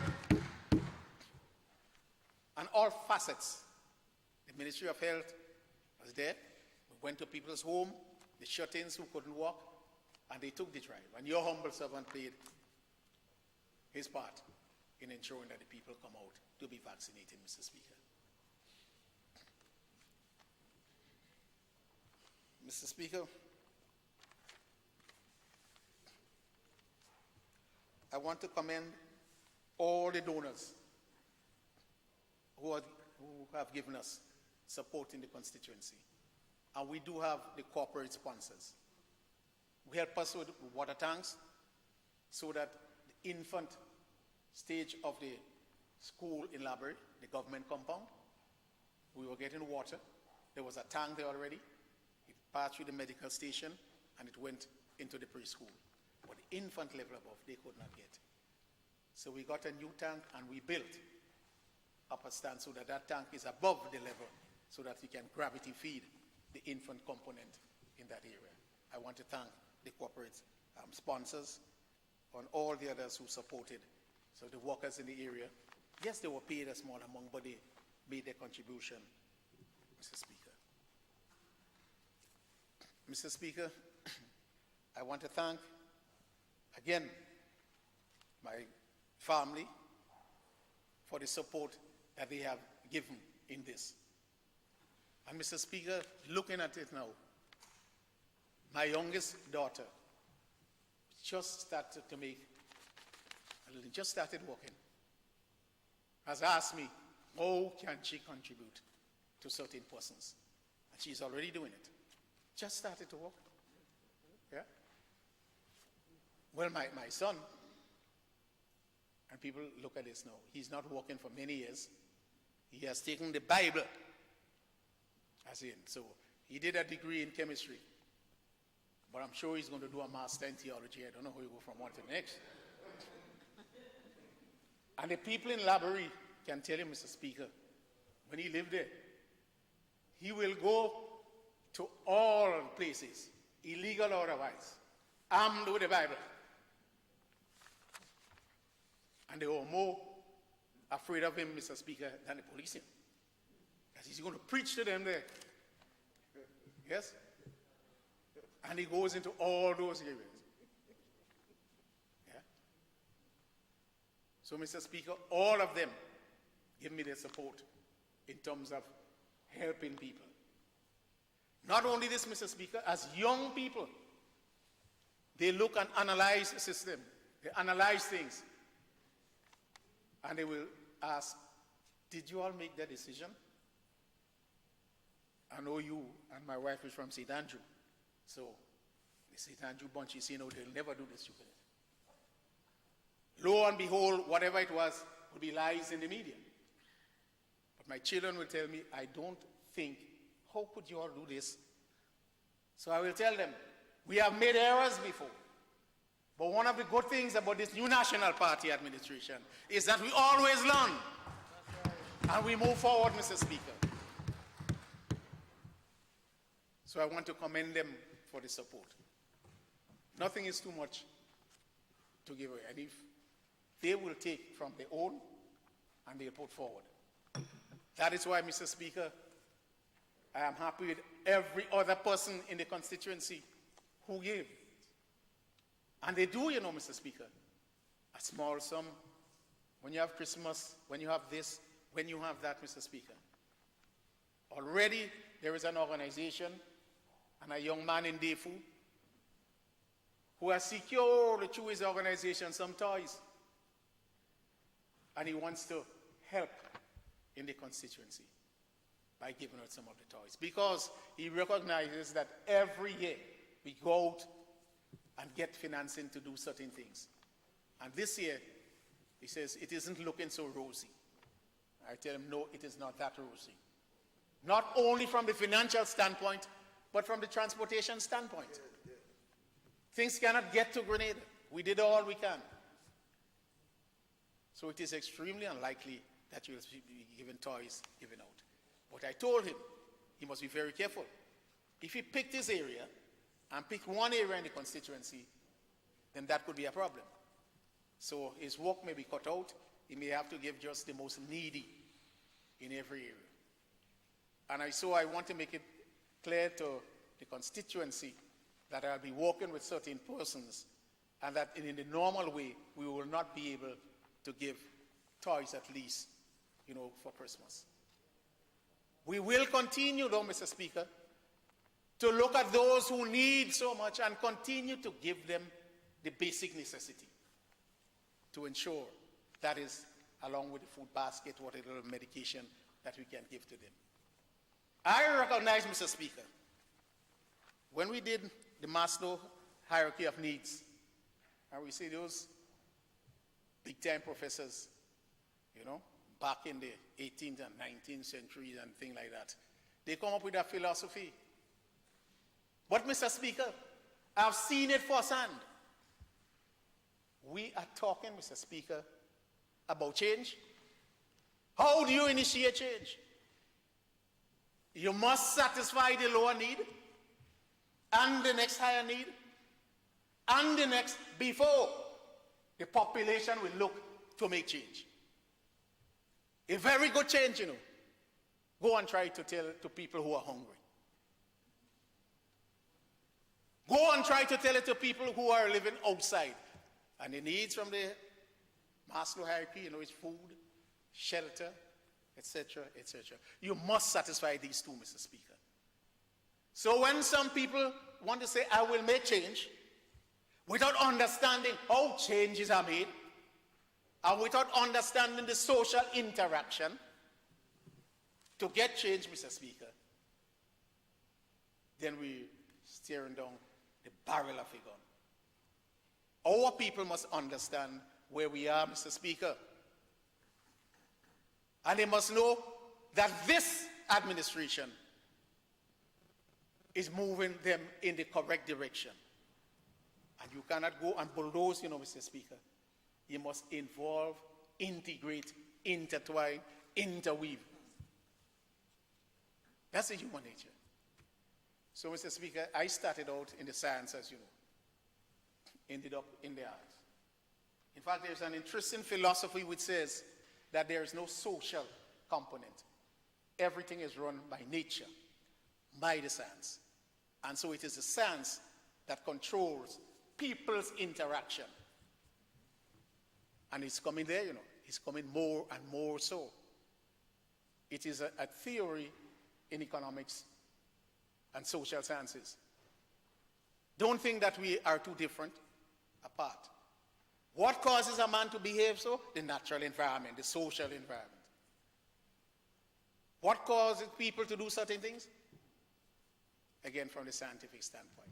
I mentioned this, Mr. Speaker, to say that we're on a path for the development of Grenada, Carriacou, and Petit Martinique, and by extension, the OECS. As many countries are looking towards us, Mr. Speaker. I sat at a meeting and listened. The Honorable Prime Minister of Barbados, who's Minister of Finance for that country, indicating that 32 years they were fighting to use a different metric than the per capita income. Well, the IMF come up with the Resilience and Sustainability Trust. And everyone was happy. That's when she reminded us they were fighting for this for 32 years. But do you know what, Mr. Speaker? The IMF say, yes, you come for that trust. But the condition, I heard Prime Minister Rav Gonzalez, again representing at a meeting of CARICOM finance ministers. Every country who wants to access this must get themselves under a program with the IMF. But I thought, so I said to the other ministers, so what did you expect? If we do not understand the world, if we do not understand the wider space, and that we are only surviving within that wider space, and if we believe we can eject ourselves from that wider space and survive, Mr. Speaker, then we have another belief coming.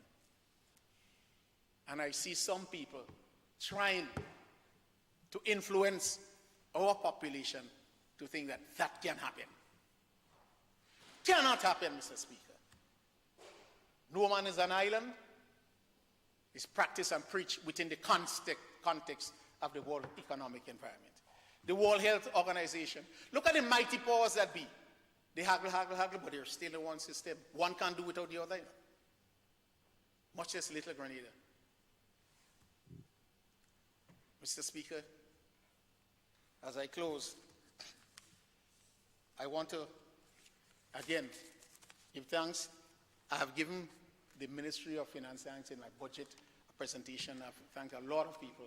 I want to reiterate my gratitude to them for the hard work that they did throughout, Mr. Speaker, the entire budget preparation. And not only the same, it's a continuation from since the Prime Minister was there.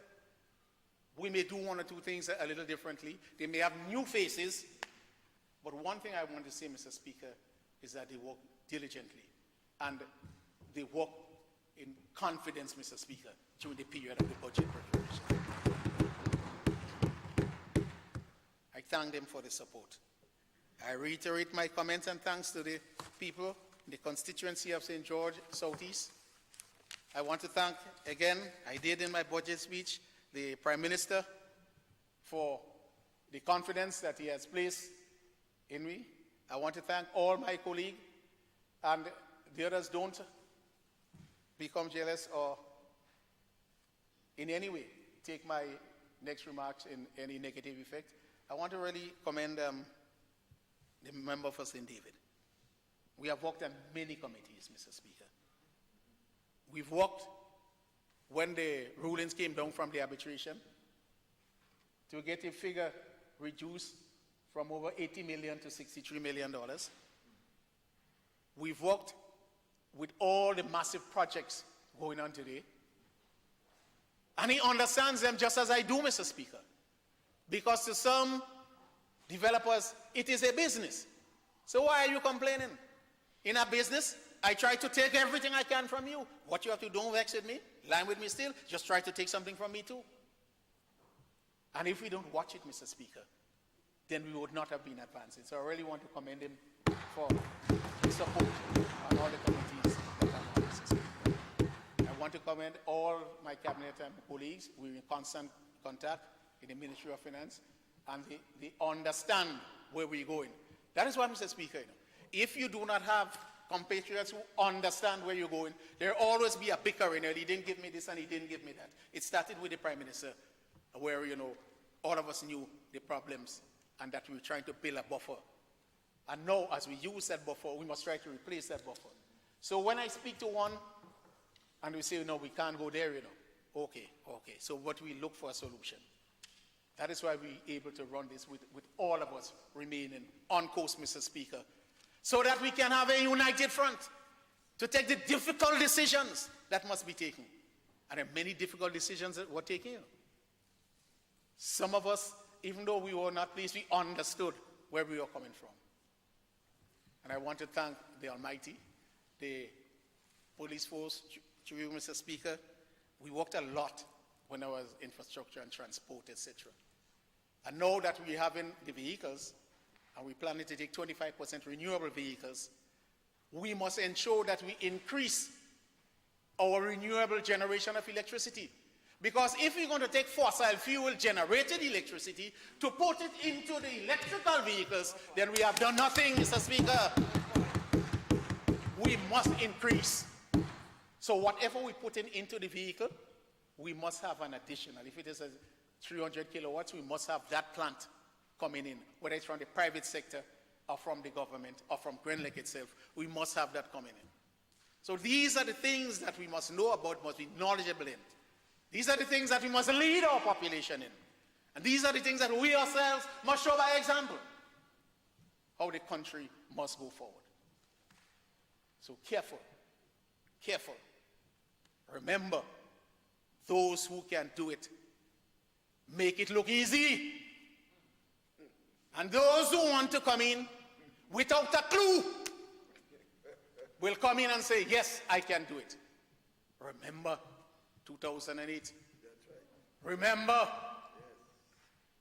So the nation must take heed. We must all pray to the Almighty God that we continue to develop our country, that we continue not to have another wave of the pandemic, and that Grenada continue to prosper. I thank you, Mr. Speaker.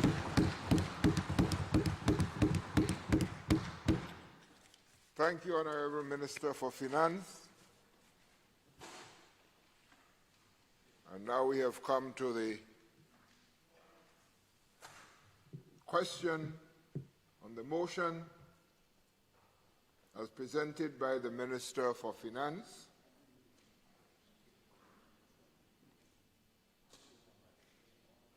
The question that the estimate of revenue and expenditure for the fiscal year January 1st to December 31st, 2022 be approved. Those who are of that opinion say aye. On the contrary opinion say nay. I think the ayes have it. The ayes have it. The motion has been approved.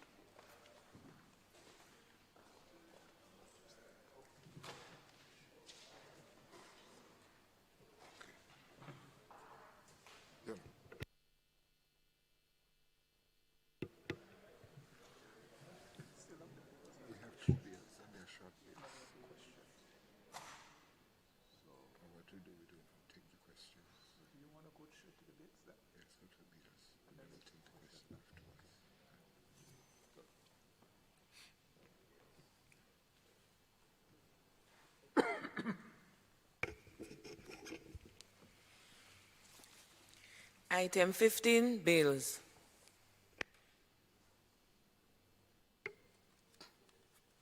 Leader of Government Business. Thank you, Mr. Speaker. Mr. Speaker, I beg to introduce for first reading the bill for an act shortly entitled the Appropriation 2022 Bill 2021.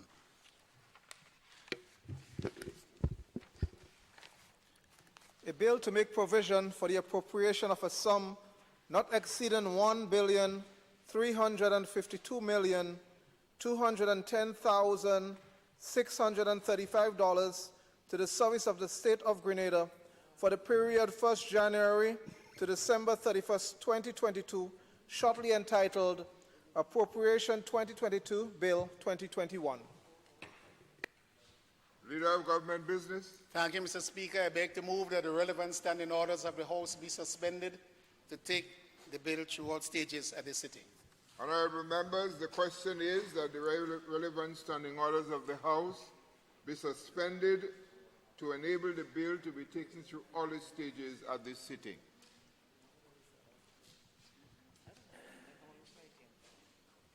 Those who are of that opinion say aye. Aye. Of the contrary opinion say nay. I think the ayes have it. Leader of Government Business. Mr. Speaker, I beg to move the second reading of the bill. Honorable members, the question proposed is that the bill be read a second time. Leader of Government Business. Thank you, Mr. Speaker. Mr. Speaker, the appropriation bill is an act following from the Public Finance Management Act, which mandates that before the House can consider the bill, a motion must be introduced and be approved by the House. The motion has been introduced, Mr. Speaker, and this is the bill following through on it. Everything here, Mr. Speaker, was discussed at and debated in the motion. The overall $1,352,210,635 was approved in the motion, Mr. Speaker. And as such, as is customary, I would simply just want to commend the bill for its second reading. Honorable Prime Minister. Yeah, Mr. Speaker, in supporting this motion for the appropriation, the second reading of that bill, I just need to make the point, since we are in fact talking about the resources that we have to earn the year, there's several government departments that play quite significant role in all aspects of government revenue generation. But I wanted to single out a few for what it's worth. I think the Customs Department has been, as you know, an essential part of the resources that we raise. The more competent and the more they perform the more resources we get. And so I really want to single out that department, because during the time of the crisis and the major height of the crisis, we're still in the crisis, of course, the pandemic, many of them had to be on the front line, right? Literally in contact with persons at all levels. And of course, they were to some extent exposed. Well, many of them did it with an understanding of the necessity and their role in ensuring that the country raises the necessary revenue to continue to do their work. So I think it's important. I want to compliment the acting controller and the leadership and the members of the customs who continue to give us human service. I also want to compliment the accountant general and staff. I mean, at the height of the crisis, there was one time most departments were empty. Sometime March, April last year, and some other times. But the accountant general and the key members of the staff had to come in and work, because if they did not work, none of us would get paid at the end of the month. So they had to make enormous sacrifices, and we have not heard enough about them. So I think it's important for me to give them my compliment, and I'm sure other members of the team would be doing precisely the same thing in supporting this. And last but not least is the Inland Revenue Department and leadership, because they have to be the ones collecting government revenues also through some of the initiatives that we take. And I think it is important for us to give them also credit for where we are, the revenue that we're raising in these tough times. They had to be doing their work appropriately to do so. So I just want to, since we're talking appropriation bill, I want to say that let us give them enormous compliment for the sacrifice and patriotism, and to thank you all and to support the second reading of this bill.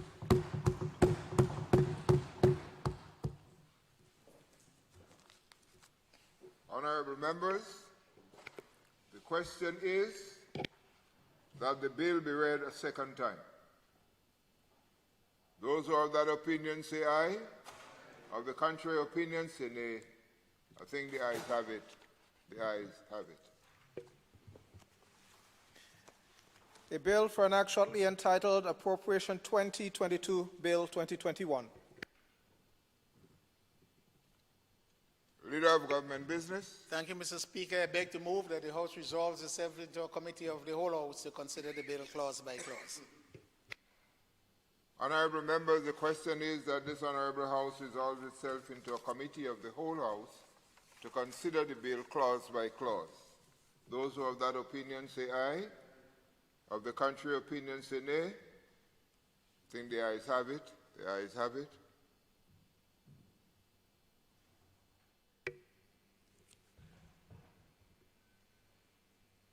Honorable members, this House is now in committee. Clause 2, Appropriation.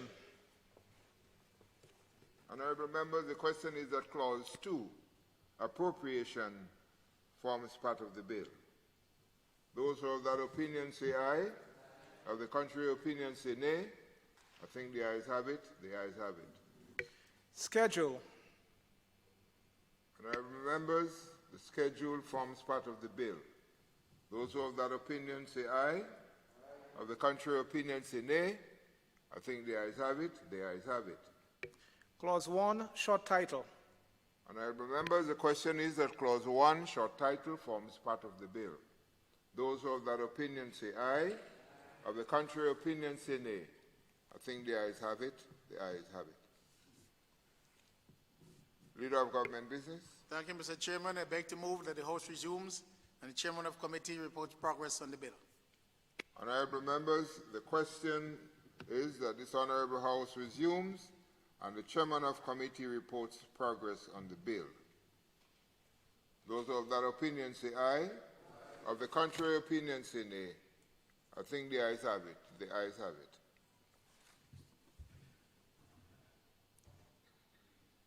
Honorable members, the Honorable House resumes.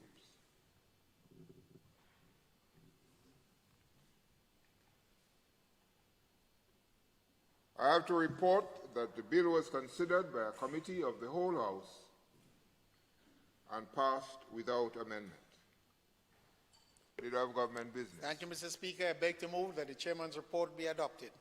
Honourable members, the question is that the chairman's report be adopted. Those who are of that opinion say aye.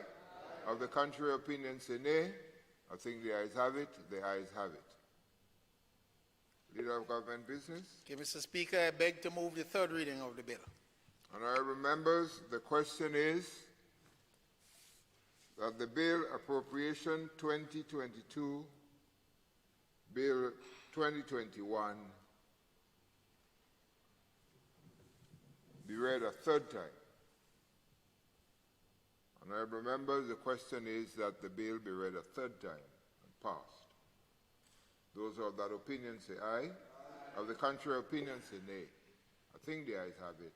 The ayes have it. The bill for an act shortly entitled Appropriation 2022 Bill 2021. Leader of Government Business. Thank you, Mr. Speaker.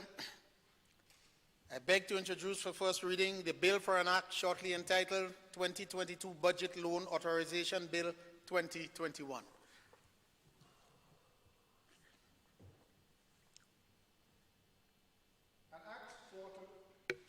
An act to authorize the Minister of Finance to borrow from various sources an amount of 330 million Eastern Caribbean dollars, shortly entitled 2022 Budget Loan Authorization Act 2021. Leader of Government Business. Speaker, I beg to move that the standing orders of those be suspended in order to take the bill through all stages of the sitting. Honourable members, the question is that the relevant standing orders of the House be suspended to enable the bill to be taken through all its stages at this sitting. Those who are of that opinion say aye. Of the contrary opinion say nay. I think the ayes have it. The ayes have it. Leader of Government Business. Thank you, Mr. Speaker. I beg to move the second reading of the bill.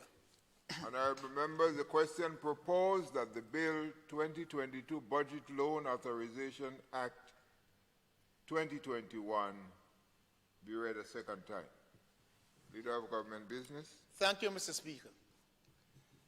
Mr. Speaker, the Loan Authorization Bill or Act is a permission to give permission for the Minister of Finance to borrow. It is not a loan that we're coming to take now. So within the snapshot of the budget, because it says 2022 budget, it's for the budget and it is done in 2021.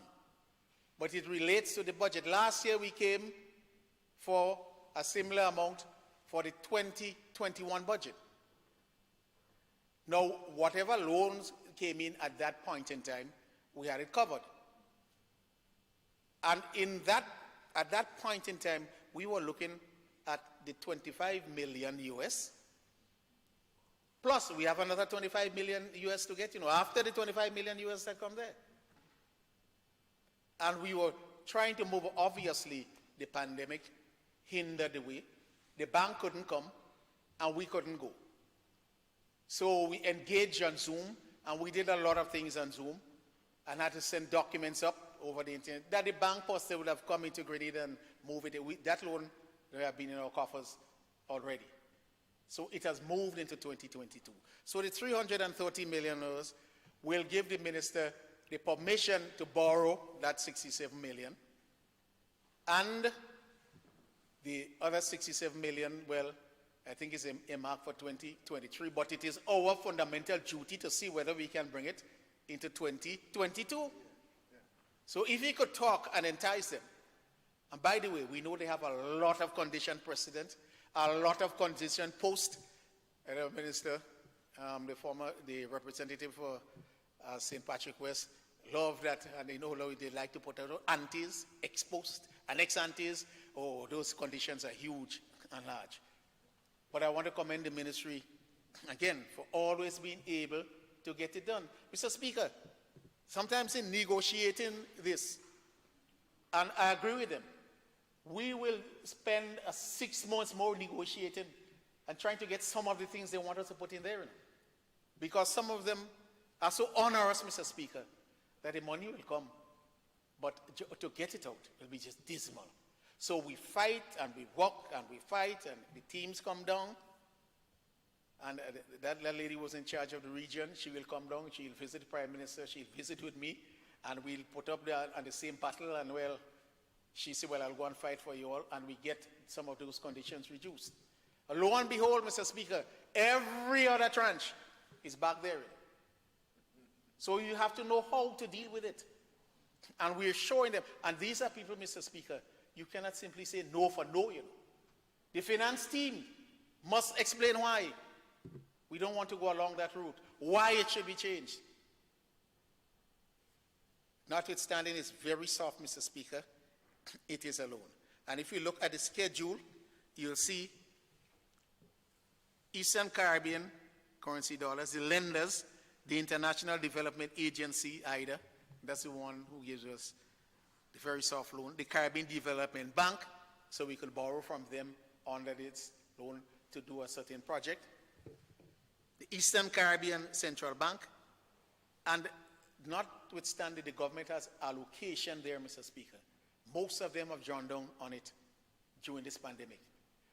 It's allocated to you, but it's drawn down by you. It's a loan, you know. It's charged as a loan because they expect you to give it back. It might be yours, but it's there for these sort of situations. You draw down on it, put it back.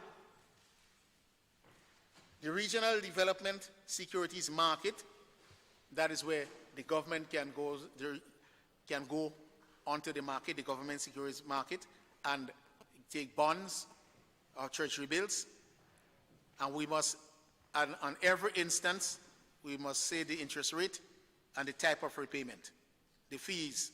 We must negotiate this and advise the Parliament of what these are, Mr. Speaker. So again, I reiterate, the 330 is similar to last year, and it just gives the minister. If, for example, we fail to get that 75 million, that's 67 million EC dollars again, then we just don't use the facility within there.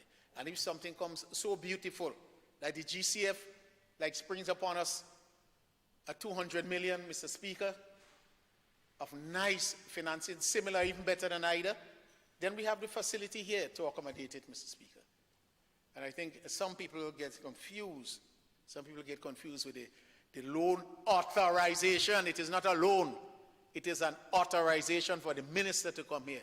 Rather, from every little one you come, and you come for it, and you come, you'll be able to plan your development agenda if you know you can get this better than the other. The Department of Economic and Technical Cooperation, they do the PSIP, and they know that we have authorization there. So they will say to the other section in the Ministry of Finance, we must do this to develop the country, and hence we will go to Cabinet and say, listen, we want to move under the loan authorization and take that, Mr. Speaker. I want to commend and pay particular attention. I joined the Prime Minister in complimenting the departments, the Custom and Excise, the IRD. I think the PS and I and other persons, the Deputy PS and Abraham and the others, we always do that to them in each other. So we want to publicly join the Prime Minister in reiterating that we appreciate how they have done. And I want to tell people again, we did well, but remember, we're not back to 2019 as yet. Where yet? We have not reached there as yet. But the mere fact that we could reach where we targeted to reach, Mr. Speaker, this is remarkable work from the IRD, the Customs, and from the Administrative Division as well, because we work collectively to get things done. And as I indicated, we move from operation to tactical, to strategic, to even improve our running of the department. But I want to mention here again, Mr. Speaker, the Debt Service Management Unit. We'll see the letter that will come in. You're one day behind, Mr. Speaker, and the IMF and these people might call the PS, they might call me and say, what happened? You're not late at all. And that occurred once, you know, because we sent the payment to an address that it was their fault that was non-functional. So when we thought we paid them, that's the World Bank and these other people. That's nice. But Mr. Speaker, the bondholders, better not make a mistake with them. Because if we falter, they will come and withdraw everything. So you miss one day, Mr. Speaker, next thing you hear it on the radio that Grenada defaulted on its bond payment, and the world starts to look up. So I want to commend that department as well for doing very well, Mr. Speaker. The debt management department, and they work diligently. They have never missed a day, Mr. Speaker. Never. And we work at every time, Mr. Speaker, even those that we owe, we continue to work to see if we can get a reduction here. So a reduction in the debt management unit, the PS, myself, we'll have meetings and talk with these bondholders. But they're a different kettle of fish, Mr. Speaker. They come to say, if you make a certain amount of monies under the CBI, you should give me a big quash of it. So they come down every so often to see how much money the CBI made. Because you have to pay them here. You can't keep it as yours. You've got to give them some of the monies. That is why it is referred to as grant. As the IMF and the World Bank is saying, you can take these monies and give it because you never really know if you'll get it. You're not collecting it from taxpayers. So, Mr. Speaker, I recommend this loan authorization bill for its second reading.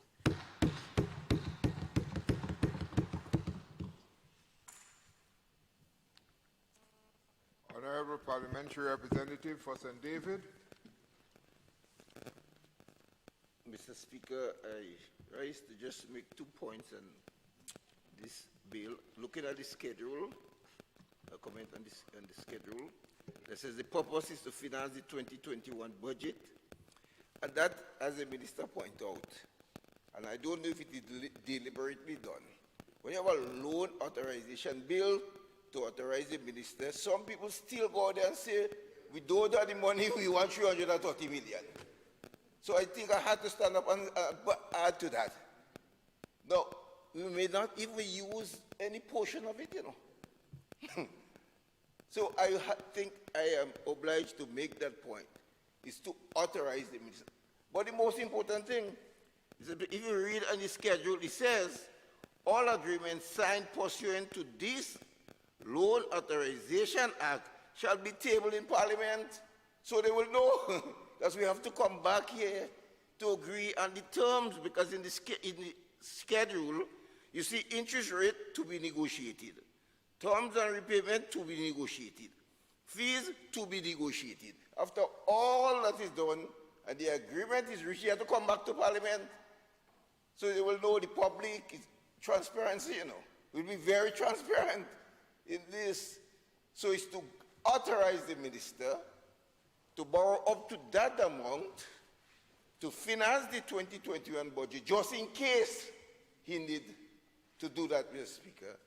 And therefore, I rise to give my support, and I thought it was necessary to just emphasize this, because you will still have people saying, we don't have money to finance the budget, so we have to take 330 million. It is to authorize the Minister of Finance to so do, and he must come back to Parliament with the agreement. I thank you. Thank you very much, Honourable Representative for St. David.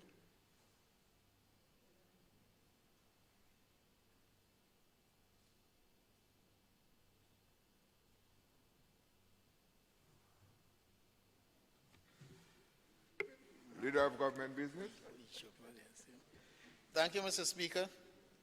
Mr. Speaker, I thank my colleague for reiterating the point, and to really say that I know that the Ministry of Finance will endeavor to move down on the downward trajectory. So we have to build our GDP, and we have to reduce the amount that we take in loan. So in every aspect, the loans taken will only be as needed for the development of our country and to ensure that the ministry work. We have indicated in the budget presentation where we'll get the financing. We mentioned the $67 million, but lots of things could come by. And the Minister of Health does not like me to indicate that anything that would insinuate that we're out of the pandemic. This is facing us, Mr. Speaker. Countries borrowed significantly. If we do not have the wherewithal, and we have to borrow fast, if we hit with a third wave, we have to get financing fast. So there is the room for us here to move and respond to that risk. And again, we want to reiterate, Mr. Speaker, that everything is predicated on our staying safe, because our plans will go to zero. Again, I want to recognize the, well, not admonition, but the advice given by the member for St. Patrick West. Stay safe if you want to keep the economy safe. I recommend the bill for a second reading. Honourable members, the question is that the bill 2022 Budget Loan Authorization Act 2021 be read a second time. Those who are of that opinion say aye. Of the contrary opinion say nay. I think the ayes have it. The ayes have it. The bill for an act shortly entitled 2022 Budget Loan Authorization Act 2021. Leader of Government Business. Mr. Speaker, I beg to move that the House resolves itself into a committee of the whole House to consider the bill clause by clause. Honourable members, the question is that this Honourable House resolves itself into a committee of the whole House to consider the bill clause by clause. Those who have that opinion say aye. Aye. The contrary opinion say nay. I think the ayes have it. The ayes have it.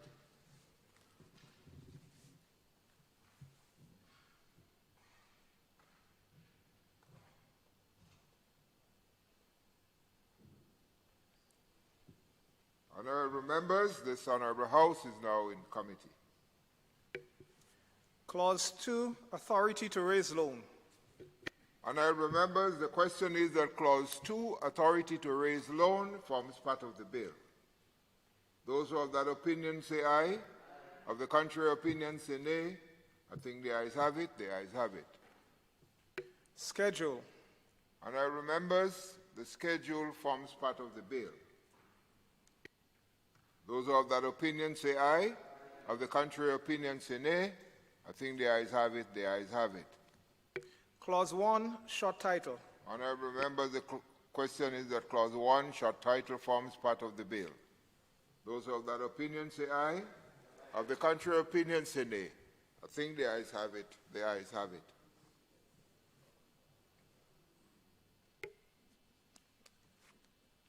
Leader of Government Business. Thank you, Mr. Chairman. I beg to move that the House resumes and Chairman of Committee reports progress on the bill.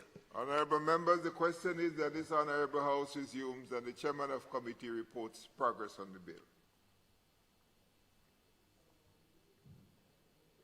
Those who have that opinion say aye. Aye. Of the contrary opinion say nay. I think the ayes have it. The ayes have it.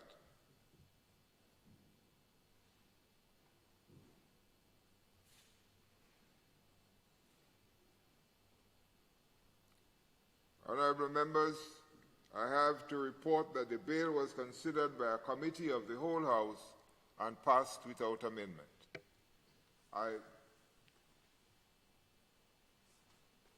Honourable Leader of the Opposition. I think if my memory serves me right, when the former Minister of Finance presented such a bill, he always stated that he had the Governor General approval. I did not, I mean, this is the money bill with that magnitude. Thank you. Thank you, Honourable Leader of the Opposition. Good observation. May I question, before I announce my reading of the report, that you did have the consent of the Governor General to pass this money bill? Yes, Mr. Speaker, we do have the consent for the General for the motion which introduces the system. We also have for the appropriation and for the bill. All bills coming to do with the budget. That is why, Mr. Speaker, we did not take these two yesterday. We have for not the motion and these two substantive bills, the Governor General's permission. Thank you. We would try to remember to indicate that before the bill is Thank you so much, Honorable Opposition Leader. I have to report that the bill was considered by a committee of the whole House and passed without amendment. The Leader of the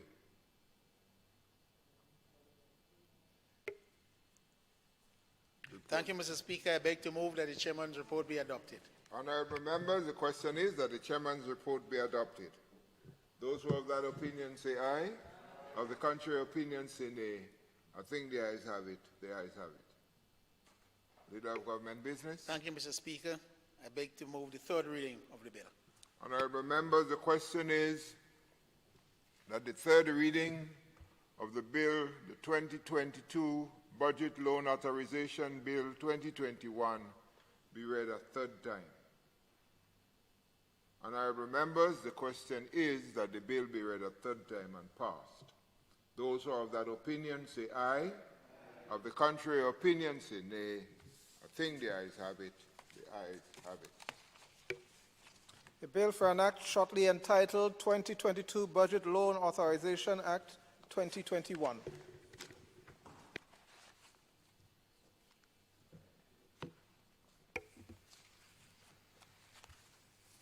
Item 10, questions. Leader of the Opposition.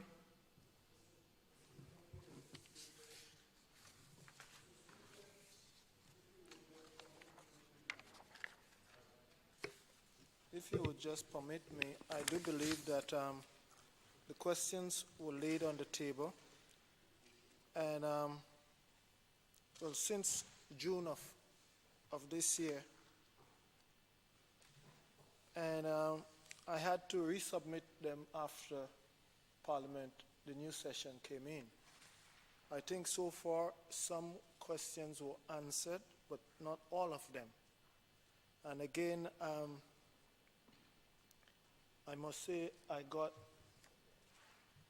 answers from the Minister of Health, answer from the Prime Minister,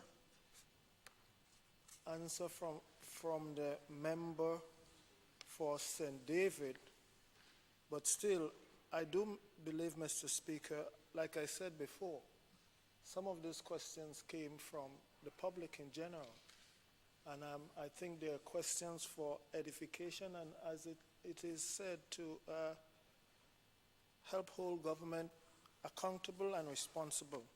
And the timely answering of questions, Mr. Speaker, I know I would not, you would deal with this so that we do not have to get to this point in terms of these questions. So, in terms of the answer, question, Honorable Tobias Clement, Leader of the Opposition, will ask the Minister for Health, the Honorable Nicholas Steele, the following question. What are the current policy regarding the sale of pharmaceutical to the government's institution by private company in Grenada? Are there legislative control on the source of drugs to the government public hospital, clinics, and pharmacies?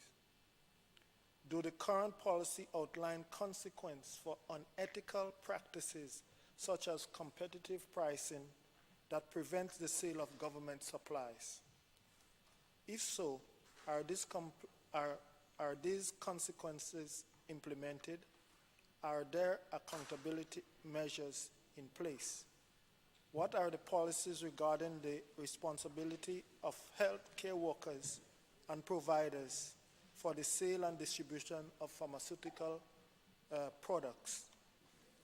Are employees, healthcare workers, and providers required to verify any conflict of interest and sign legal documents stating this? I do believe the Minister of Health did answer this question.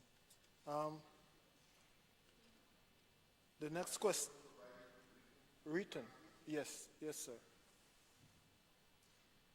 The next question, can the Minister of Education and member for St. Andrew Southeast provide the cost of registration upon entry to public secondary schools for students who have exit primary school in the state of Grenada. I did not get any answer to such. The next question, can the Prime Minister and member for St. George Northwest provide to this House the evidence of corruption that the former diplomat was involved in, as stated by the Prime Minister in this House on May 22nd, 2021? The answer to that question was provided in a written answer. The next question, can the member of St. George Southeast and Minister of Finance provide to this House the cost of the infrastructure work that was done and condemned from Library Junction to the medical clinic? Who absorbed the cost of the work that was done, and what is the total cost for reconstruction of the drains? I did not get any answer to this yet. Okay, thank you. Mr. Speaker, you could ask the clerk to confirm that there is an asterisk to that question. There is an asterisk, which indicates a verbal response. Thank you, Mr. Speaker.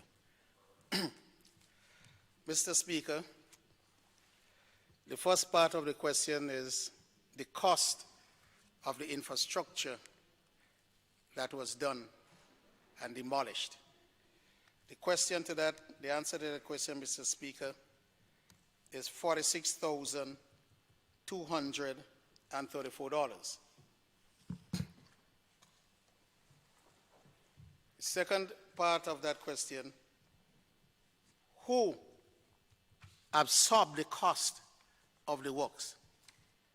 The answer to that, Mr. Speaker, is the savings from the reconstructed design of $150,066 absorb that cost. The third, what is the total cost of reconstruction? The cost of reconstruction was $37,752.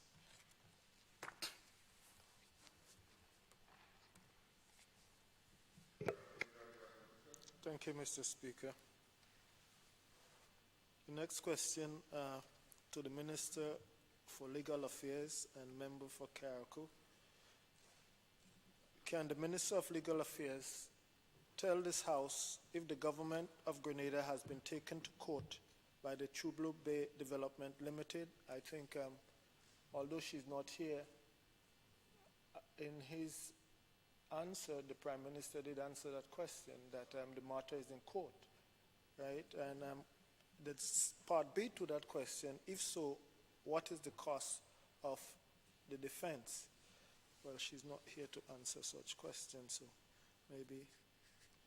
The next question, can the Minister of Foreign Affairs and member for St. David's tell this Honorable House how long the Grenadian ambassador to Cuba has been in Grenada, and when is she expected to return to her designated position in Cuba? That answer was given written, Mr. Speaker. And I think that's the end. And the Minister of Legal Affairs as to the cost of the court.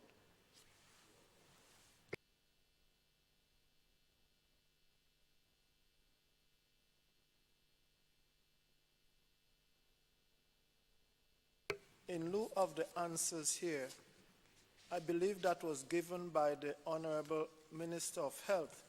I'm almost tempted to ask follow-up questions, which I will, because I think the questions were asked pertaining to the sale of pharmaceutical in the hospital by members of staff to patients there.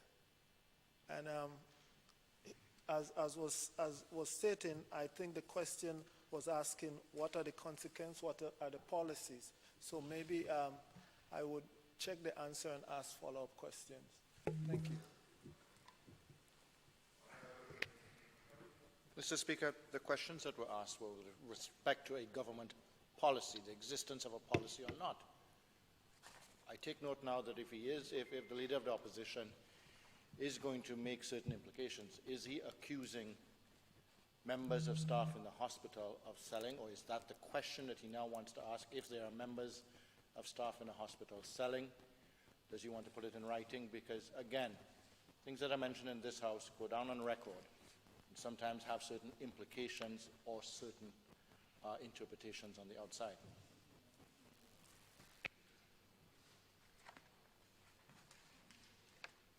No, I did not get that he was insinuating that. He just wanted a question. So let us leave it at just a question asked and an answer given. The follow-up questions may tell us some more.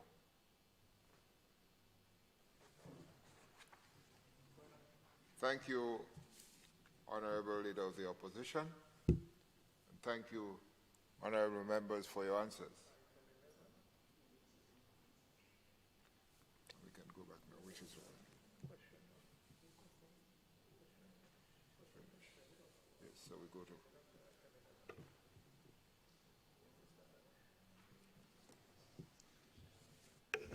Do we go through all the items just for two, or we just go straight to the adjournment?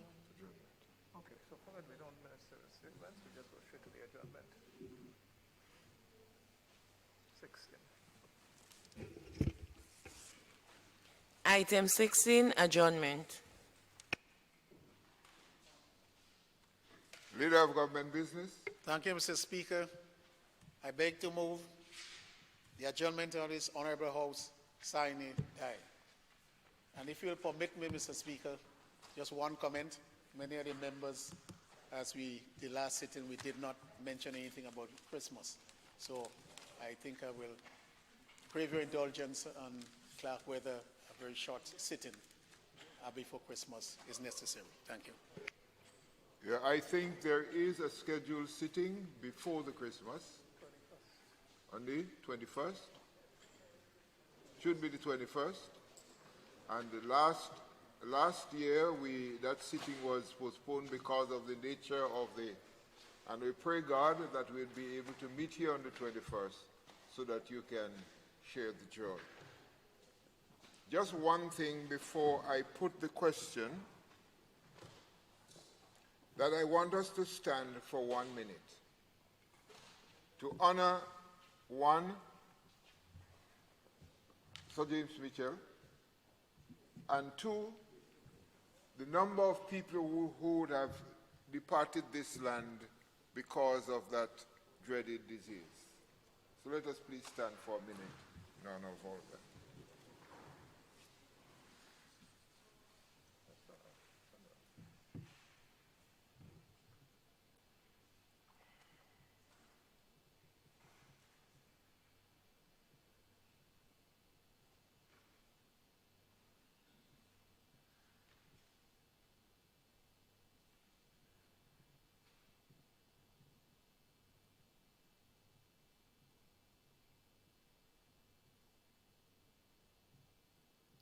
May they all rest in peace.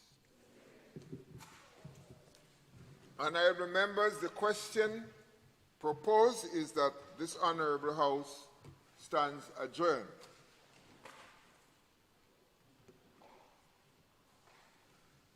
But I must make a statement. Please stay safe. I heard of a fellow called, what is his name? Omniron? Omnicon. And I did not look at the WHO or P. or PAHO's description of it, but I saw something somebody sent to me. And this fellow looked deadly, even worse than our Mr. Delta. So whatever we do, let us stay safe. If we don't, if we lose our lives, we can't help anybody. And you are commissioned to help, you are commissioned to serve, you are commissioned to save. So keep saviors before you can save others. Honorable members, the question is that this honorable house now stands adjourned, sine die. Those who have that opinion say aye. Of the contrary opinion say nay. I think the ayes have it. The ayes do have it. This honorable house now stands adjourned.